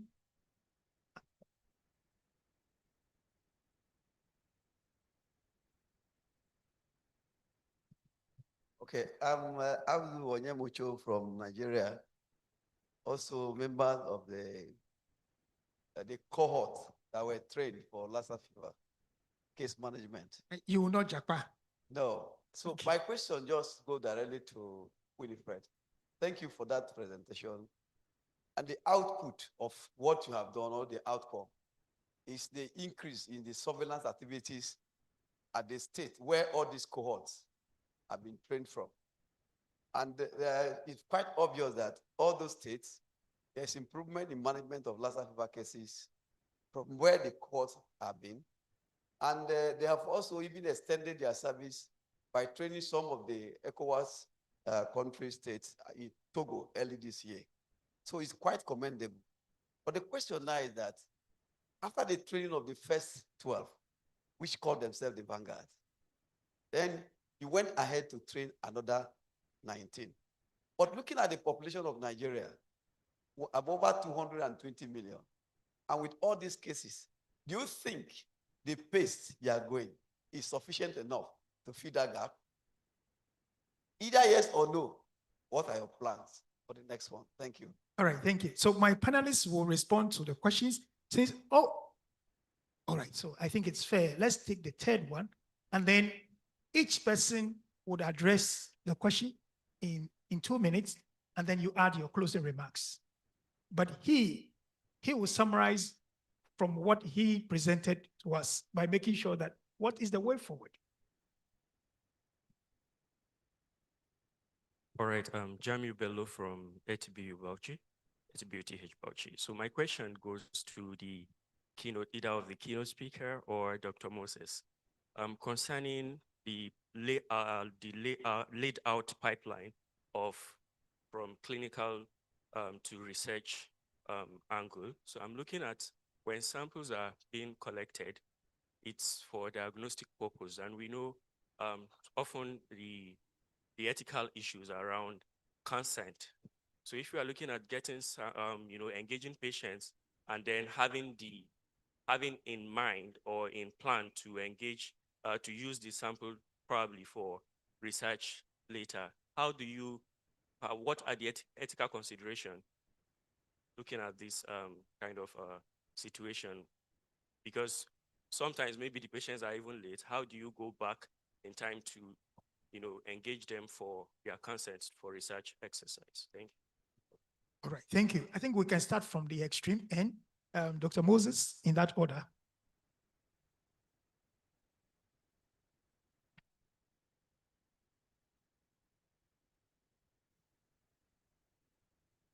All right, thank you very much. I quite appreciate those comments. And I will start with the very last one.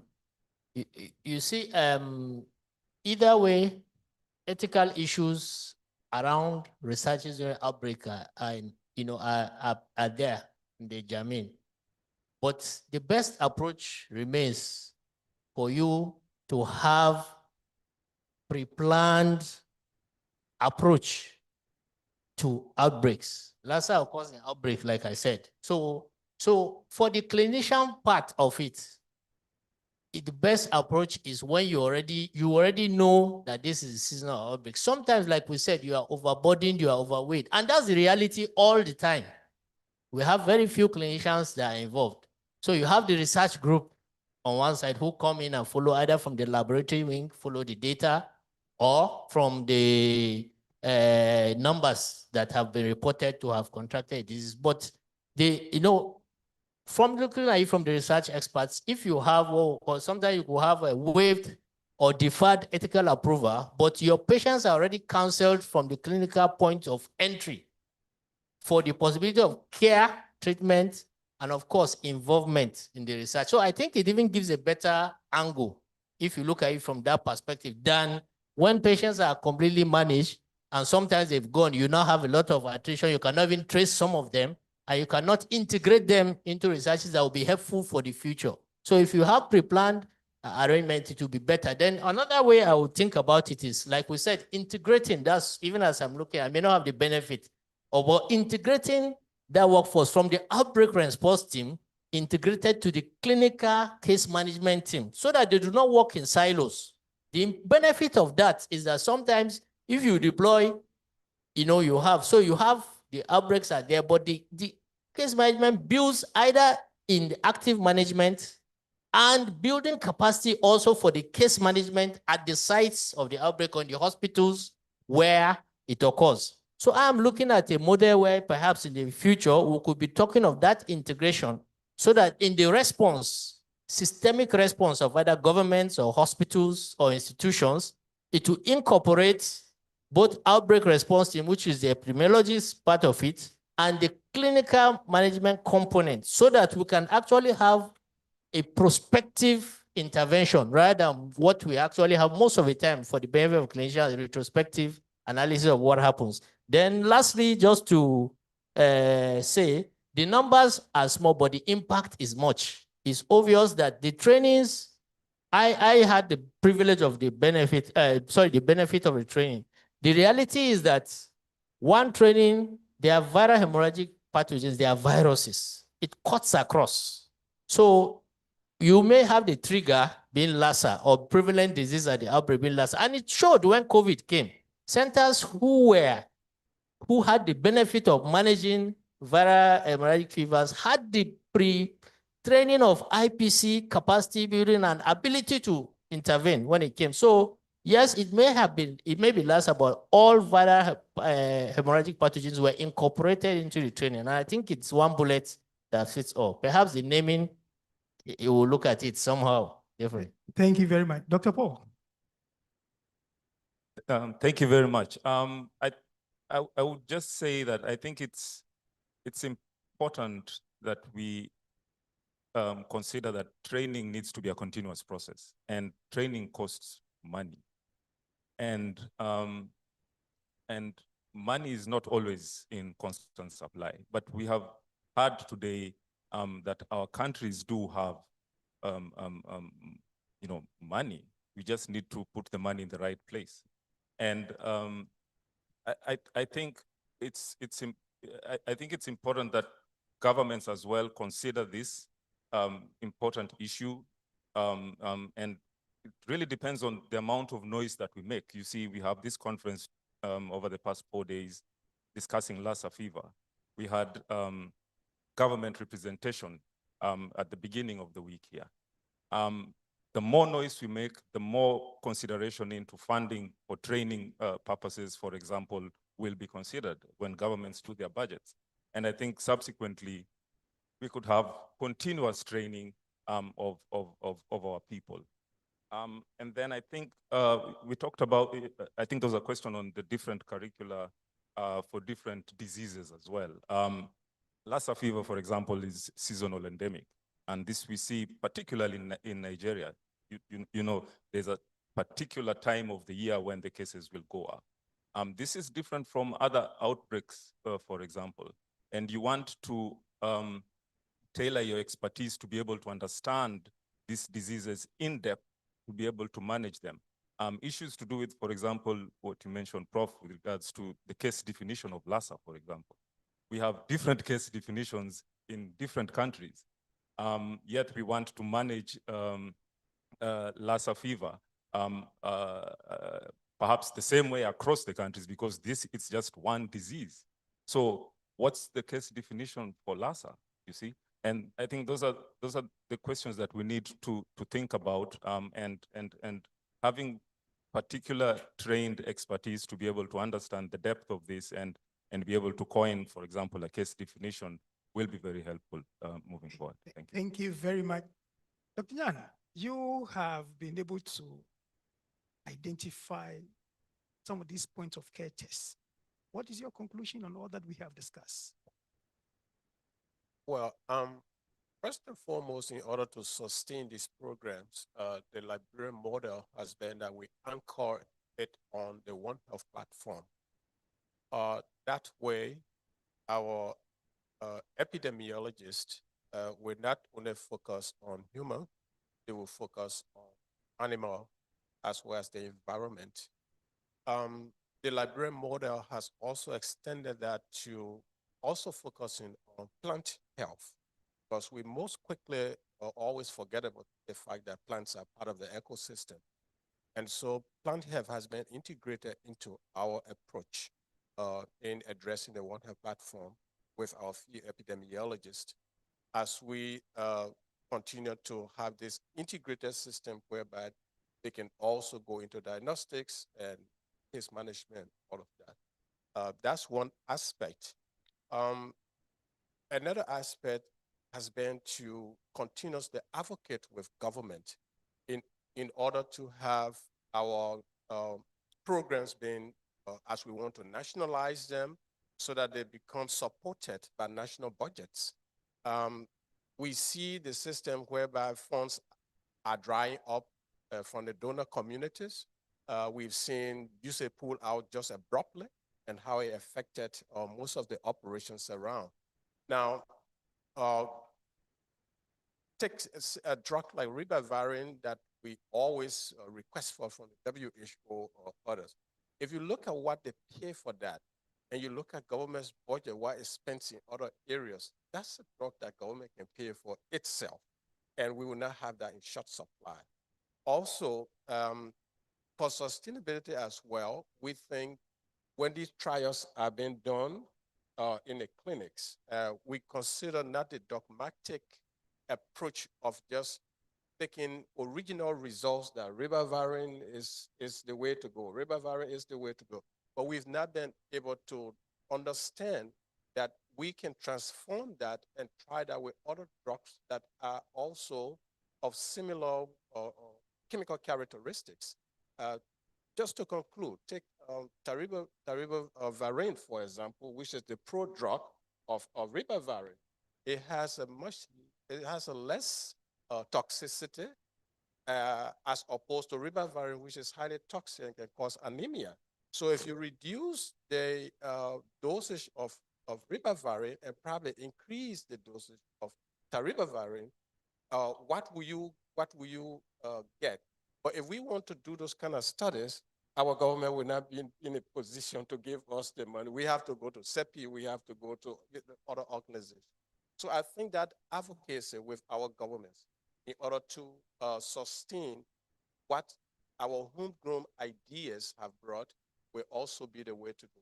On the Lassa issue, multiplex diagnostics, because we have the situation whereby because of onset clinical symptoms of multiple diseases, like take Liberia, malaria or typhoid, and then you come in with Lassa and some of the other hemorrhagic fever diseases, Ebola, which we are quite familiar with.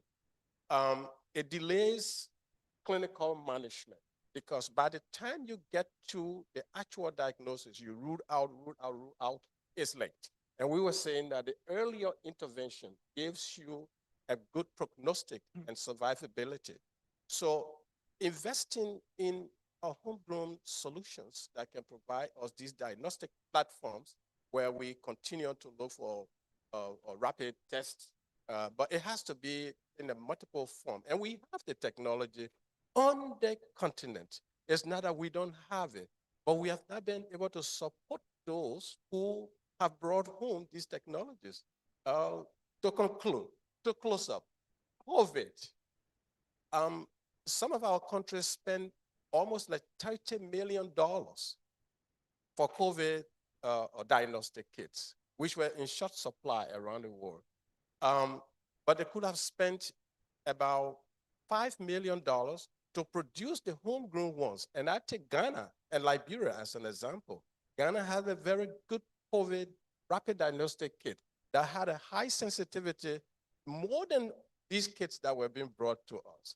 But they ignore that and pay more, pay $30 million for that, and instead of investing just $5 million in multiple producing that for the rest of the continent. And the diagnostic test we talk about, the multiplex, I don't want to go into that so that it doesn't appear. So we will be asking the one who has advised president in the past, been a minister of health in the past, a professor, and is still training. How can we talk to our president and ministers for them to understand that homegrown solution should be adopted and should be supported in every area? Merci, merci au modérateur. J'ai d'abord une question précise sur la spécialisation des questions, des formations. J'aimerais dire un mot en plus de ce que mon collègue a dit. Oui, il y a une observation d'une hyper-spécialisation des formations pour la lutte contre les épidémies. Ce que je voulais dire, c'est que ce que nous donnons, le modérateur, directeur du programme au Ghana, qui couvre quelques pays anglophones, je fais la même chose au Burkina Faso, qui couvre 10 pays francophones de l'Afrique de l'Ouest. C'est une formation de niveau master qui donne un minimum de 15 compétences pour travailler sur toutes les maladies à potentiel épidémique. Si vous avez ce diplôme, vous êtes capable de vous débrouiller sur tous les problèmes d'urgence qui surviennent. Mais vous connaissez la nature humaine, il y a toujours des spécificités de certaines maladies qui ont besoin de renforcement de compétences. Mais là, ce n'est pas des diplômes de niveau master. Ce sont des certificats qui permettent de dire, voilà, certificat leadership pour l'élimination du paludisme, certificat leadership pour un diagnostic génomique, certificat, ainsi de suite. Donc, c'est vraiment ça, et ce genre de renforcement spécifique est aussi nécessaire. Maintenant, pour parler au président Mahama du Ghana, c'est toujours compliqué pour les présidents parce que dans chaque pays, on vient lui dire que tout est prioritaire.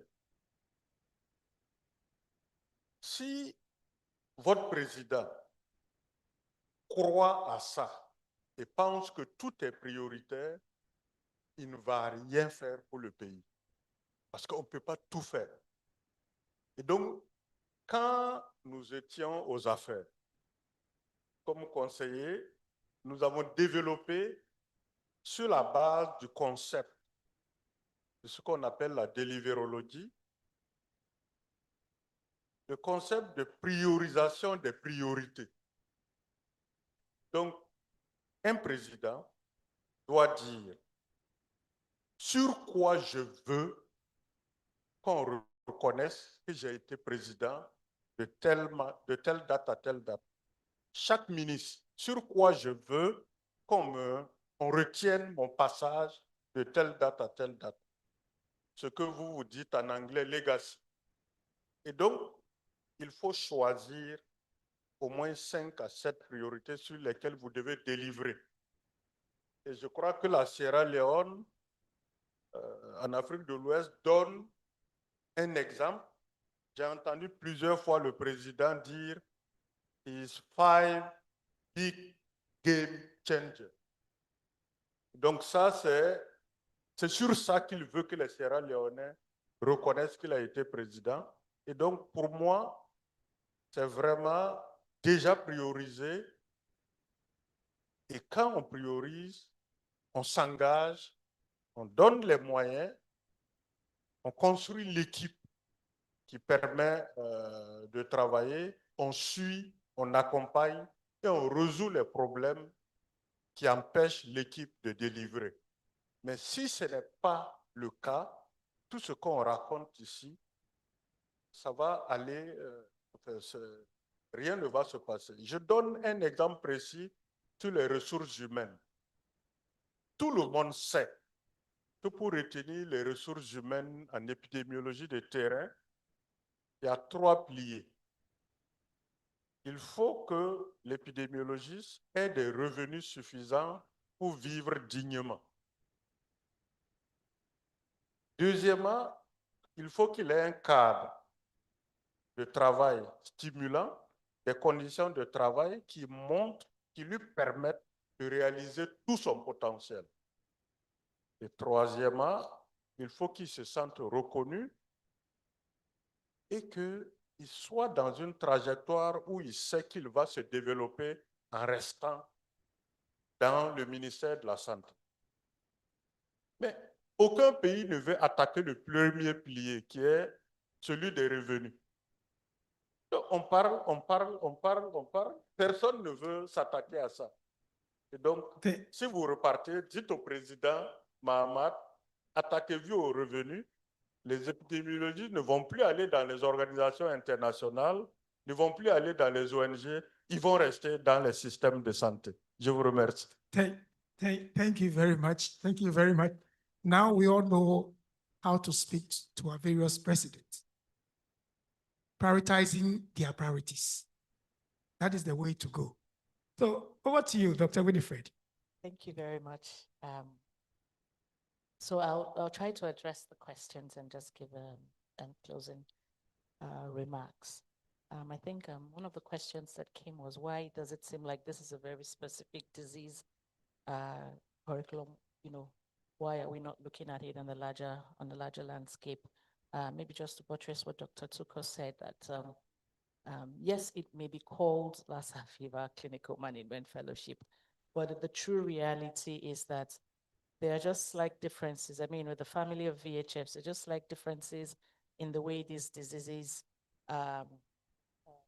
manifest and how you manage them. So going through that fellowship even gives you that knowledge and experience, and you build your skill, not just even for the VHFs, but for infectious diseases as a whole. So maybe it's a case of changing the name. Maybe it will look, it will sound more apt, you know, to address that. But just saying that the curriculum is quite extensive, and it also looks at how the clinicians can even be part of an emergency within their own space in the treatment center and key into what's happening in their localities, either at the state or district, state or regional level or the district level, as the case may be. Also, maybe to address Professor Aldo's question around the number of persons that have been trained so far. So that is what we are trying to do with having the government be part of this. And those advocacies have started and we will continue for it to be sustainable. Workforce development is a continuum. You can't stop at training a hill and say you've trained somebody once and that is it. Reason being that knowledge is evolving. right? And people need to be updated. And one fine way in which to update knowledge is through capacity building and advocating to the government around making provisions for professional development to be key in their annual planning. You know, healthcare workers are trained to have their knowledge and skills updated. And this is something that would also drive sustainability, you know, at the end of the day. Again, looking for very creative ways of having the trainings done. Yes, we moved from an in-person, all in-person training to now having a hybrid training, you know, so that we are training a critical mass, you know, at the same time, you know, in a very cost-efficient manner. These are ongoing discussions as to how this can be better, can utilize less money, but of course to be able to increase the output, you know, of this.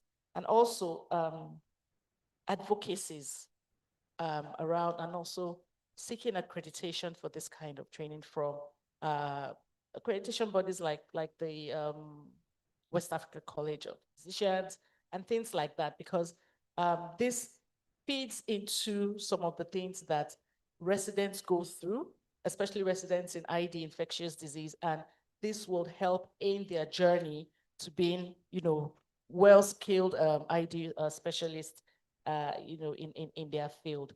And maybe just to wrap up to say that we, and just like he said, we need to start speaking the language of the government, right? You termed it prioritizing their priorities. Even if you prioritize it, how do you communicate? There is that language. We need to learn that language to know what to say at the right time, to know what to say at the right person, to be able to draw their attention and also get them to listen to you and buy into you. But it has to do with a lot of advocacies. We have meetings, we share data, we share the numbers, let them understand what those numbers mean. It's not what they mean in essence. It's not just to say, oh, we had an outbreak, 1,000 confirmed cases, and 500 survived and all that. What does that translate to? Well, let them see it from that perspective. And I always tell people, try to be in the head of our leaders and get to understand how they think, so that your thought process, what you're saying to them, is aligning with their thought process, and then you capture them at that point and get them to focus on what you need them to focus. Thank you very much. Thank you very much. So we'll give the last words to Dr. Shakir. Okay, I think for me, the take home is we need a large army of people to do all these things that we're talking about, from the clinic through the lab to clinical trials and the rest of that. So we have to be deliberate about building their capacity. And as we build capacity, we can't afford for things to happen in silos. People have to communicate with each other. We need to infuse what we do with the One Health thinking, a multidisciplinary sort of, you know, paradigm. And we can make people, even when they are trained for a particular role, to perform many functions, so that there is a seamlessness in what happens. Like a clinician can be taught the case definition so that they can be the first point in surveillance. They apply the case definition, they identify the cases. Without that role, there can be no surveillance at all. So the clinician needs to understand this and pass it on. And at the same time, the clinician needs to understand risk communication, community engagement. So this is the way we should think about these things. There are different functions that can be done by different people, and there are different people needed to form a team, an effective team that can get this work done. And there are models that we've used for this multidisciplinary training. During my talk, I mentioned the FETP that brings together clinicians, epidemiologists, veterinarians, laboratory scientists to train together, understand each other's language, so that when the need arises, they can work synergistically. So we need to put a lot of attention on, you know, planning to build capacity, but we should make sure that things are seamless. The different units communicate with each other and work as a unit, so that we can achieve, you know, all these things that we've been talking about since Monday. Thank you very much. Thank you. Before you give them a round of applause, we are being told that we need to be intentional. Let's remember today, we are all part of the denominator. But very soon, something will change and you become a numerator. Now, when you become a numerator, it means that you are diseased. Then you're going to go through this path. If we who are here, who have the voice and can speak and do the advocacy, we refuse to do that. Capacity is not built. People don't have the requisite skills. They are not competent in what they are doing. We will realize that this is just a story. We will not end the problem with LASSA properly. But I believe that every single one of us here have a role to play, and together we'll win this fight. Thank you very much. Shall we give them a round of applause? I think they've done a good job. They've done a good job. Give them one more before we go for. Thank you very much. Thank you very much. Time is not on our side, so we will stand there for our photo and then.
That's important.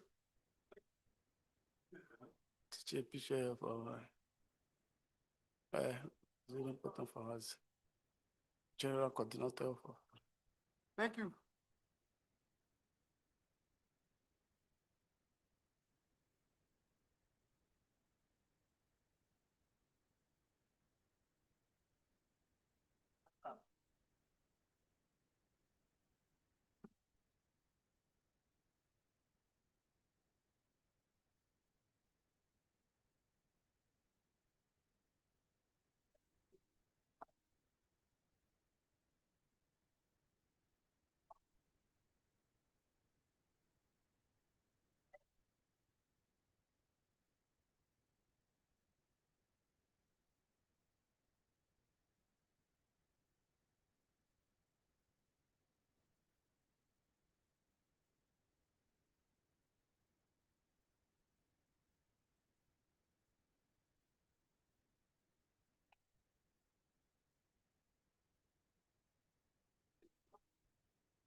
I can only see 2 persons. I don't know where the others are.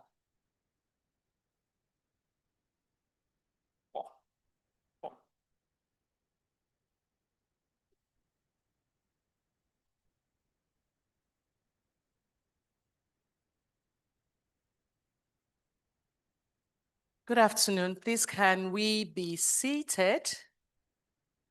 Could we call our colleagues who are still outside to come to the room so that we have our final session for this conference? We'll give a few minutes for people to settle in, and then we'll start.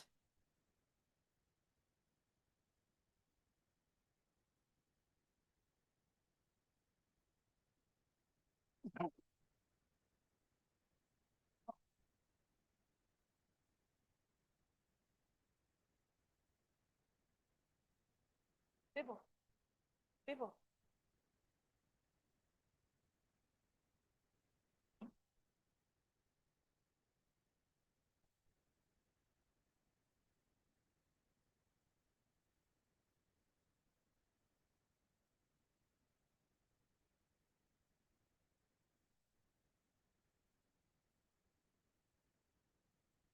Hey.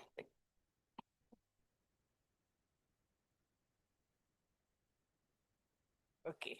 There.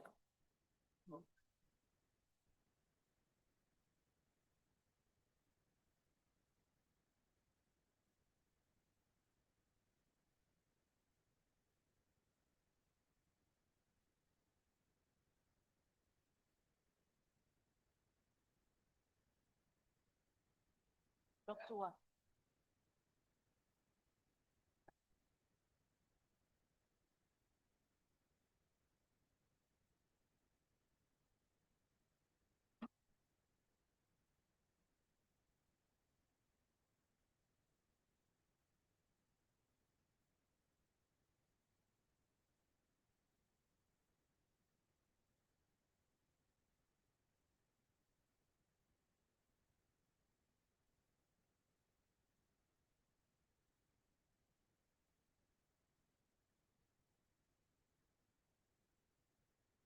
I didn't call you.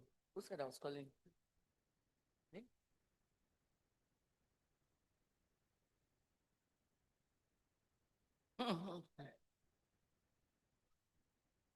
Okay, yeah, that's. We'll start.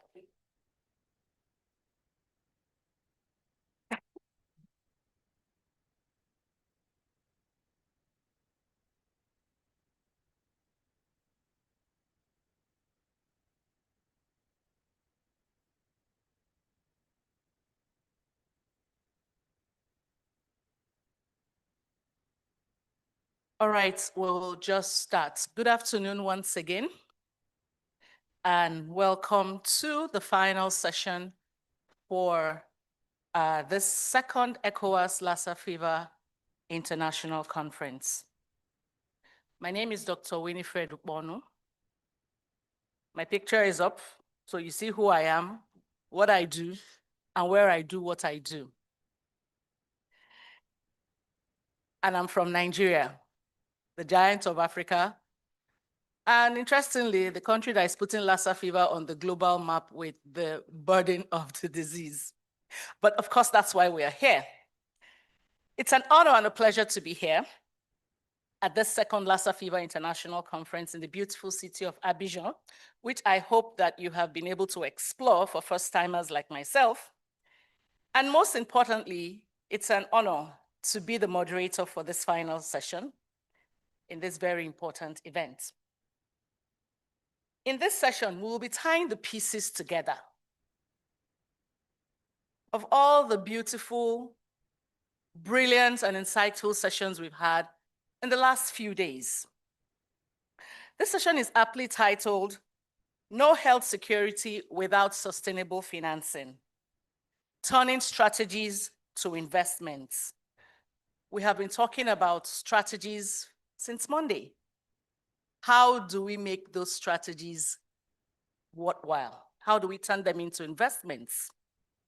We'll be speaking to a panel of seasoned experts who who will be coming on stage in a few minutes to share from their wealth of experience and their expertise. Throughout this conference in the last few days, we've had key themes resonate across the room, the different rooms where the sessions have been held. And these themes have bordered around synergies, partnerships, governance, cross-border collaborations, and going beyond the regular, as we have drawn from the collective wisdom of everybody who has been at this conference. But the question is, what are the practical approaches for securing sustainable financing for Lassa fever preparedness in West Africa? Looking at strategies such as domestic resource mobilization, integration of preparedness activities into national budgets, and the use of innovative regional funding mechanisms. I will introduce our distinguished panelists who will help highlight successful models that have worked within the region and outside the region, and explore opportunities of pooled financing to ensure long-term health security and resilience against viral hemorrhagic fevers. So without much ado, I will start by calling our first panelists. He's our home-based panelist.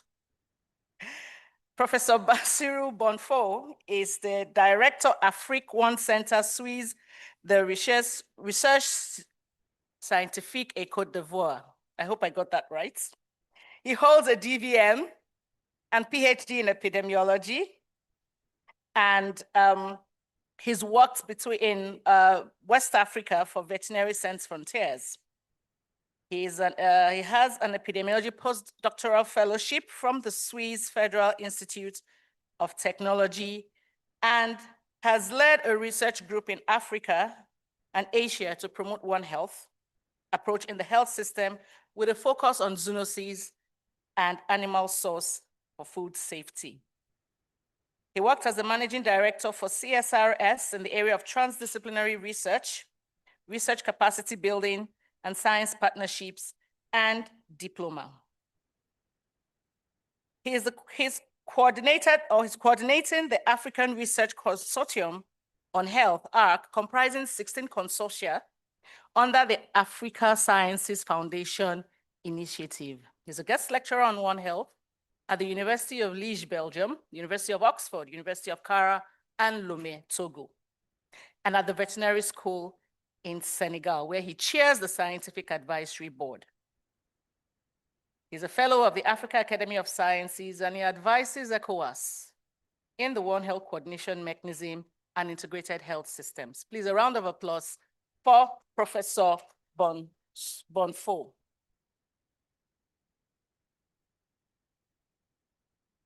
I would like to call on our next panelists.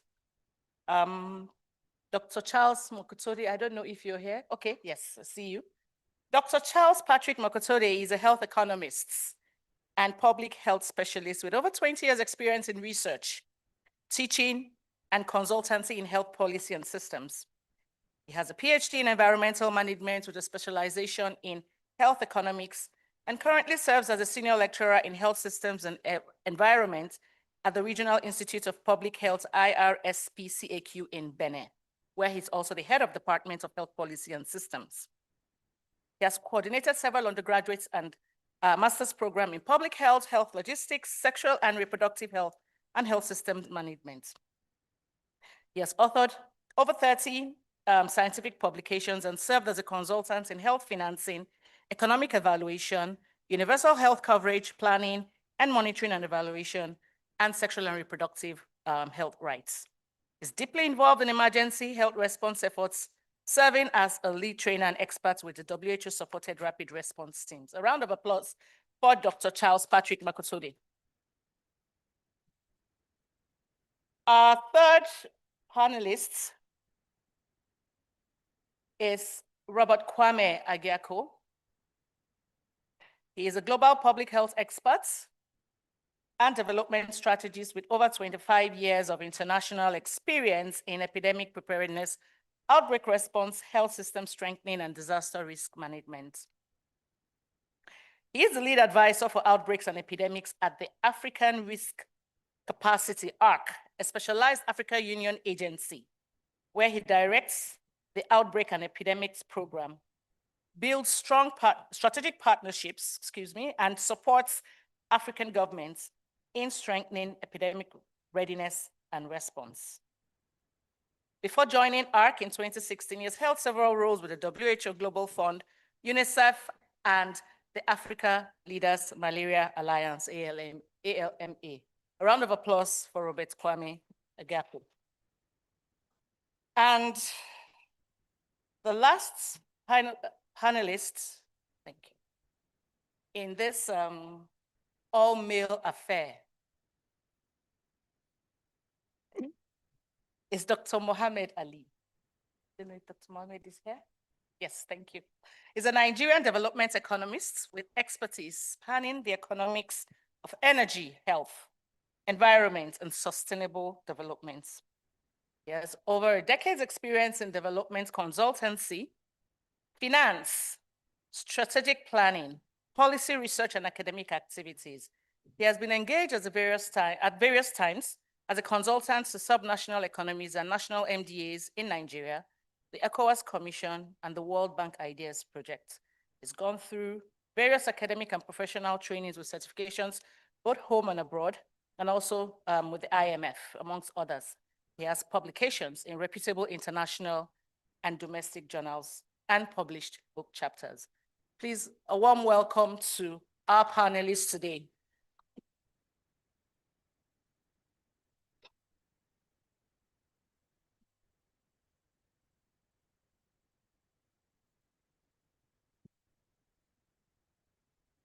Okay. We will be starting the discussion. It's serious business. We're talking about money, right? Money is, when there's talk about money, everybody puts a straight face and wants to listen carefully. They say it's women that like money, but we have an all-male panelist, so an all-male panel, so we'll see how that goes. So I will be going through a round of first questions with our panelists, and we want to hear from them how we can have sustainable financing to be able to protect ourselves, to be able to ensure we have an improved health security in the region.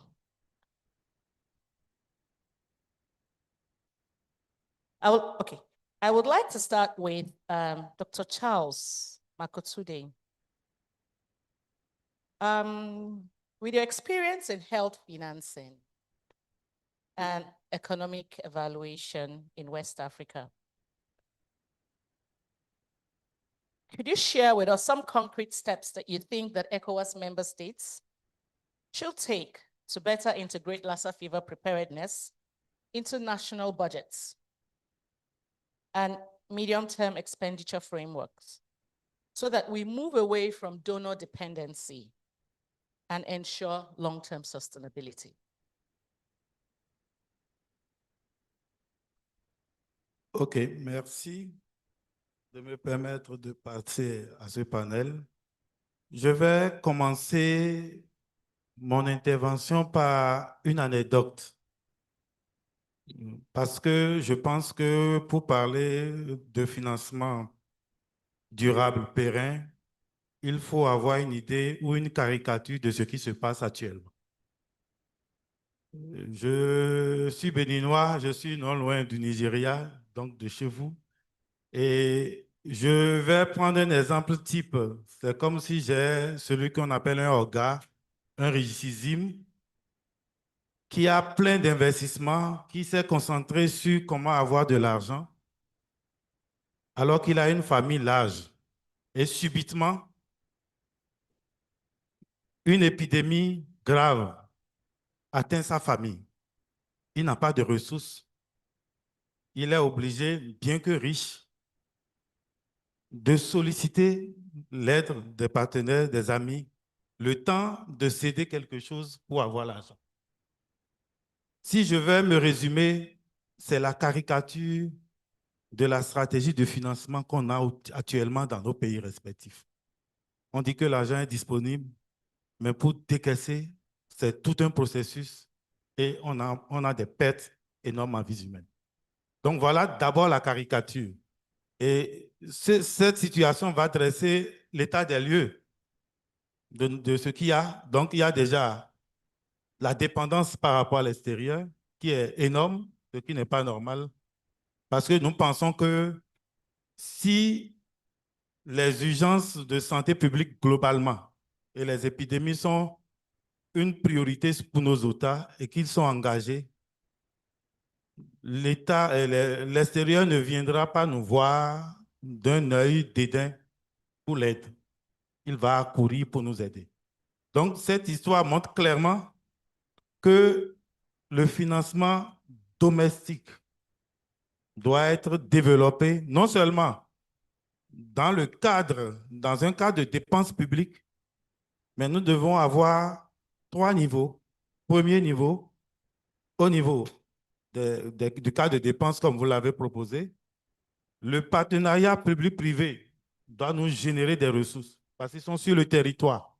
On doit trouver, si on n'a pas de plan d'investissement pour le secteur santé, ça fait partie des limites qu'on a aujourd'hui. Si on a un plan d'investissement, il doit s'aligner dans le plan d'investissement et participer officiellement au lieu de nous proposer des fondations où on ne sait pas comment l'argent est bien géré.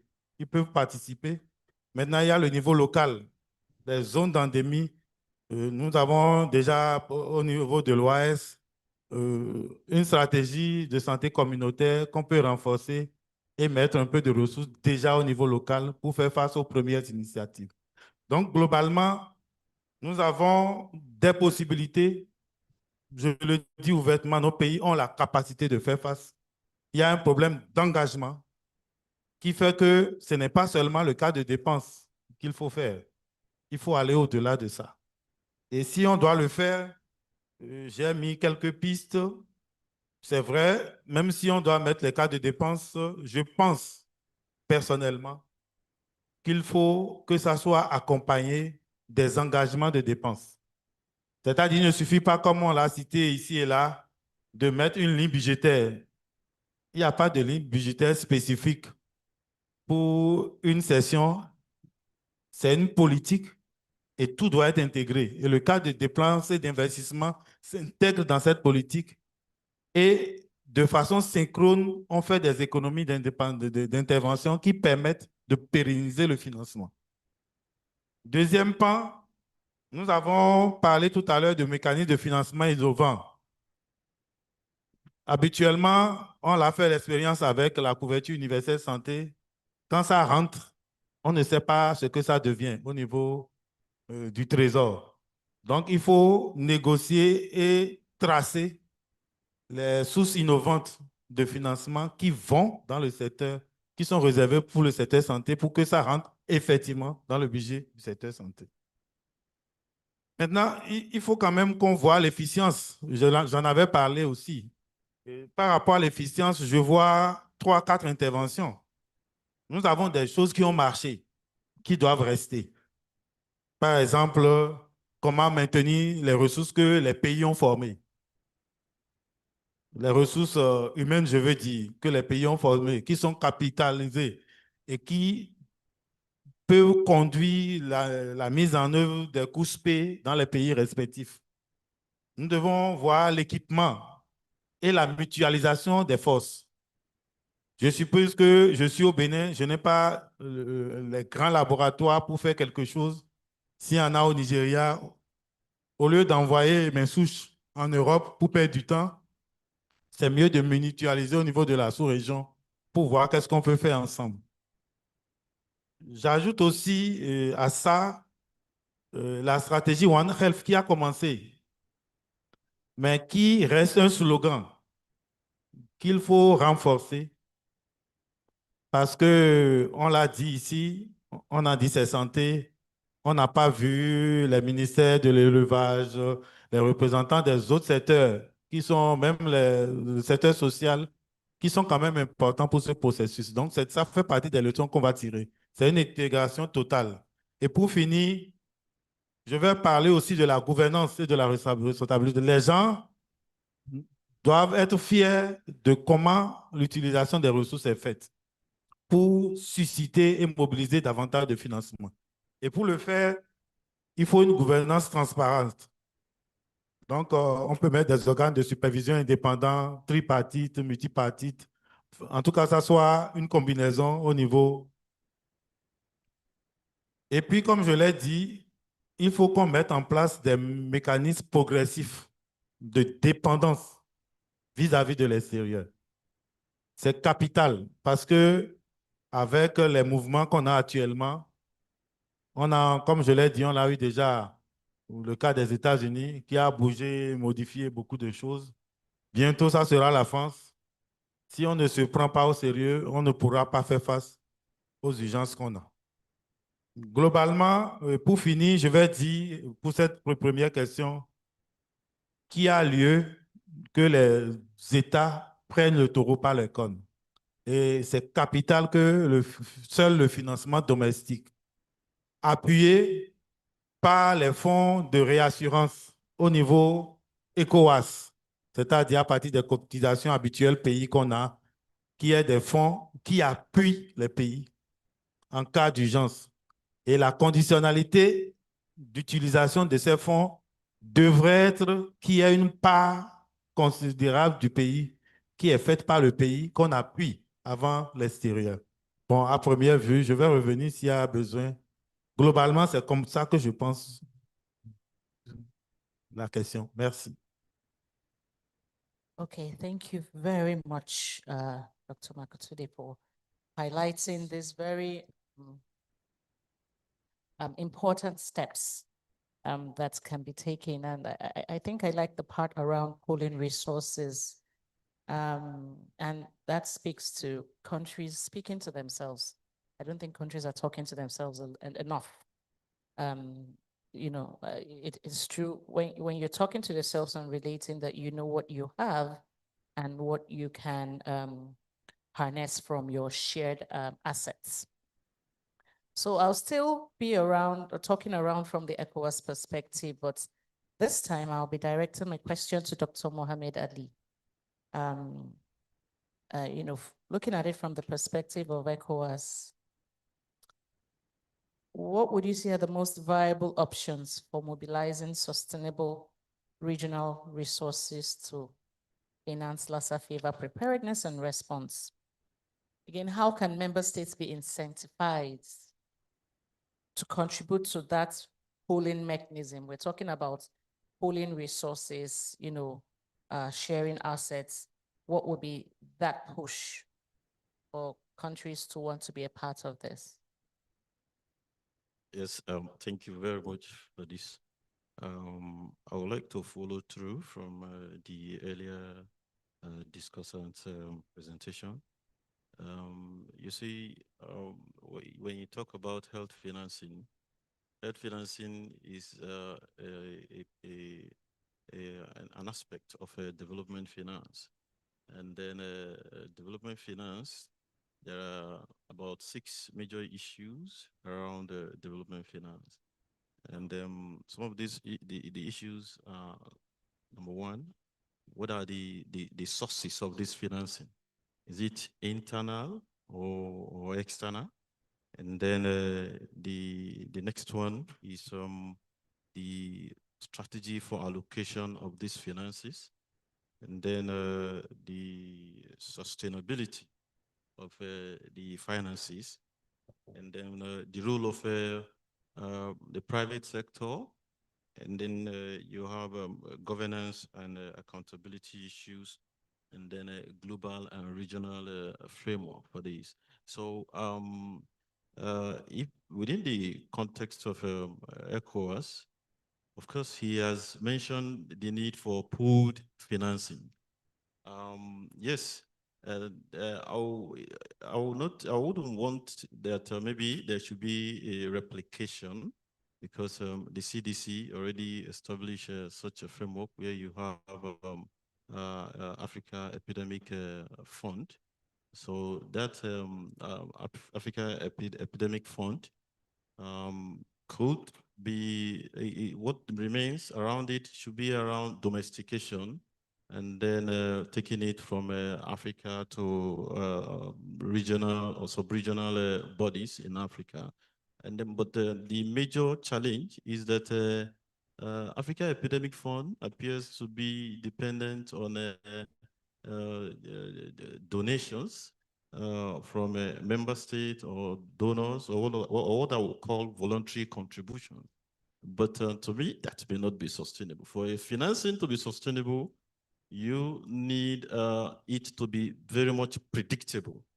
And then that it will be predictable if there is a strong framework in place to ensure that these finances are well mobilized. And one of such way could be to leverage on the private sector, because whenever epidemic breaks out, it also affects private sectors in terms of their sustainability of their businesses, and then even their profit and turnover. So if they are well convinced about this, and then you can develop a framework whereby the private sectors, that particularly those of them that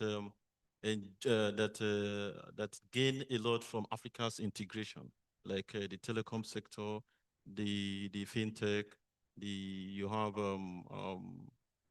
digital sector and what have you, and even some hospitality businesses, the one that are operating at the highest level of it.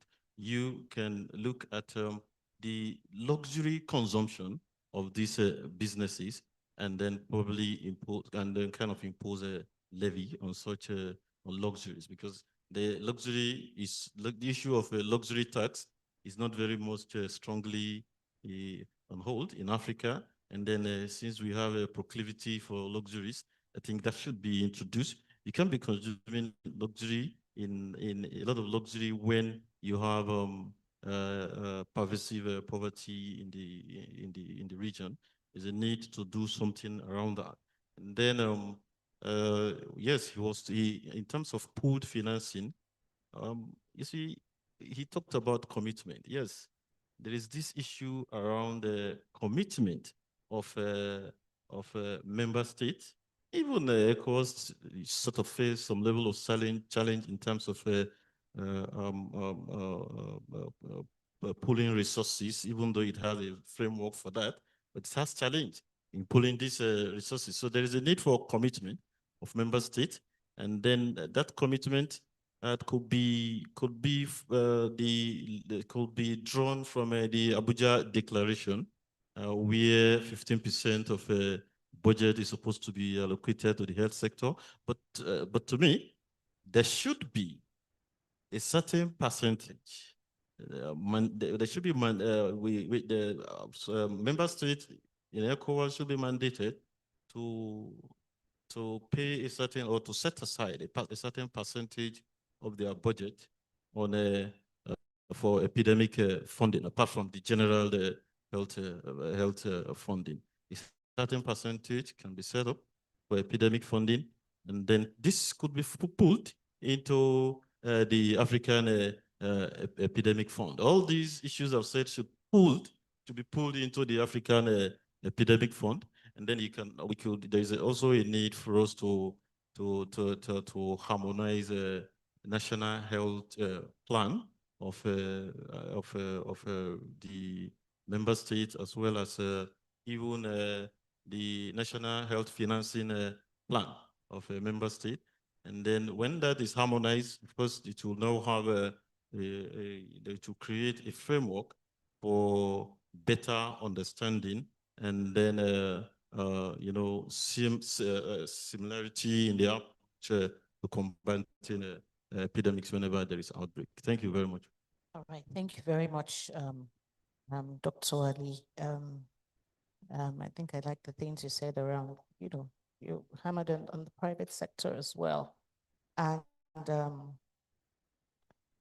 I think I like that phrase you made: for financing to be sustainable, it should be predictable. you can only make predictions when you're sure about where you're getting the fundings from. And that will help with preparing for this outbreaks. And also the mention of the Abuja Declaration, I think we should go back to the drawing board around that because things have evolved since that declaration happened, and we need to be in tune with what's going on currently, more especially in the funding landscape globally. I talked about domestication, and that will take me to Dr. Robert Agiaku. So can you share with us ARC's innovative risk pooling and outbreak insurance mechanisms?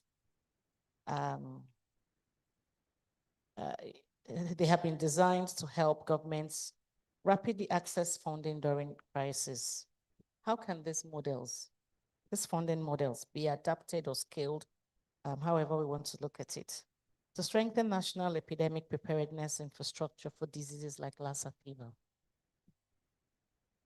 Thank you very much, Madam Moderator, and apologies for this all-men panel. With you here, I think the mix is right. I'll pick up from the two previous speakers. I think one, the first being the insufficiency on low disbursement of funds, and then I think also the predictability or the lack of that. The African Risk Capacity is a specialized agency of the African Union, which was set up to support countries mitigate against disasters. So disasters, whether it's drought, tropical cyclone, floods, and now disease outbreaks and epidemics. So here, what we work on in the outbreaks and epidemics team is diseases such as the filoviruses, Ebola and Marburg, and also meningitis. And then we are working on other diseases or pathogens to add to it, which would be Lassa fever we've been working on for a while. And then we're looking at Crimean and Congo hemorrhagic fever and also Rift Valley fever.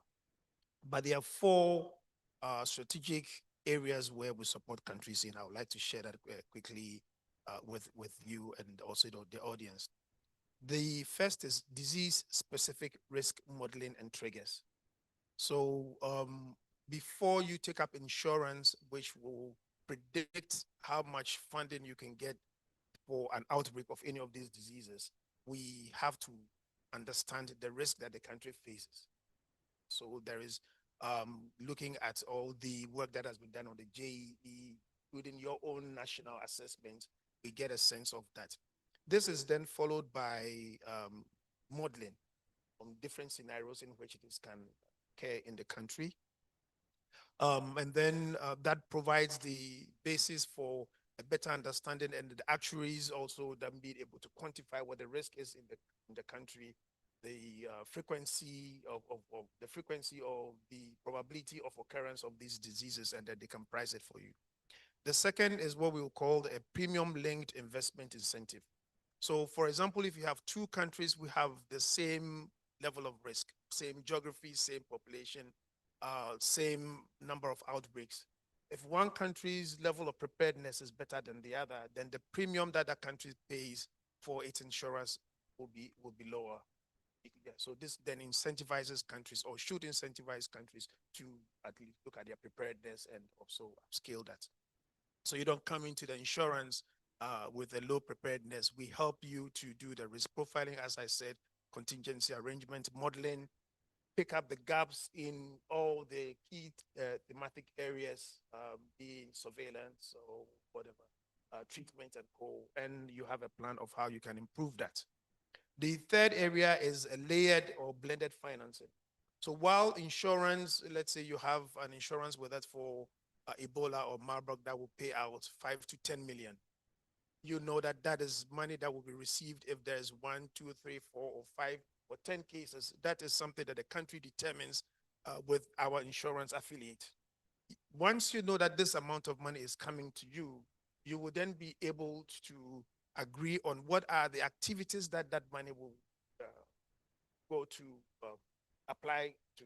It also allows you in the first week, 2 weeks of your response to then advocate for additional funds from donors if it's going to happen. So what this one does is that it provides you quick, assured, predictable funding that you know this is money that I'm getting if this happens. Yeah, so that is the third layered financing. Then the fourth is risk pooling, because it's not one country, it's not two countries, a number of countries subscribe to this, and then it helps us to reduce the risk across the country. So with specific to Lassa fever, we've done a lot of modeling a few years ago when we're trying to bring the insurance for Lassa. The data wasn't too good to go, but I think now, I haven't been here for a few days, it looks like now we have enough, perhaps enough data that we can go back to the drawing board and apply the same principle and make Lassa fever one of the diseases that we can cover under this. So in short, this is what we have.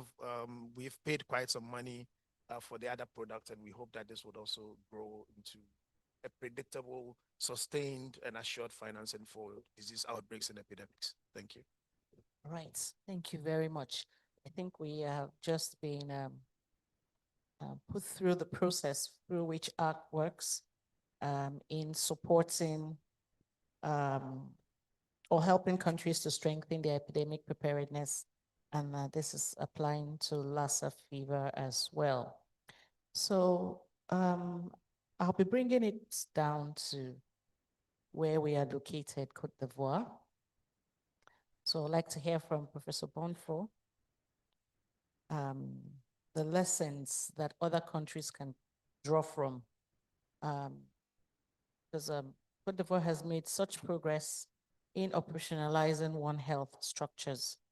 So it really hasn't just been around just singing, being in like a kumbaya kind of thing. One Health, One Health. They've been able to walk the talk to an extent. So what lessons can we draw from your approach in aligning epidemic financing across animal health, environment, and human health? Merci beaucoup. Je voudrais tout d'abord remercier les organisateurs pour avoir associé le Centre suisse de recherche scientifique et le consortium Afrique One. Par rapport à la question, je vais d'emblée dire que quand on parle de la lutte contre les maladies, tout n'est pas seulement finance. Il faut réfléchir en termes de ressources et identifier les premières ressources que nous avons sous la main. Et en général, ce sont les ressources humaines et l'environnement dans lequel nous avons.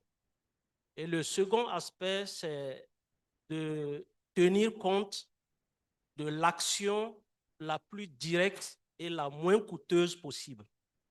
Et si je ramène à la fièvre de Lassa, je pense que l'hygiène et l'éducation sont des éléments sur lesquels on peut rapidement mobiliser les ressources pour sensibiliser et arriver à un résultat intéressant, ce que certaines communications ont essayé de relayer ici. Le deuxième aspect sur lequel je voudrais renforcer, et je pense que les économistes, je ne suis pas économiste, mais je sais que la santé est une ressource. La santé est une ressource et pour maintenir cette ressource, il faut y investir. Et cette ressource doit donner quelque chose de plus.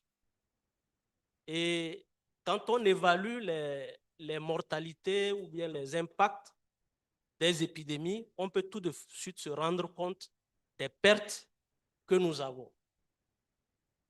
Et je vais essayer de parler un peu de la perspective de la science parce que je suis dans la recherche scientifique. Et pour nous, il y a quelques questions préalables qu'il faut se poser.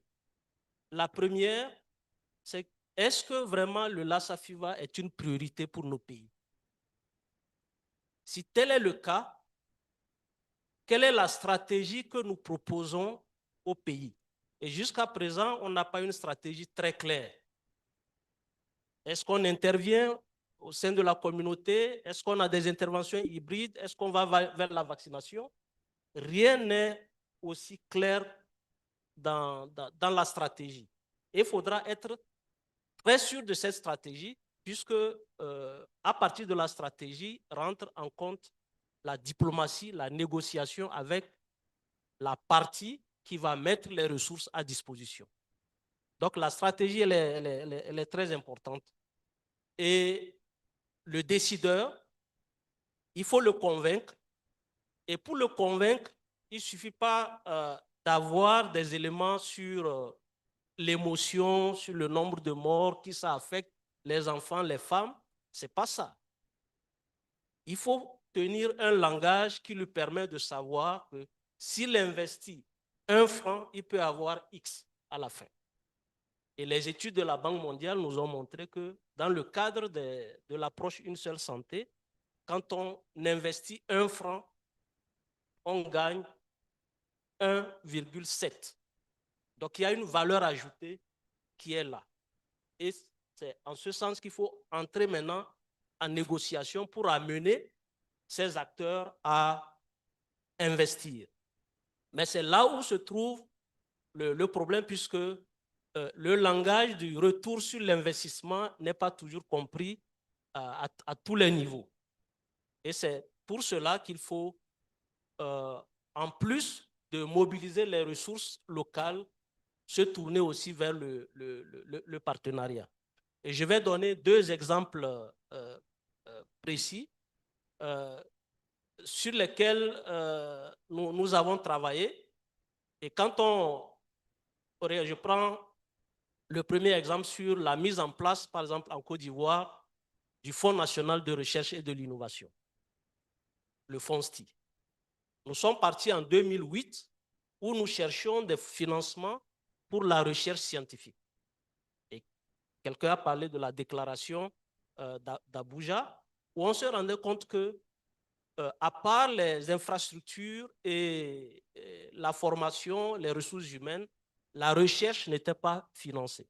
Et il fallait trouver un modèle de financement de la recherche en Côte d'Ivoire. Je parlais tout à l'heure de la diplomatie, de l'écoute des politiques. C'est là que nous avons engagé des échanges avec les bailleurs de fonds et la Côte d'Ivoire, le ministère des Finances de la Côte d'Ivoire, et on avait eu écho du retour des fonds d'endettement.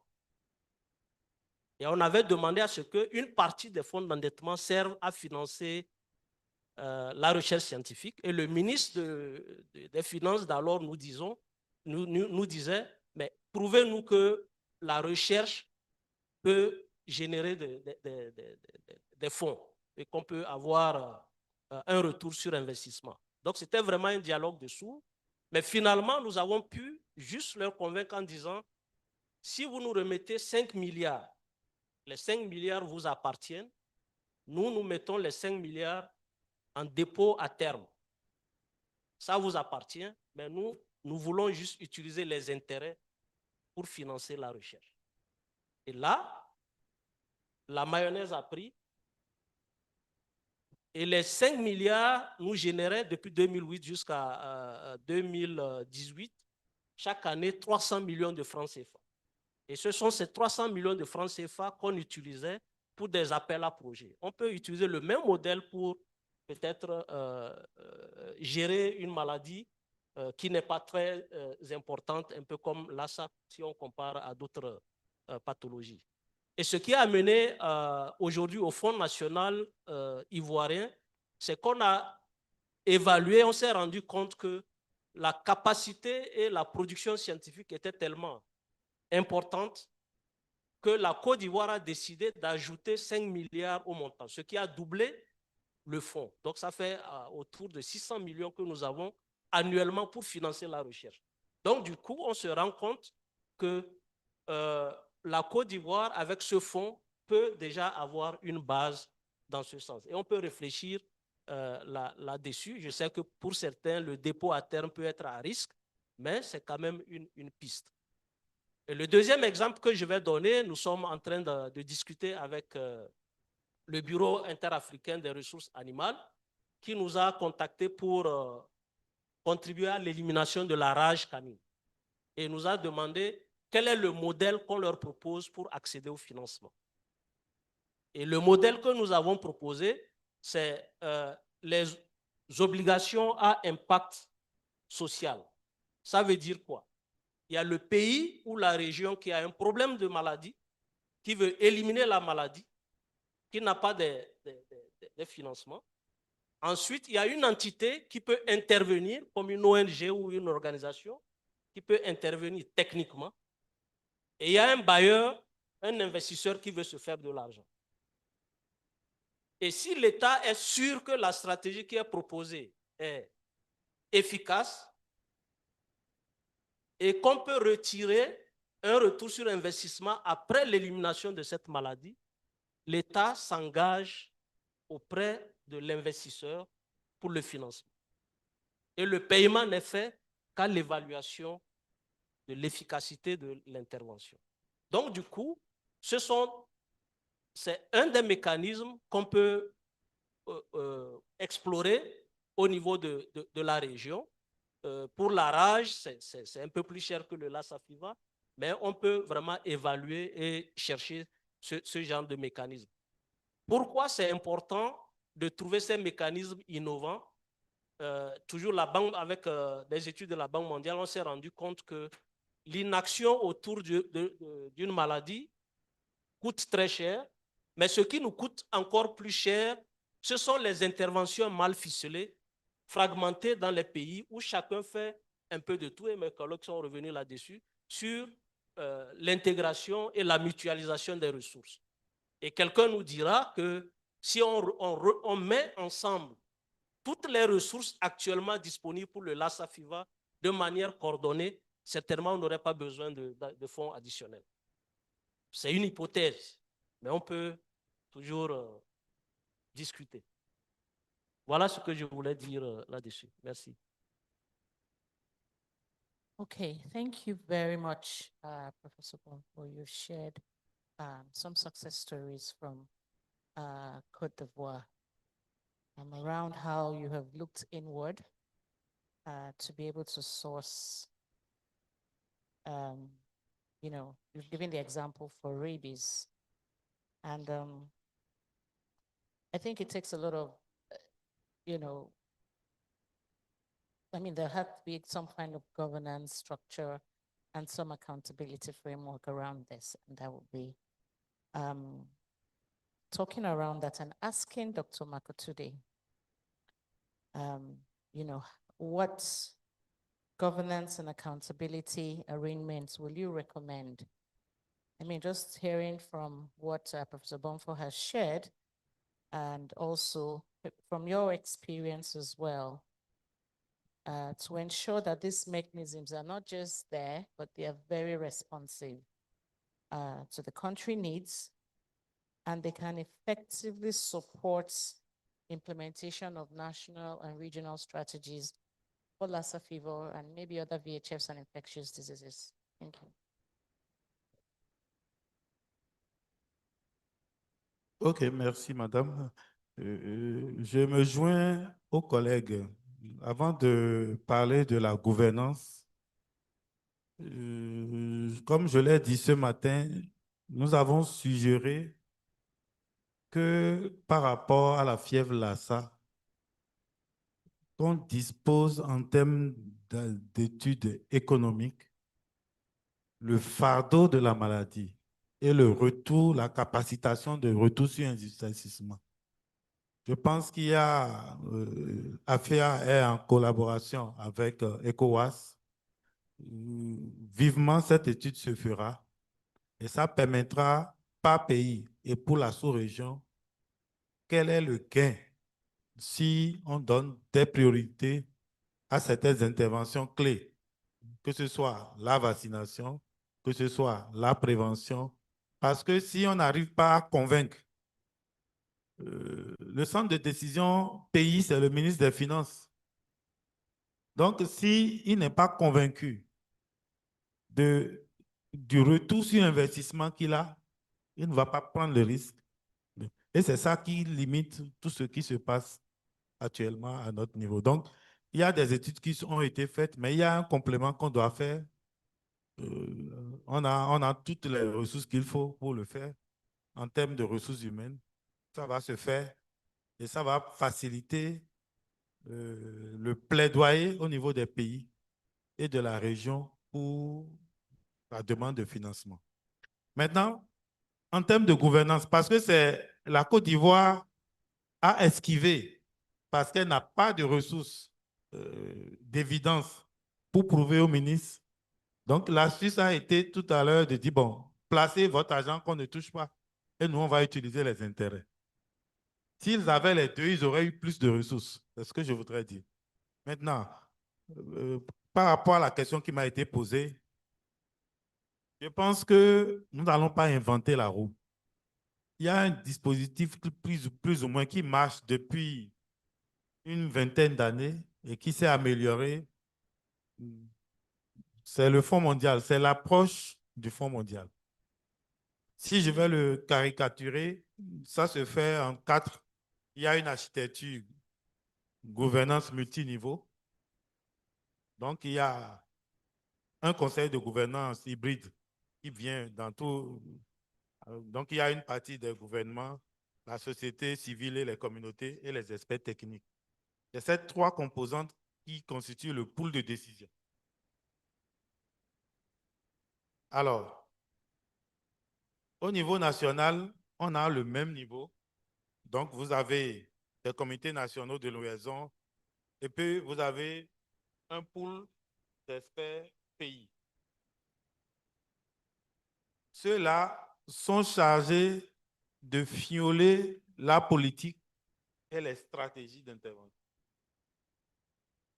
Alors, lorsque vous faites la gouvernance, le point d'orgue de la gouvernance, c'est les dispositifs que vous mettez en place pour la redevabilité et la facilité du contrôle. Alors, il y a une plateforme numérique. Alors, je disais, il y a une plateforme numérique. Et cette plateforme numérique, par pays, on n'a pas besoin de se déplacer. Ça donne la structure des dépenses, comme il y a le cadre qui existe. Tant que vous n'avez pas justifié un certain nombre d'éléments, vous n'avez pas de fonds complémentaires dessus. Donc, ça oblige les pays à se mettre en rang. Donc, on peut trouver, ça peut ne pas être exactement comme ça, mais on peut trouver des mécanismes de ce type pour pouvoir assurer la redevabilité. C'est-à-dire, il y a un type de sanction graduelle qui permet à chaque pays, selon le cas, qu'il est discipliné, qu'il ait plus de ressources. Et ça crée un système de motivation interne qui met les pays en ligne par rapport à la redevabilité. Donc, c'est des leçons et des bonnes pratiques qu'on peut utiliser. Parce que tant qu'il y a la transparence et la redevabilité, tout le monde est à l'aise. Et on sait un peu plus ou moins comment ça se passe. Maintenant, il y a aussi, on avait déjà parlé de cadre d'investissement, cadre de politique. Maintenant, ici, il y a l'aliment. Il ne faut pas que ce qu'on fait soit hors, parce que le pays a une autorité et elle a ses priorités. Donc, il faut que ces dispositifs s'alignent et qu'il y ait des exercices conjoints au niveau des pays. Et certains collègues l'ont dit tout à l'heure, il faut qu'on mutualise tout pour le renforcement des capacités. Souvent, quand on parle de renforcement de capacité, les gens ne voient que les ressources. Mais il y a un plateau technique, l'investissement dans la culture, dans il y a beaucoup d'éléments qu'on doit mettre pour pouvoir utiliser les spécificités pays. Parce qu'il faut toujours se rappeler que ce qui marche au Nigeria peut ne pas marcher au Bénin. Le contexte, l'environnement n'est pas le même. Donc, il faut pouvoir l'adapter et tenir compte des sociologues, des psychos, en fait, qu'on soit dans l'esprit que la santé est tout le monde aujourd'hui. C'est très important. Enfin, nous avons des instruments mixtes qu'on peut utiliser. On l'avait déjà dit, ils ont en parlé. Il y a les fonds de garantie. Il y a les autres fonds spécifiques qui sont déjà disponibles au niveau régional, à disposition Afrique, Banque mondiale, qui ont leur travail, qu'on s'aligne là-dessus pour mieux comptabilité, c'est qu'on... Donc voilà rapidement, il faut qu'on profite du partenariat durable. Parce que plus la redevabilité, la transparence et la qualité des interventions est prouvée, plus vous n'avez pas besoin de vous aider. Il y a du interne comme elle. Voilà ce que je peux dire rapidement. Merci. Okay. Thank you very much, Dr. Makutude, for sharing some of these mechanisms which are already in place, you know, like you said, and which can be leveraged onto, you know, and improved upon for funding around epidemic preparedness and even response. So I would like to ask Dr. Ali, still speaking around governance, you know, what institutional reforms for financial governance arrangements within the ECOWAS Convention will be required to effectively align regional financing with national priorities to ensure this transparency and accountability that we're talking about in the room today,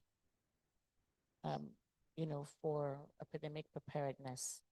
What reforms do you think should be in place, or should we be, you know, talking about or looking at in this regards? Right, thank you.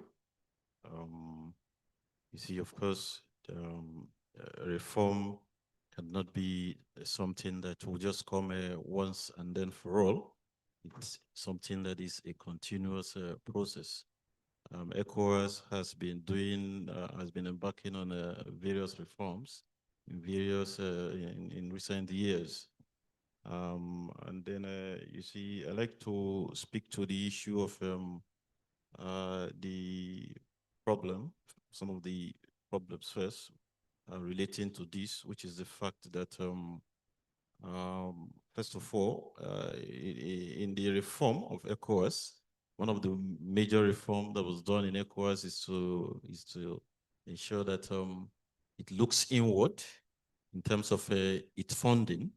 ECOWAS funding mechanism, we found out that the percentage of contribution by donors maybe it should be less than 40% of ECOWAS funding.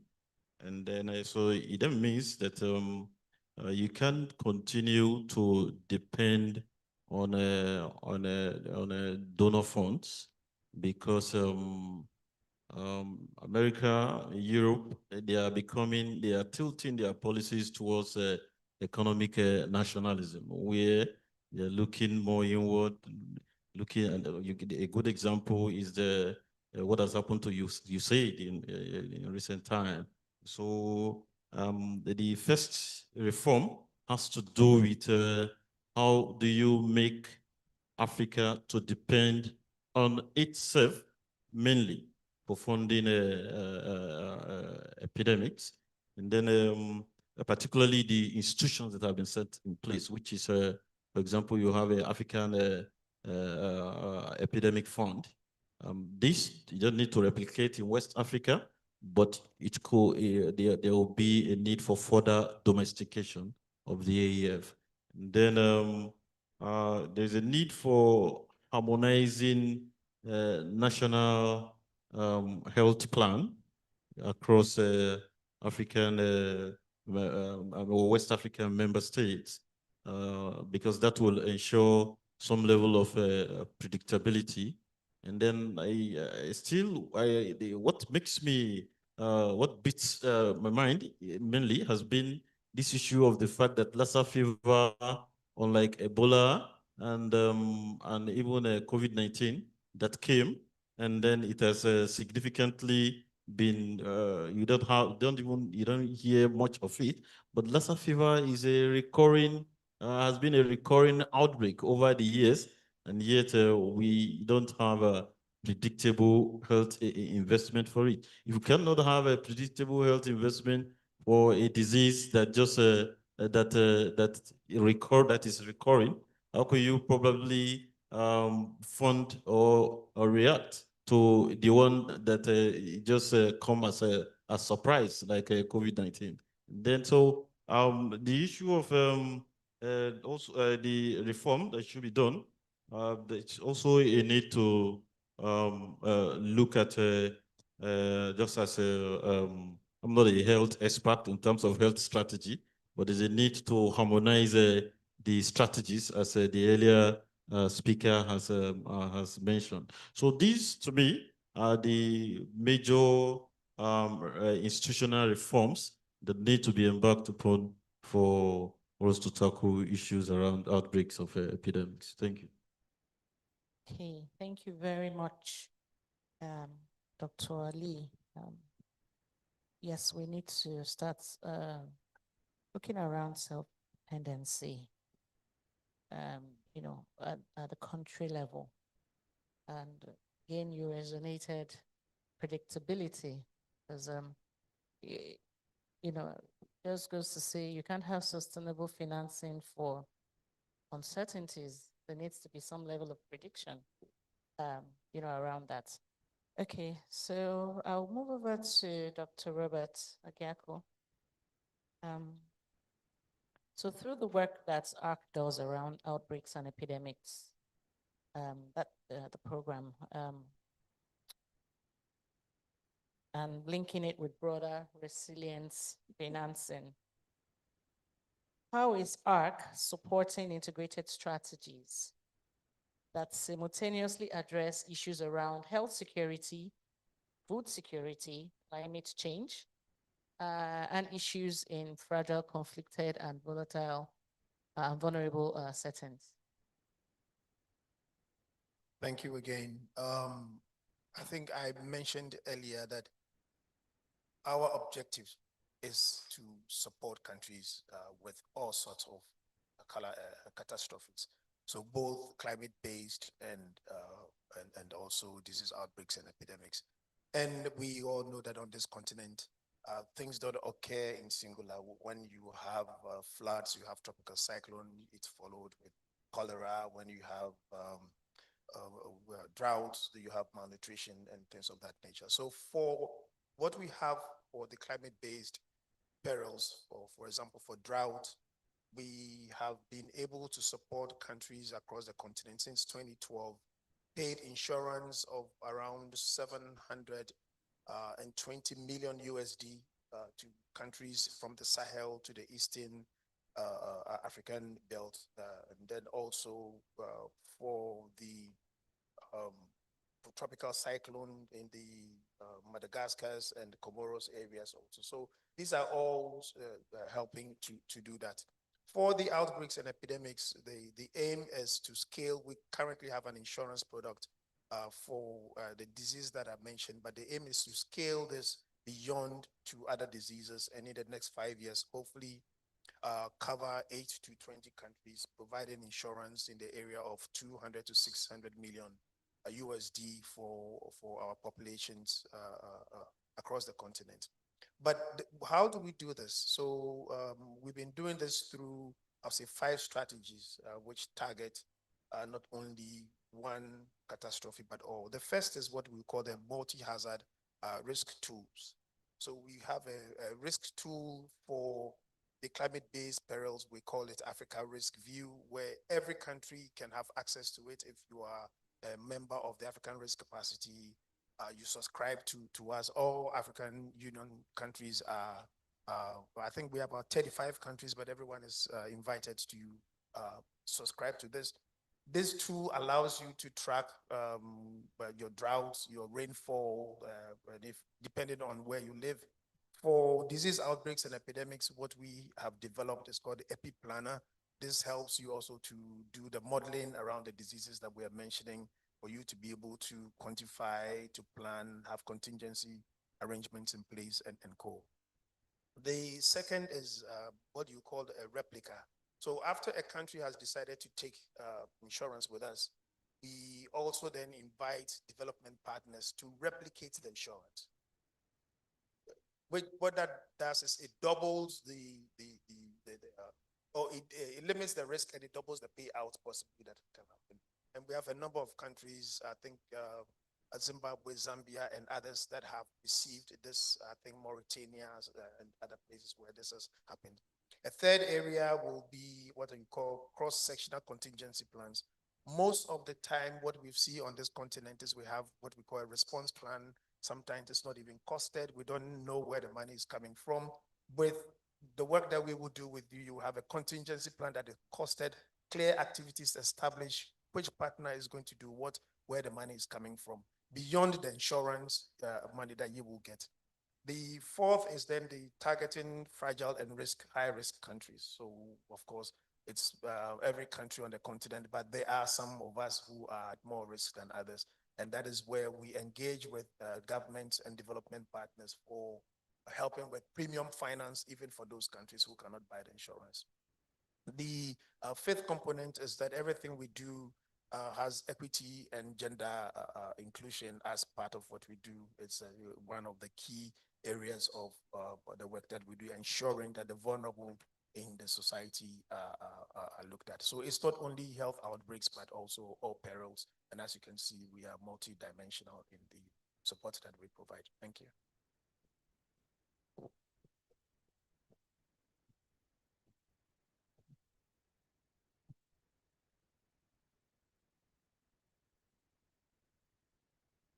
Thank you very much, Dr. Gyako. I think it's, you know, what really stood out, you know, for me is that invitation to development partners to be part of this process.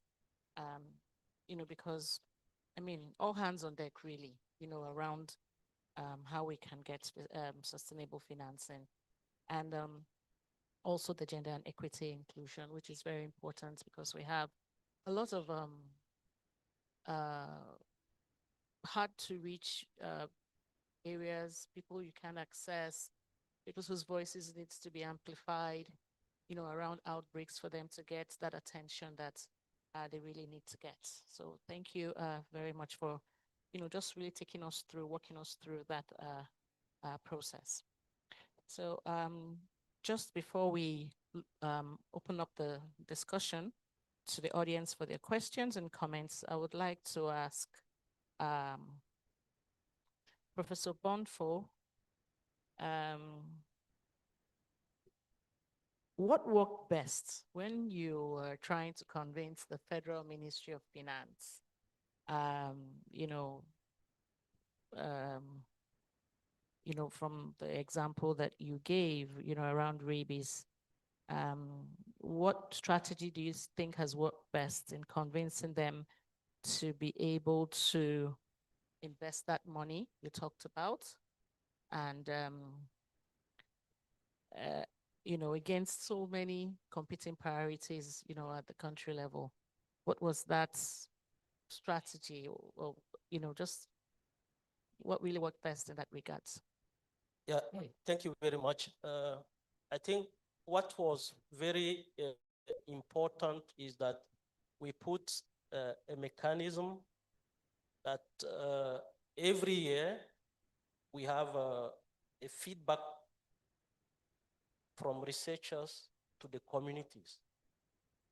So the what we call redevability to the communities. It was something which was very important.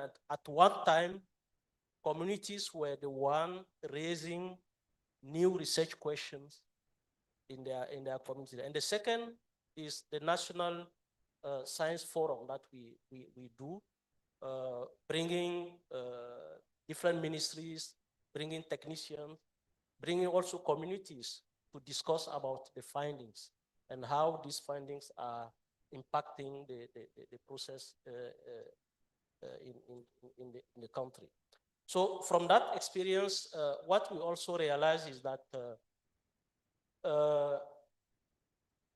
at one time we had a question of the efficiency of funding, because we have these local develop endowment funds, but at the same time, there were questioning on other type of funding coming, which is not under the control of the finance minister. For example, if you take a disease, I can take a disease like any type of disease, rabies. You have a national budget of rabies, but if you sum up rabies budgets that are coming from other funders, it escaped the national system. And at the end of the day, we don't know exactly what is going into rabies control. So this was a big question. And we have tried to look at that and see. I think it's linked to the governance structure that we need to change. And I have seen that when I was evaluating the risk of avian influenza in some of the countries, when they have outbreak, in one country we went and we found many PCR machines. But the need was the compensation for farmers. And this is where we developed together with ECOWAS the system of what we call the wedding gift scenario, where when a partner comes, we tell, okay, we already have PCR machines, we want money for this. Either you put that there or you go. So this type of transparency of funding was a key to renegotiate with the finance minister on how we can pool those kind of resources which can help the local or the domestic funding. So it's, as I said, we end up being, doing finance diplomacy negotiations are very important, and we need to talk to them and provide them with facts, with evidence, with the impact, and sometimes take communities' voice also for them to listen. Thank you very much. Thank you for sharing that accountability, transparency, and it's gone back to the community as well. We've talked around throughout this conference, community involvement in everything that we do, and we see how the community has come to play in ensuring that that financing, you know, was an added layer of evidence to get that funding that was required. So I'm going to open up the discussion for questions and comments. Please, by a show of hand, I already see two, number one, number two, number three. So we'll take these three questions first, and then we'll, if we have time, we'll take more. Please, number one, number two, and you are number three, yes. Yeah, number three, you are number three. Oui, merci déjà pour tous les panélistes. La question s'adresse à chacun d'entre vous qui voudrait bien répondre. Alors, on sait bien que de plus en plus on parle des financements autochtones, mais je suis un peu resté sur ma faim après tous les débats, toutes les discussions qui sont passées, parce que à chaque fois, on revient à chaque épidémie à attendre du financement des bailleurs de fonds pour financer nos épidémies. Alors, je m'attendrais à ce que vous partagiez, chacun en ce qui le concerne, les expériences en matière de financement autochtone pour déjà être capable de préparer et de financer les différentes ripostes aux épidémies qui sont ou qui seront, et voir au niveau régional qu'est-ce qui peut être fait justement pour prédire, pas attendre à ce qu'il y ait des épidémies et pour courir après et appeler les bailleurs comme ça se fait toujours. Voilà, donc je suis un peu resté sur ma faim et je m'attendais justement à ce que ces questions soient précisément abordées. Comment lever les fonds pour des financements autochtones au niveau du pays et comment faire au niveau régional pour harmoniser ou coordonner la mise sur pied des fonds régionaux pour la préparation et la réponse aux épidémies diverses. Pratiquement comme celle-là et non tout ce qui est déjà fait, parce qu'on sait que malgré tout ce qui est fait, on revient toujours à se référer aux bailleurs pour avoir les réponses à nos épidémies. Et ce n'est pas sustainable, ce n'est pas durable. Et voilà un peu. Okay, thank you. I will just ask that the panelists you note these questions, then you can come back to respond to them. Thank Please. you, presenters. My name is Ms. Tokia Rita from Federal Ministry of Environment, Nigeria. I have two questions. One, I have listened with keen interest, especially as it has to do with this financing. Since Monday, we have been here listening to different panelists and speakers on Lassa fever, preparedness, prevention, and control. And we all know that the main cause of Lassa fever is environmental issues, sanitation. And I've been by the side talking that this kind of forum, there should be an environmental health expert to speak in one of the sessions, but it didn't happen. And I thank God for One Health that has brought the three sectors together to tackle the issues of diseases in the world. In the past, it used to be human health sector, and most of the efforts and funding has been channeled to that sector. But now, One Health has brought us together so that every sector will play their own part. I want to believe that Lassa fever is a preventable disease. If sanitation is handled properly, Lassa fever will be prevented. We will not be talking about Lassa fever now if funding is allocated to environment sector to do their job.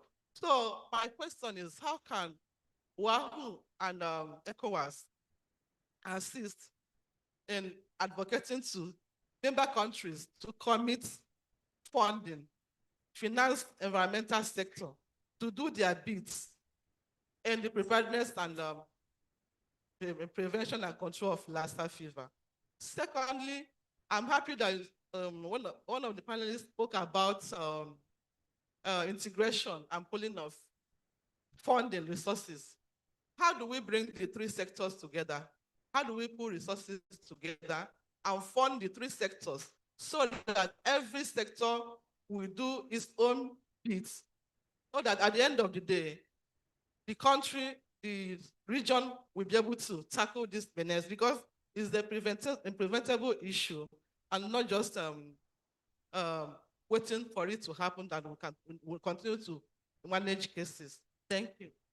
Okay, thank you. He's number 3. And after that, we'll come back to the panelists to provide their responses. Ok, merci, bonsoir à tous. Merci aux panélistes. Mon nom c'est Sani Ali, je suis directeur de la planification et de l'information sanitaire à l'OAS.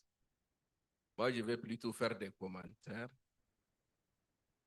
Bon, l'OAS, nous sommes l'organisateur de cette conférence. Je m'aperçois que peut-être dans les panels, il faut qu'on mette aussi des praticiens. Parce que certains propos que j'ai entendus, si vous connaissez, si un directeur du budget était là, c'est sûr qu'il y a des propos qu'on aura les nuances. Parce que si vous êtes dans un pays où chaque semaine, on fait ce qu'on appelle un comité de trésorerie, où on regarde les recettes collectées, comment on les affecte, ça nous permet peut-être d'avoir plus d'éclairage. Je pense que c'est important dans nos panélistes, c'est bien les chercheurs, tous ceux qui tournent autour, mais c'est bon aussi les praticiens de la question. Le financement de la santé en Afrique, là aussi, l'Union africaine a un cadre, une déclaration qui a été faite en 2019, qu'on appelle Africa Leadership Meeting, Investing in Health.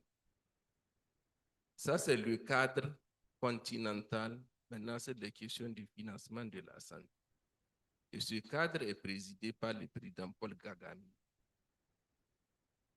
du Rwanda. Vraiment, l'optique en Afrique, c'est le financement domestique. Et 2 instruments ont été mis en œuvre par l'Union africaine. Il y a ce qu'on appelle le scorecard et un autre qu'on appelle le TRACA. Le TRACA, c'est vraiment l'ensemble des réformes qu'il faut faire dans le secteur pour qu'au niveau du scorecard, on voit l'image. Donc, il y a beaucoup de réformes à faire. C'est bon aussi que les chercheurs autres sachent que l'Afrique aussi a des cadres autour desquels on parle. Le financement extérieur, oui, on comprend. Bon, le financement extérieur, comment ça vient d'où? Tout ce qui n'est pas marché financier, ça vient des budgets des États.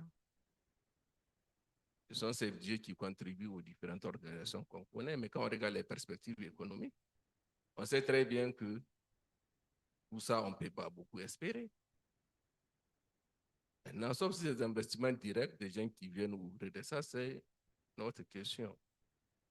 Vraiment, je pense que les débats, il y a plusieurs variables dedans, mais l'un des problèmes qu'il y a en matière de financement de la santé, c'est comment on fait les budgets dans les ministères de la santé. Parce que dans la santé, vous avez plusieurs concepts. Vous avez soins de santé primaire, secondaire, tertiaire. Vous avez prévention, promotion, traitement, etc. Vous avez diagnostic, vous avez prise en charge. Mais quand vous regardez le budget, comment on le fait? Quelles sont les variables qu'on considère pour faire un budget au ministère là? Ça aussi, ce n'est pas clair. Parce que si on dit chaque fois qu'il y a une nouvelle épidémie, il faut une ligne budgétaire. Non, je crois que ce n'est pas comme ça que ça doit fonctionner. Le ministère, un budget, généralement, ça se fait chaque année. Le ministère de la Santé doit voir comment je refais mes priorités. Même si je vais demander une augmentation, tout ça, aux finances, ça peut se justifier. Je pense que ce sont ces questions qu'il faut regarder. C'est elles qui sont vraiment pratiques, presque terre à terre. Et si on travaille là-dessus, on peut améliorer les choses. Maintenant, je vais finir sur la CEDEAO. Parce que la CEDEAO est une organisation de la santé, c'est elle qui a organisé cette conférence. Donc, toutes les questions autour du financement de la santé, tout cela, je pense que c'est l'OAS qui gère. Et là, au niveau de l'OAS, il y a un fonds d'épidémie pour la CEDEAO qui a été créé d'abord au moment de Ebola. Ensuite, quand il y a eu la COVID, un mécanisme régional. Maintenant, les mécanismes continentaux, ça c'est autre chose.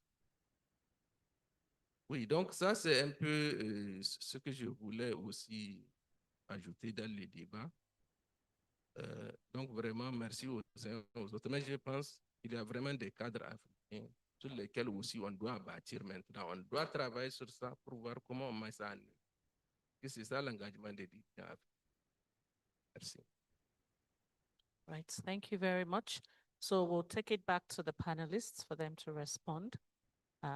We need to wrap this up quickly, so we may not be able to take all the questions. So back to the panelists. Professor Bondful, please. Yeah. Merci beaucoup. J'ai bien apprécié le dernier commentaire et je suis tout à fait d'accord avec vous que le débat doit être peut-être, il faut tenir compte des cadres qui existent et des budgets nationaux. Je vais aussi vous défier en disant, la plupart du temps, quand on a des cadres ou des stratégies, que ce soit à l'échelle continentale, à l'échelle régionale ou bien à l'échelle des pays, la plupart du temps, la source financière n'est pas nécessairement locale. On tient beaucoup compte des partenaires. Et vous allez lire dans beaucoup de documents, on considère qu'il y a beaucoup de parties qui sont du devoir des partenaires. Et dans les budgets, même dans les budgets nationaux, quand vous regardez lors des conférences budgétaires, c'est la contrepartie qui est le sérieux problème. Et les pays ont des problèmes à équilibrer leur budget parce qu'il n'y a pas de ressources domestiques. Ça, c'est quelque chose qu'il faut comprendre. C'est une situation qui est, je ne suis pas économiste, mais je sais qu'à l'analyse, c'est ce qui est dans les pays. Maintenant, pour revenir à la aux premières questions sur l'implication de l'environnement ou bien comment utiliser les fonds, pour nous, au départ, dans l'approche une seule santé, ce que nous nous sommes dit, c'est que quand on met les secteurs ensemble, c'est pas attendre que des financements extérieurs viennent. C'est pas ça. On se met ensemble autour d'un problème et autour de ce problème, on regarde dans chaque secteur qu'est-ce que chaque secteur a prévu autour de ce problème. Et quand on met ça ensemble, on peut au moins réaliser le minimum. Mais si vous mettez ensemble avec une approche une seule santé, dans les plateformes une seule santé, et vous attendez que les fonds arrivent, je pense que ce n'est pas la bonne approche.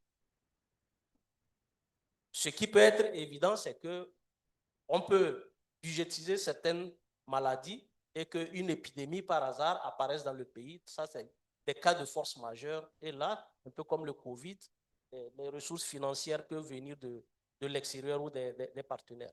Mais comme on le dit, il faut d'abord compter sur ses propres forces. Et nous l'avons fait, comme on l'a dit, sur la rage. Et nous demandons à chaque secteur de nous communiquer chaque année ce qui est prévu dans le budget sur la rage, de manière à ce qu'on puisse regarder quel est le rôle de l'environnement, quelles sont les activités du secteur vétérinaire et les activités du secteur de la santé publique. Donc, c'est comme ça que moi, je conçois la chose. Merci. All right, thank you. We are running out of time. Il n'y a pas de souci. Je fais mienne les propos du directeur de la planification et de mon prédécesseur. Mais je voudrais rappeler que la lutte contre la fièvre Lassa, sa prévention rentre dans un cadre de gestion des urgences de santé publique.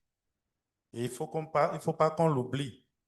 Et quand on parle de gestion des urgences, vous avez trois types. Vous avez les épidémies, vous avez les catastrophes naturelles liées à l'environnement, et vous avez tout ce qui est conflit de population. Donc, normalement, comme je l'ai dit dans mon exemple illustratif, on doit prévoir, faire une provision disponible en ressources domestiques pour faire face. Ce n'est pas quand ça arrive qu'il faut se lever et commencer à chercher. Sinon, tout le monde va mourir. Et c'est ça qui est la base même du financement durable. C'est indispensable. Ça doit être une provision disponible. C'est pour ça qu'on a insisté sur le financement domestique, que ce soit partenariat public-privé, que ce soit fonds publics, que ce soit fonds communautaires. Maintenant, en ce qui concerne le One Health, il a bien dit, en plus des ressources qu'on a au niveau sectoriel, parce qu'il n'est plus question avec le One Health que chacun fasse son activité par silo, mais c'est ensemble. C'est une mutualisation d'activités parce qu'on a constaté que les activités se décuplent et de part et d'autre, les secteurs mènent les mêmes activités. Alors qu'on est dans une situation de peu de ressources. Donc, il faut mutualiser les activités pour pouvoir les intégrer, les faire ensemble avec les ressources domestiques avant de demander le complément. Merci. Okay, thank you. Yes, please, maybe just in 30 seconds if you could wrap up. That would I be will nice. just build on what my colleague was saying, and with the adage that they say that if you fail to plan, then you plan to fail. But I would add that a plan with no means of immediate implementation is basically daydreaming on paper. We have to prioritize epidemic preparedness and response. We have to look at where the money will come from, whether through our budgets, through contingency funding, donor funding, and even insurance, as I said. In the last couple of weeks, there have been a few discussions that have started. I think perhaps from the shock of the withdrawal of global funding for us, there was a big meeting led by the Ghanaian president on continental resource mobilization for health, and I think Nigeria followed up just last week. So it is time that we begin to really address some of these concerns. And for a disease like Lassa fever, which is very predictable, it is shocking that every time that we have an outbreak, that is when we start to mobilize resources for that. So I hope that this discussion continues and that we put action where it needs to be. Thank you. Thank you. And lastly, from Dr. Ali. Yes, mine is to emphasize the fact that Africa is generally dominated by the informal economy.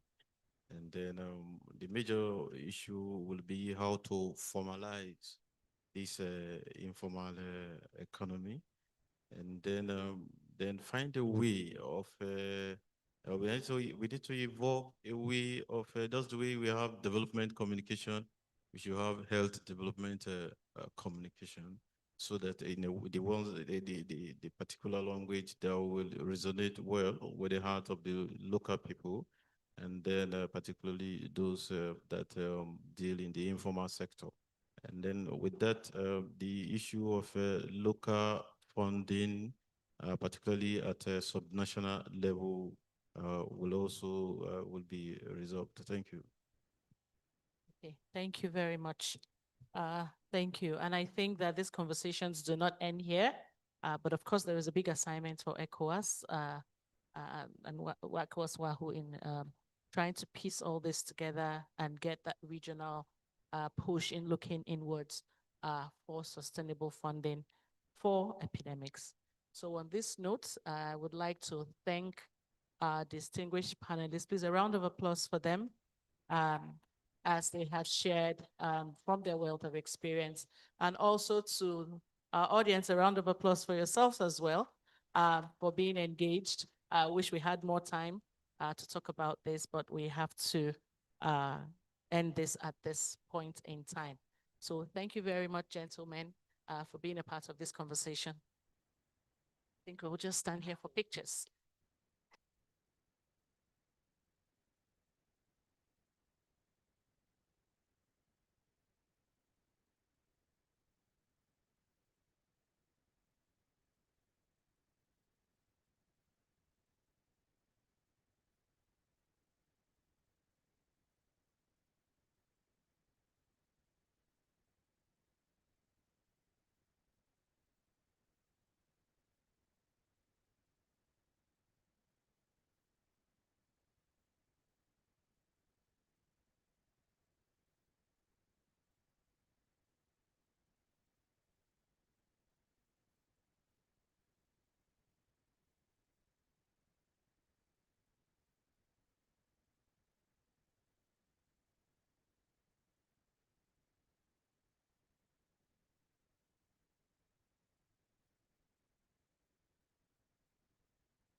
Hello, hello, hello.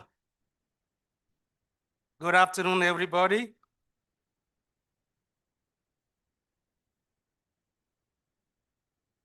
I know we all had a hectic 4-day conference, and I believe we are all happy with the outcome and decisions taken at the second ECOWAS International Lassa Fever in Abidjan here.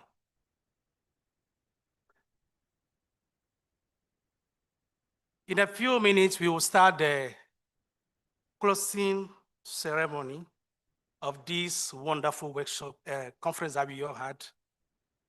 We are expecting the Director of Cabinet of the Minister of Health, Public Hygiene, and Universal Health Coverage to be with us. So anywhere from now, he will enter this hall in the company of the Director General of WAHO, Dr. Melchior Atanas, JCIC.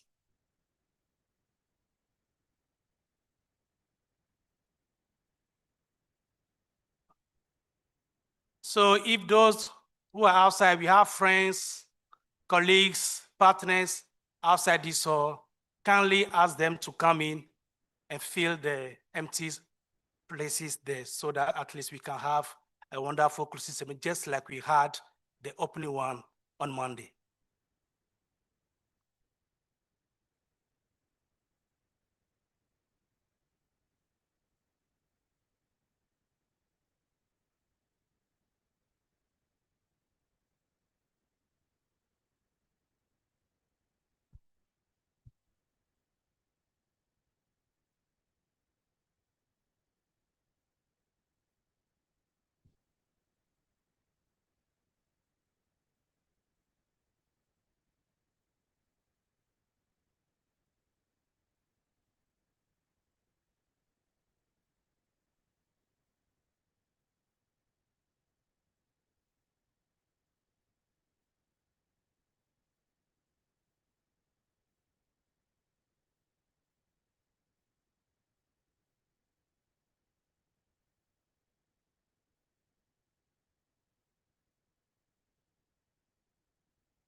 And we have good news for you as well. After the closing ceremony, we will give you time for you to go and put on another spray, polish your face, because we have dinner, dinner dance from 8 p.m. till it drop. I don't want to use the last one till it drop. So please get ready, because we are going to see some, because it's a dinner dance. So we will be dancing, and we have special awards for the best dancer tonight. The DJ of Wako is here, but he's going to fetch the director of cabinet so that we can start this closing ceremony.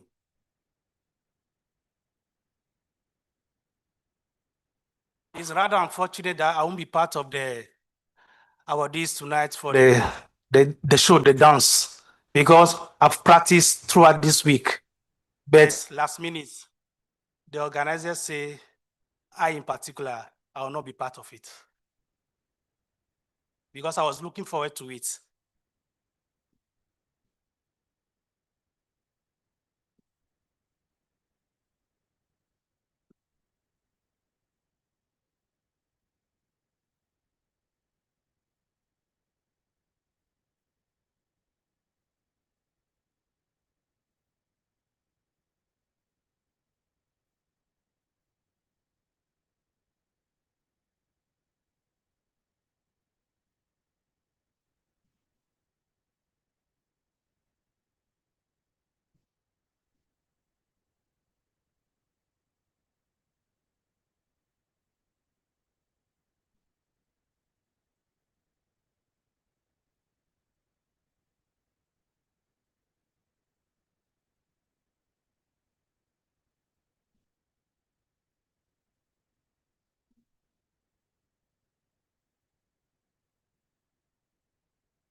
We still have some empty spaces, please. Let's ensure that they are occupied. Please call your friends, your colleagues, partners who are outside. Probably they are doing some photo shoot outside. Please ask them to come in. Otherwise, they will be excluded from this evening competition.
Oui, il reste encore quelques places vides.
DG, Lassa Fira, coordinate programme lead.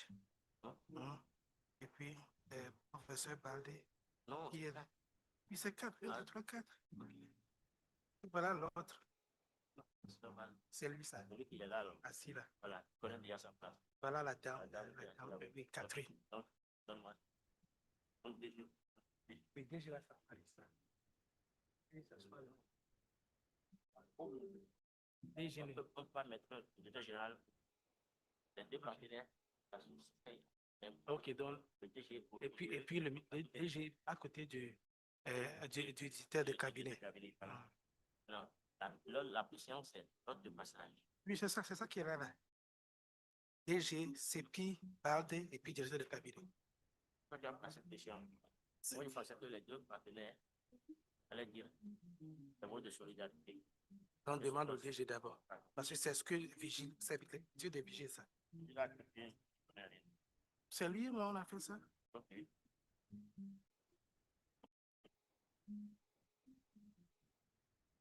OMS. Et puis directeur de cabinet.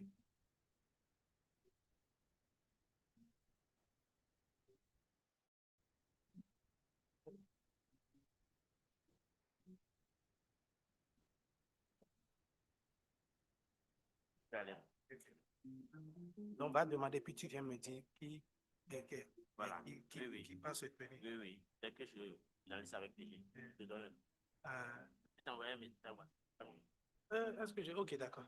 D'accord. Oui, j'ai la connexion.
Nous souhaitons la bienvenue au directeur de cabinet du ministre de la Santé, de l'hygiène publique et de la couverture maladie universelle de la Côte d'Ivoire.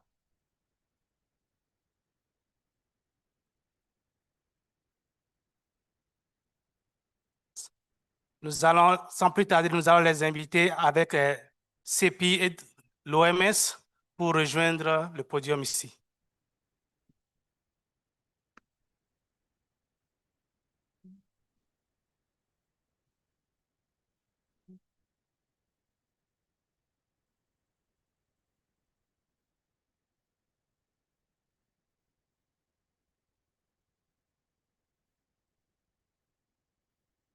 Asseyez-vous, s'il vous plaît.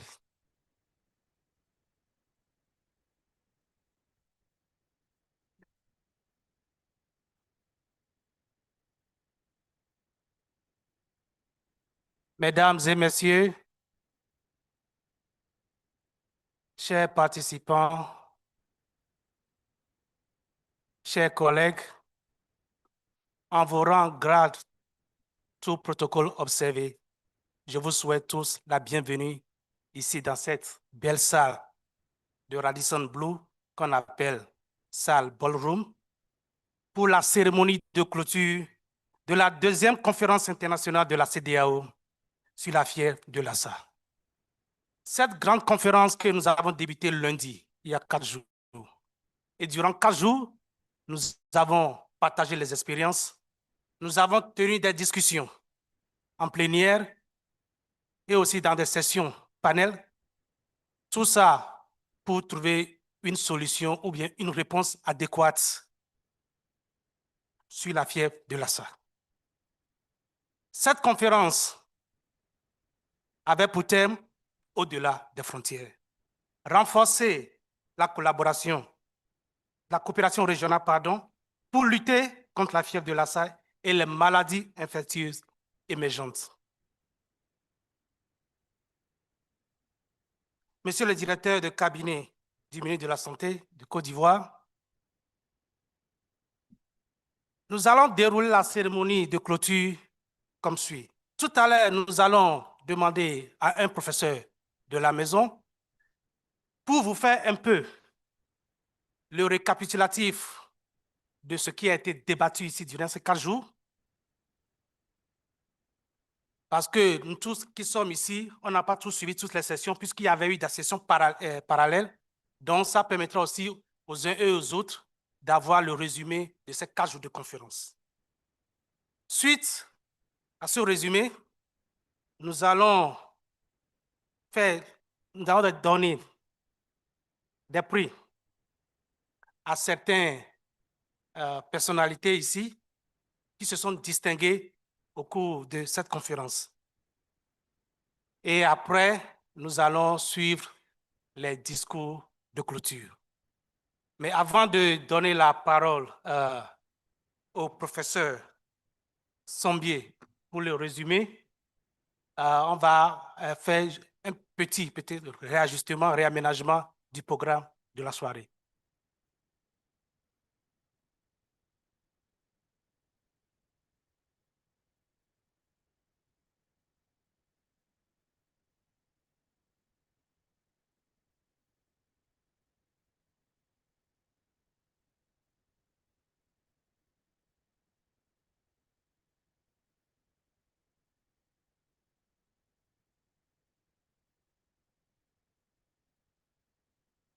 Oui, mesdames et messieurs, comme annoncé tantôt, nous allons faire comme nous l'avons dit, mais nous allons respecter le temps parce que le directeur de cabinet doit rapidement repartir pour d'autres occupations. Dans le résumé que nous allons donner l'opportunité au professeur Sombier de nous présenter doit être très succinct, maximum 2 minutes. Maximum 2 minutes. Et aussi pour la remise des prix, maximum 1 minute. C'est-à-dire 30 secondes par prix, parce qu'il y a 2 grands prix à donner. Sans plus tarder, mesdames et messieurs, je vais inviter sur ce podium le professeur Sombier pour son résumé de 2 minutes. Merci.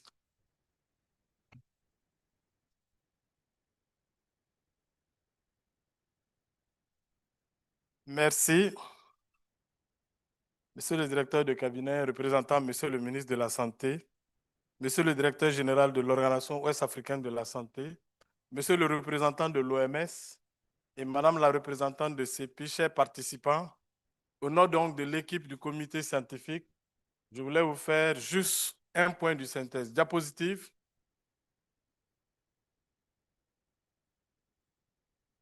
Diapositive. Monsieur le directeur de cabinet, c'était juste pour vous présenter le nombre de participants qui ont pu être présents ici à Abidjan.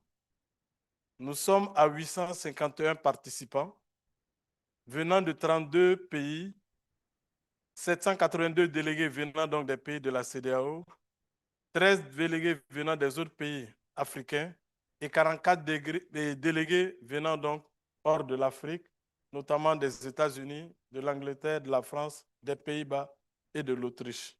On avait au total 570 hommes et 281 femmes. Diapositive. Au total, nous avons reçu pour cette conférence 419 abstracts venant de 11 pays. Sur les 419 abstracts, le comité de sélection a pu retenir 302 abstracts, dont 140 en oral et puis 162 en poster. Diapositive. Pour cette conférence, nous avons pu organiser 20 sessions parallèles, 28 sessions organisées, dont avec 65% d'hommes et 35% de femmes comme étant les personnes qui ont l'idée de nos différentes sessions. Diapositive. Alors, comme pour toute conférence, il est important donc de faire un prix. Le meilleur prix de la session orale va à l'abstract, à la communication orale 073, intitulée Indication and Potential Diagnostic Utility of a Lumbar Puncture. Voilà. C'est une communication donc qui nous vient du Nigeria. Il y a un prix pour la personne. Si vous permettez, on aurait souhaité que vous donniez le prix directement. Oui, monsieur le directeur de cabinet, vous allez donner le prix. Il s'agit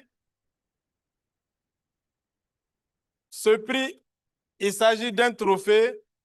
Est-ce qu'elle est là, la personne?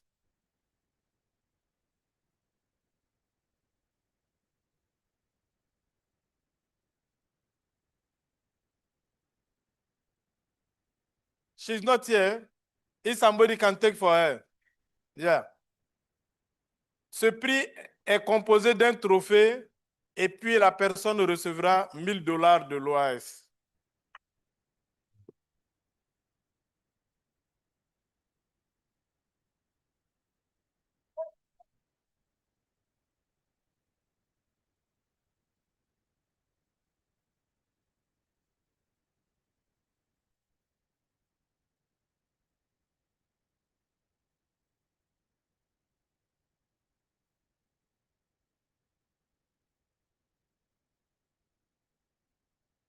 Bon, je voudrais donc, au nom du ministre Pierre Demba, que j'ai l'honneur de représenter ici, vous remettre ce prix qui consacre le travail que vous avez fait et qui est apprécié à sa juste valeur par vos compères. Avec toutes nos félicitations. Merci.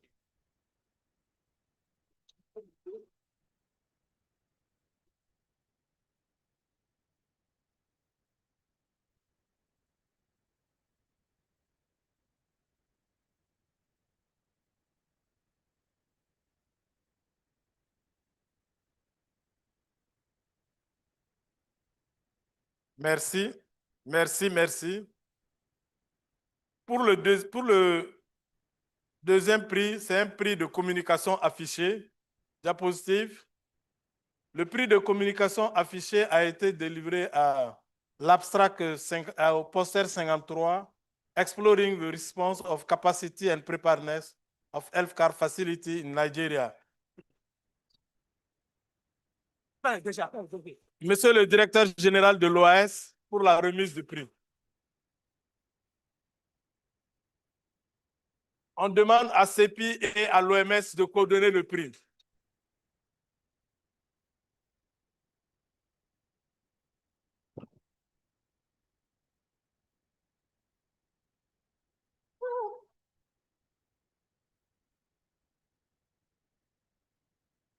Ce prix également, en plus du trophée, la personne va avoir $1000 de l'OAS.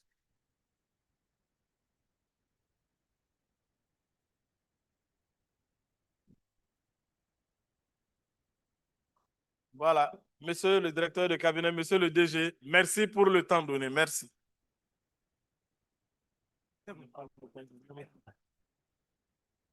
Où est-ce que j'ai mis?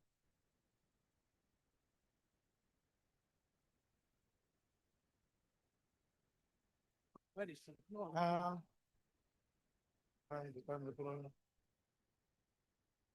Va demander, moi je ne peux pas parler ici.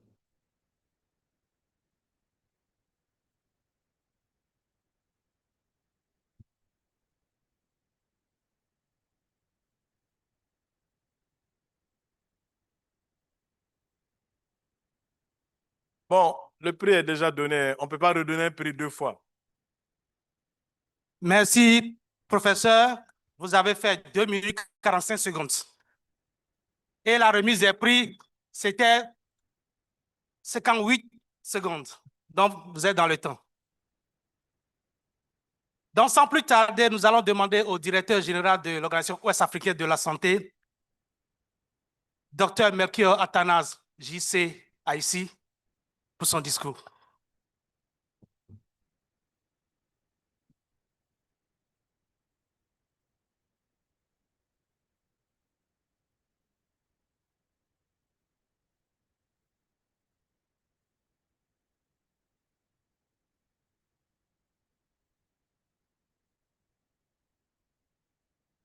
Monsieur le représentant du ministre de la Santé de Côte d'Ivoire,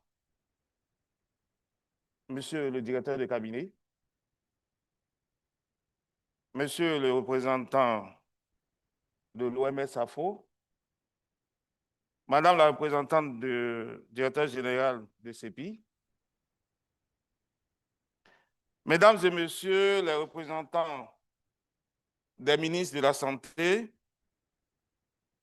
monsieur le conseiller spécial à la santé du président de la République du Bénin, éminents scientifiques, chercheurs, professionnels de la santé, chers partenaires techniques et financiers, chers amis de la presse, mesdames et messieurs,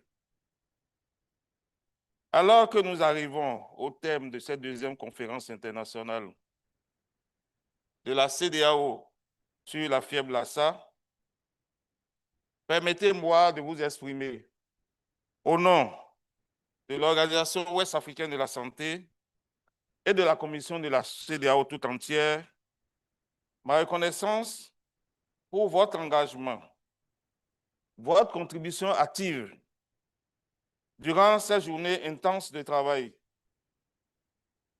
4 jours durant, Nous avons traversé les frontières au sens propre du terme et ou au sens figuré, à la recherche des risques, de la mitigation des risques, des épidémies, des moyens adéquats, pertinents de politique de santé.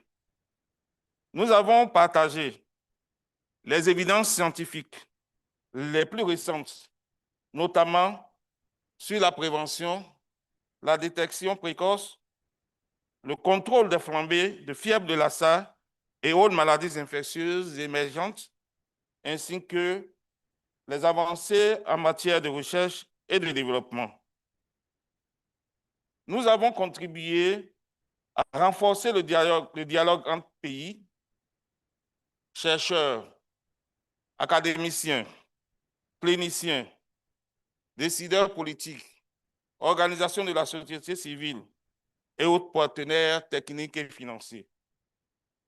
Nous avons surtout réaffirmé une conviction profonde qu'aucun pays ne peut être gagnant. Aucun pays ne peut être gagnant tout seul. Tout seul face à la fièvre de Lassa et les autres épidémies émergentes. Les échanges de ces derniers jours ont également mis la lumière sur plusieurs messages. D'abord, l'urgence de la solidarité. Ensuite, l'importance d'aller au-delà de la maladie, de la fièvre jaune, de la fièvre de Lassa, pour bâtir des systèmes de santé résilients. Ensuite, la nécessité d'alliances multisectorielles. Et enfin, le besoin de passer de la parole à l'action, avec comme base des plans opérationnels nationaux et régionaux. Mesdames et messieurs, alors que nos prévisions de participation à cette conférence pour l'OAS étaient de 500 participants au maximum, avant d'entrer dans cette salle, les derniers enregistrements ont affiché plus de 850 participants inscrits. Venus effectivement de 32 pays différents, avec 140 présentations orales, 162 posters affichés, 20 sections parallèles, 28 sessions en plénière organisées.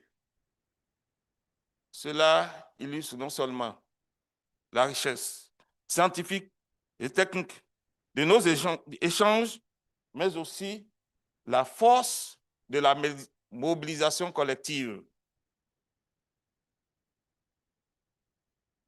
Nous n'avons donc plus le droit de perdre cet élan créé ici, à Abidjan, que nous pouvons dénommer désormais l'élan d'Abidjan.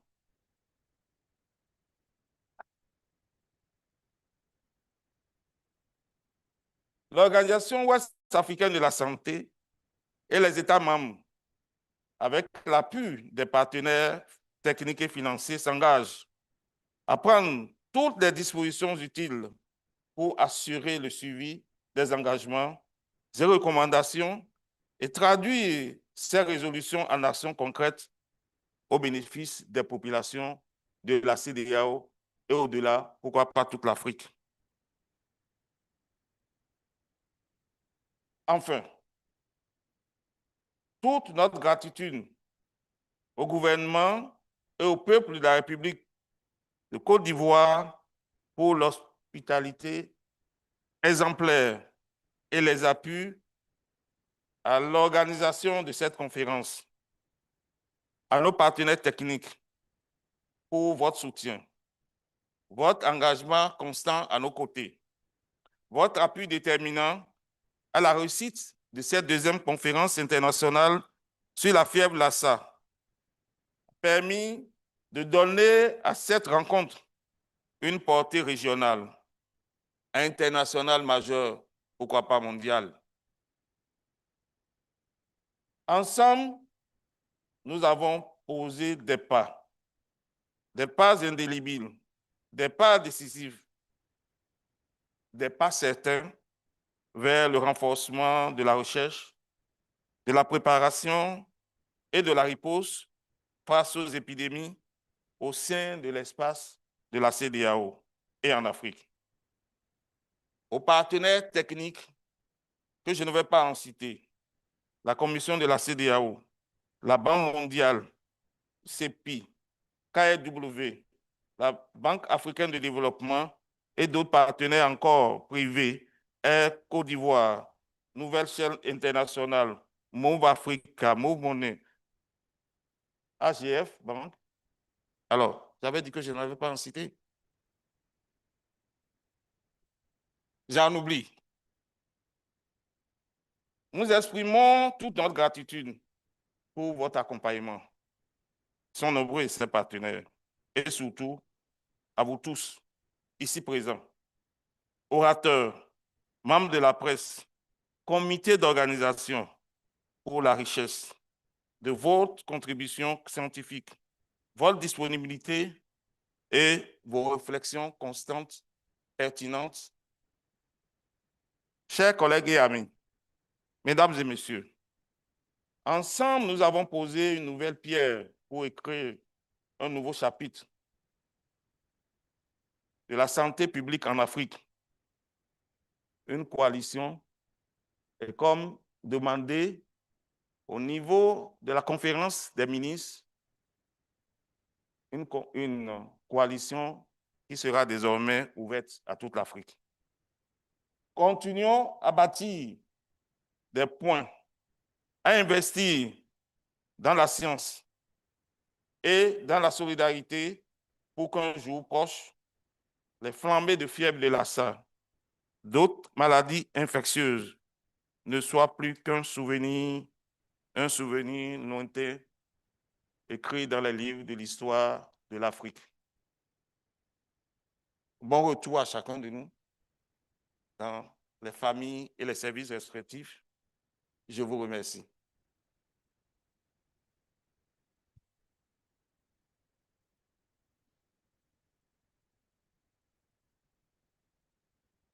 Est-ce que ça, c'est pas un succès retentissant, ça? Applaudissez pour vous-même. Parce que les chiffres que Dr. ici vient d'énumérer, c'est ahurissant. Merci à vous. Merci pour la mobilisation. Ladies and gentlemen, it's now time for me to call on this podium the Lassa Fever Program lead of CEPI, Dr. Catherine Ramsawa, who is representing the Director General or the CEO of CEPI.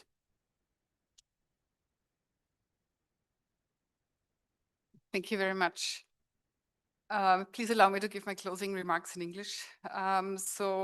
Excellencies, representatives of the government of Côte d'Ivoire, distinguished colleagues, ladies and gentlemen, allow me to start by extending heartfelt congratulations from the board and management of the Coalition of Epidemic Preparedness Innovations of CEPI to the West African Health Organization. And particularly, we would like to thank the DG WAHO, Dr. Isi, for his leadership and for his role in driving these important events, but also initiatives. We also like to extend our congratulations and thank you to the government of Côte d'Ivoire, who was willing to host this large conference, who was willing to bring everybody together and really supported this. We know viruses don't know borders, Lassa fever doesn't know borders, so it was even more important to show that this is truly a regional problem, not a country problem, not a Nigerian problem. It's a regional problem and it needs a regional effort to tackle this. At CEPI, we are very proud to be part of a global initiative to build capacities and infrastructure, research infrastructure in the region. We are not the first. CEPI is around since 2017, but in the last decades, many organizations were on the ground supporting surveillance, supporting research, supporting the care of patients. But 6 years ago, in the first Lassa fever conference, this was a critical moment where people were brought together, and for the first time, there was a big attention to Lassa fever, to what it causes for this region, to what it causes for some of the countries. And so this was also a turning point for CEPI. We had started to work on Lassa fever, but knowing and understanding the role of this in the region was critical. And so from that point on, we worked closely with West African member states and stakeholders in the region, very closely to make sure that the vaccine research that we are funding and all the other framework we are building is anchored in the region. It comes in close collaboration with the region. We have put a lot of focus on funding vaccine research. We have funded several vaccine candidates, and currently we have 3 active candidates. And so the organizations we work with are not there by chance. So we work with the International AIDS Vaccine Initiative or University of Oxford, who have a footprint in global public health, who have done a lot of work in developing vaccines and medicines against emerging infectious diseases. And they've done a lot of progress, and we thank them for their consistency. They need funding, and this is not always easy to have that available.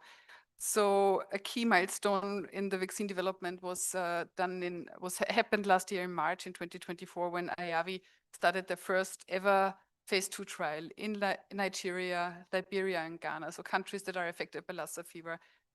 The study is ongoing, and we continue to support them. The CEO of IAVI is here, and we really want to extend also our, thank you, and really emphasize also our continued support. University of Oxford will start a phase 1 study soon, and they will very soon start doing clinical trials also in countries like Nigeria. CEPI has also soon decided to not only focus on the vaccine research, but to extend the research broader. So we work closely with West African countries to start the biggest ever epidemiology study, Enable 1.0. Part of it is closed, a part of it is ongoing, but also here the importance was that this is a regionally led initiative. The countries, the sites own this, and we would like to extend also our thank you to the people who were involved in this and who are continuously involved of this. We are funding other activities. Diagnosis was a big topic, so we're working with FIND on projects. We have invested in clinical trial capacity building, so we've seen some talks here which made us incredibly proud to hear people from sites talking proudly about what has happened, and also the excitement to be able to continue to work in these new facilities.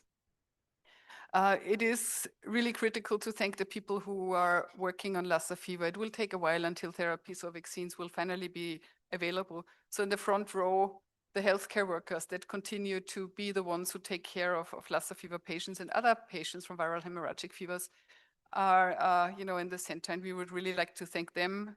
Principal investigators of ongoing trials, of future trials, scientists, epidemiologists, communication experts, the government surveillance efforts. This is critical to continue understanding this disease and also understanding the path to get to a licensed vaccine.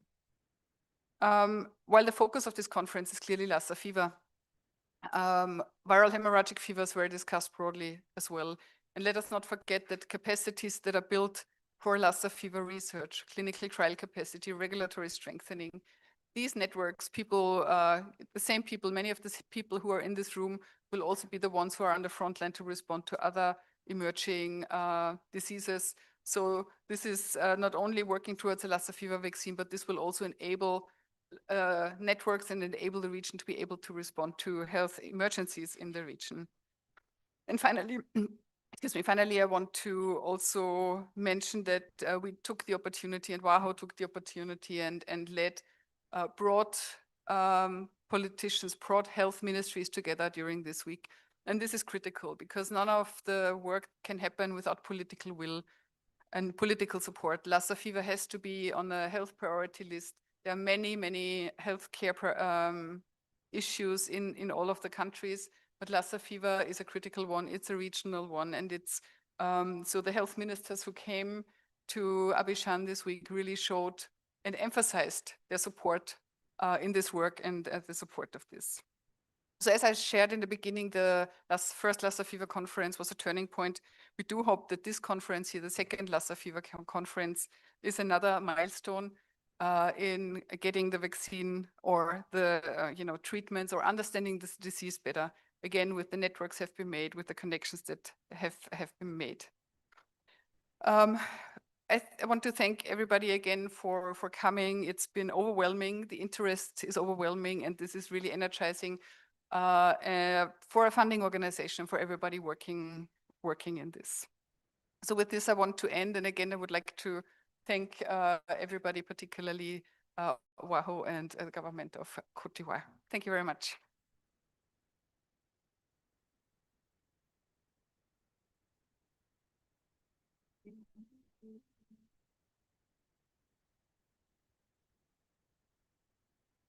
Thank you, Dr. Katrina Ramsawa, for CP's support to WAHO in this adventure. Nous allons maintenant appeler un partenaire de tous les jours, qui nous accompagne tous les jours, qui est avec nous tous les jours. Et ce partenaire, vous le connaissez tous, ce partenaire est présent dans chaque maison. Je vais nommer l'OMS. Et sur ce podium, je vais appeler le professeur Bade Tienou, coordinator of WHO Emergency Hub in Dakar. Merci beaucoup, monsieur. Excellence, monsieur le directeur de cabinet du ministère de la Santé de Côte d'Ivoire, monsieur le directeur général de l'OAS, madame la représentante de CEPI. C'est sincèrement avec beaucoup de plaisir, beaucoup d'honneur et une grande dose de gratitude que je prends la parole ici au nom de l'Organisation mondiale de la santé, mais plus particulièrement au nom de nos directeurs exécutifs des urgences, le Dr Chikwe, mais aussi nos directeurs régionaux, le professeur Janabi, pour exprimer toute notre gratitude pour cette collaboration et pour la réussite de cet important événement. Cet événement sur lequel l'Organisation mondiale de la santé a été conviée de prendre part depuis maintenant, disons, 4-5 mois, est véritablement un succès. Il s'agit d'un succès franc. Un succès, ce que je dis, c'est très sincère et ça vient du fond du cœur, je crois. C'est véritablement un succès parce qu'on a réussi ici à ramener, comme on l'a dit, 800 personnes. Je ne sais pas si dans ces 800 personnes, on a compté les personnes qui sont en ligne ou pas. Je ne sais pas. Peut-être qu'il va falloir peut-être revoir les chiffres. Parce que moi, il y a des personnes qui étaient à Washington qui m'ont dit qu'ils ont vu ce que nous étions en train de faire ici. Donc peut-être qu'il faut revoir cela et certainement on doit être beaucoup plus au-delà. Donc c'est véritablement un succès aussi parce qu'on a réussi à travailler de façon verticale et de façon aussi horizontale. De façon verticale, le premier jour, nous The first day, we had our bosses, we had the ministers of health who was here.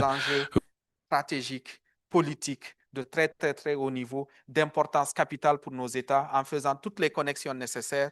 Ils ont discuté, ils nous ont donné les orientations.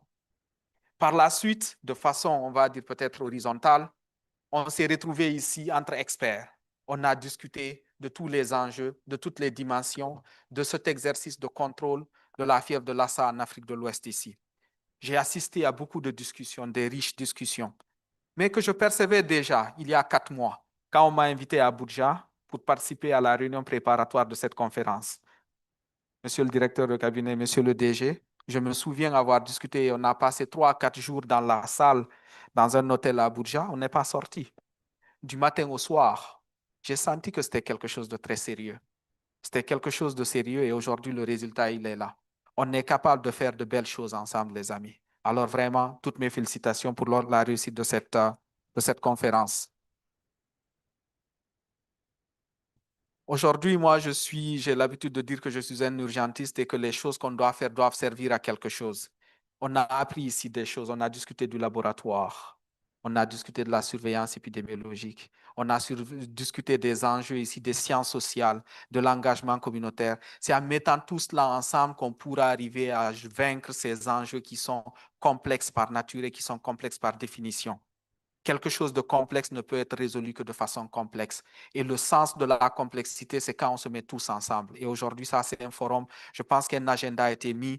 Le DG l'a dit, je ne sais plus trop qu'est-ce qu'il a dit pour Abidjan, mais c'est en tout cas l'étape d'Abidjan, ou en tout cas, c'est la place ici à Abidjan qu'on est en train de créer quelque chose pour la santé publique, non seulement en Afrique de l'Ouest, mais en Afrique, mais aussi dans le monde entier. Alors vraiment, bravo encore une fois de plus. Monsieur le DG, monsieur le directeur de cabinet, je ne saurais terminer en tout cas mon propos sans mentionner l'engagement de mes patrons qui sont à Brazzaville, mais aussi qui sont à Genève aujourd'hui, qui m'ont demandé de parler en leur nom ici, qui ont suivi de près le déroulé de toute cette conférence-là et je pense qu'ils adhèrent à ces agendas-là qui sont aujourd'hui disponibles pour nous accompagner pour continuer ce travail. L'Organisation mondiale de la santé a un avantage important. D'abord, on a 76 ans ou 77 ans. Ce n'est pas petit. C'est beaucoup d'histoire, c'est beaucoup d'apprentissage, c'est beaucoup vraiment de choses qu'on a eu à apprendre à tous les jours. Aujourd'hui, on a des collègues qui sont en train de courir au beau milieu du Kasaï pour essayer de contrôler l'épidémie d'Ebola. Et ces apprentissages, ils se font à tous les jours. Donc, c'est quelque chose sur lequel on devrait pouvoir capitaliser. Le deuxième élément, en plus donc de l'âge, mais c'est aussi cette dimension globale que nous avons. Nous sommes une organisation mondiale. Donc, on est une organisation mondiale, c'est-à-dire ce que nous apprenons en Amérique, ce que nous apprenons en Asie, ce que nous apprenons en Afrique. Tout cela, on le met ensemble pour le service des populations, pour le service de notre humanité. Alors, on s'engage à pouvoir continuer donc cet exercice-là pour pouvoir adresser ces problématiques complexes, non seulement de l'Assa-FIVA, mais aussi de toutes les autres maladies infectieuses, les autres épidémies. Je ne saurais une fois de plus donc terminer ici sans dire que ce qui est particulièrement important ici pour moi, c'est qu'il y a un écosystème qui s'est créé ici. Il y a des relations sociales qui se sont créées. Quand on passe 4 jours ensemble, ça crée des liens. Et ces liens-là, ils sont extrêmement importants parce qu'on a des gens extrêmement compétents ici, extrêmement capables. Et quand les gens arrivent à se rencontrer le premier jour, ils ont du mal à se dire bonjour avec leur prénom et qu'au bout de 4 jours, qu'on ait tous le sourire ici, ça veut dire que l'avenir, il est prometteur. L'avenir, il est prometteur pour la santé de nos populations. Je vous remercie.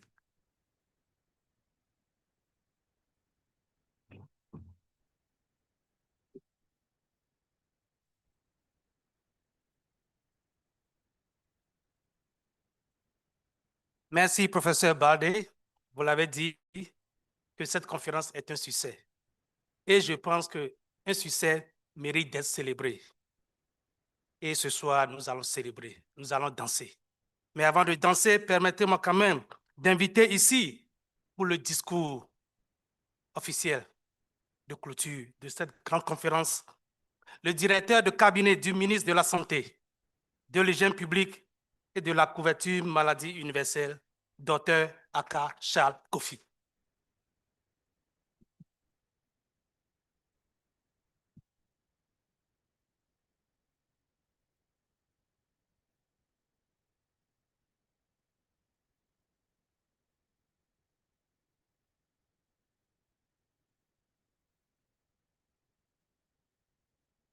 Messieurs les représentants des ministres, Monsieur le directeur général de l'Organisation ouest-africaine de la santé, Monsieur le représentant de l'OMS Afro, Monsieur le conseiller santé du président de la République sœur du Bénin, chers partenaires techniques et financiers, Mesdames et Messieurs les délégués des pays, chers experts, Mesdames et Messieurs, avant tout propos, je voudrais que vous me permettiez de vous transmettre les salutations du ministre Pierre Demba, ministre chargé de la santé de Côte d'Ivoire, qui aurait bien voulu être ici lui-même comme à l'ouverture pour procéder à la clôture de cette importante activité, mais qui, empêché en dernière minute, m'a donc chargé de le représenter.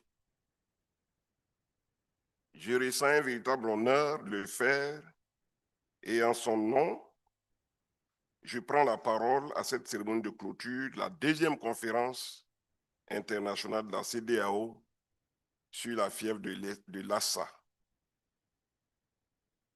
Durant ces 4 jours de travaux intenses, riches et constructifs, nous avons pu constater une fois encore la pertinence de nos rencontres régionales face aux défis communs que représente la fièvre de Lassa ainsi que les autres maladies émergentes. Décideurs politiques, experts et partenaires ont uni leurs réflexions et leurs expertises afin d'identifier les meilleures stratégies pour faire face aux épidémies de la fièvre de Lassa et aux maladies infectieuses émergentes. Vos échanges ont permis de dresser un état des lieux précis de la situation épidémiologique dans la sous-région, d'examiner les progrès enregistrés dans les domaines de la surveillance, de la recherche, de la prévention et de la prise en charge clinique, et surtout d'identifier les lacunes qui nécessitent une action concertée et urgente. Chers participants, je voudrais, au nom du ministre Pierre Demba, vous féliciter pour la qualité de vos contributions et l'excellence de vos travaux. Je félicite chaleureusement l'Organisation ouest-africaine de la santé pour le succès remarquable de cette deuxième conférence internationale sur la fièvre de Lassa. Cette institution sous-régionale fait preuve d'un leadership constant et d'un engagement indéfectible dans la promotion de la santé publique en Afrique de l'Ouest. Je salue également l'ensemble des partenaires techniques et financiers dont le soutien reste indispensable à la réussite de nos initiatives communes. Avec plusieurs centaines de participants venus d'Afrique, d'Europe et d'Amérique, cet événement de grande envergure a tenu toutes ses promesses. Mobilisation exceptionnelle, engagement fort et partage de connaissances de haute portée scientifique. Mesdames et messieurs, de cette conférence, il ressort clairement que la lutte contre la fièvre de Lassa ne peut être l'affaire d'un seul pays. La mobilité des populations, les échanges commerciaux et la proximité de nos communautés font de ce fléau un véritable défi transfrontalier. C'est à juste titre que lors de la cérémonie d'ouverture, Son Excellence, Monsieur le Premier ministre indiquait, et je cite, « Un pays seul peut bien faire, mais tous ensemble, nous devenons excellents. » L'excellence doit être notre horizon commun.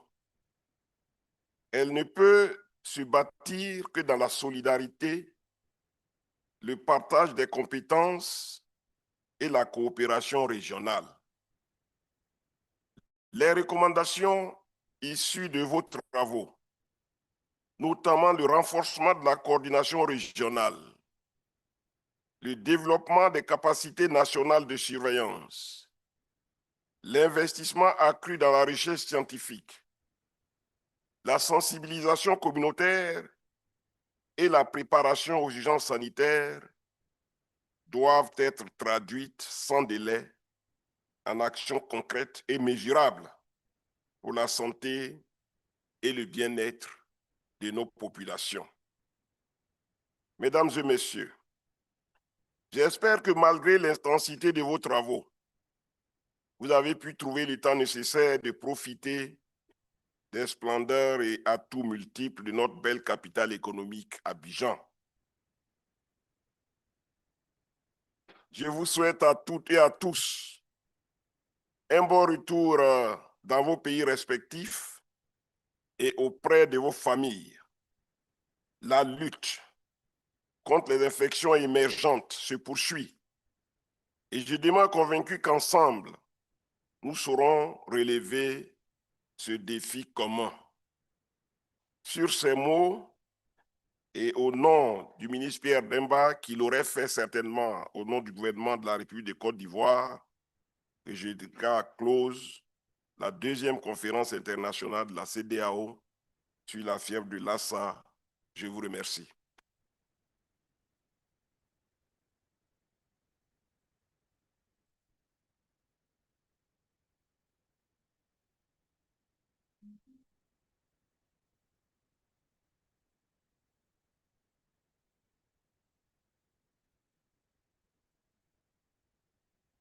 Nous remercions le docteur Akasha Kofi pour son discours de clôture. Et il a dit, il a fait au nom du ministre de la Santé et s'il était ici, il aurait fait au nom du gouvernement de la Côte d'Ivoire. Donc, mesdames et messieurs, nous voici arrivés à la fin de la deuxième conférence internationale de la CEDEAO sur la fièvre de Lassa, qui a démarré lundi et qui se clôture en beauté ce jour.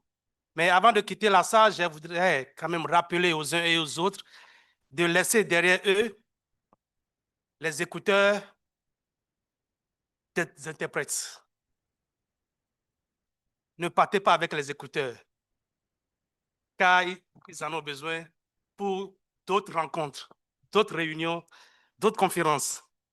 Et je l'avais annoncé tantôt, il y a le dîner de gala qui va démarrer à 20 h dans cette même salle. Donc, ceux qui peuvent aller mettre encore du parfum, ceux qui peuvent encore faire un peu, quand même, aller chez le coiffeur, vous avez suffisamment de temps pour le faire. Donc, rendez-vous ici à 20 h pour le dîner de gala. Je vous remercie.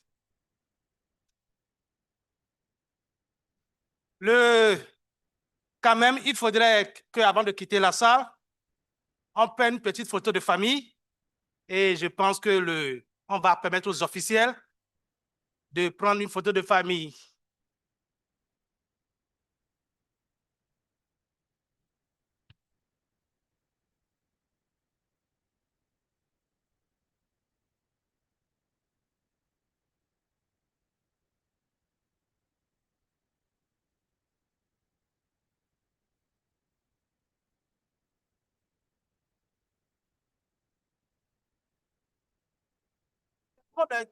Quand vous dites de rester.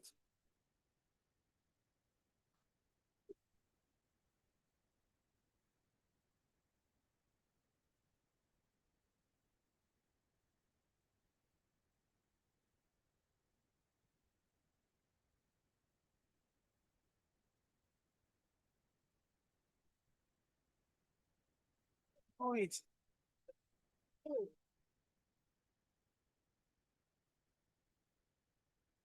Je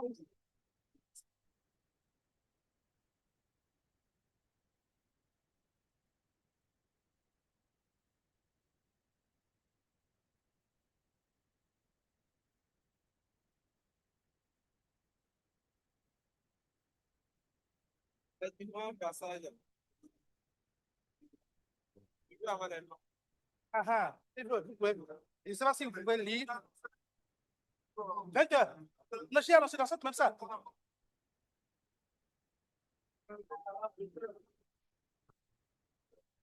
Dîner de gala à 20 h. We have the dinner dance here at 8 p.m. in this same hall. Please put on your dancing shoes, please. Oui, la presse aussi est invitée. Merci. Bon, tu peux écrire. Tu écris, je te dis rapidement, tu écris. Le DG de l'OSA, ça, tu connais. L'OSA, tu étais là le lundi, non? Oui. Voilà, donc c'est. Ok, non, ok. Docteur Melchior Athanase ici. Le DG de l'OSA. Le chef de file du programme de lutte contre la fièvre de Lassa. Docteur Catherine Ramsawa. Oui. Et puis maintenant, le coordonnateur du centre d'urgence de l'OMS à Dakar, le professeur Baldé Thierno. Puis votre directeur de cabinet. Voilà. C'est bon.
Good evening, everyone.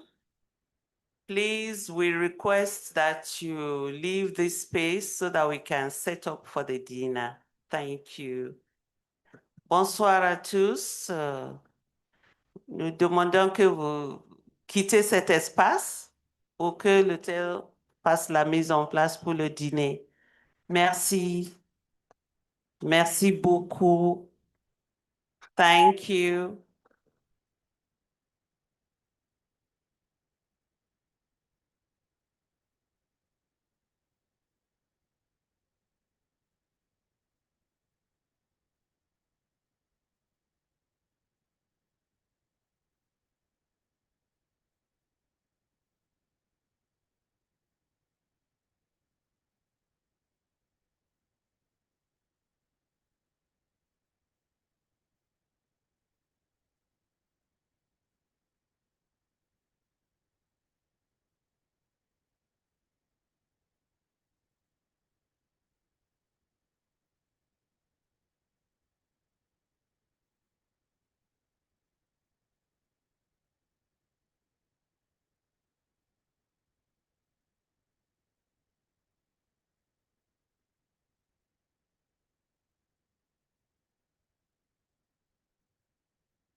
Mangono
bloa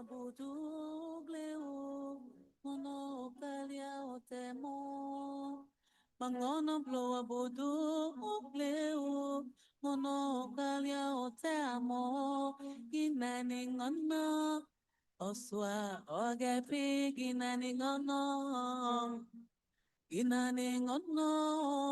oswa ogepi mamona mohona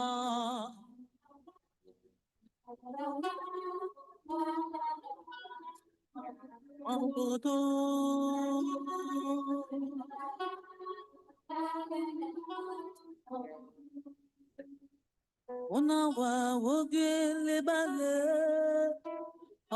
ba oya bimile, ose kamo batele, dudolile, yesa konyoko.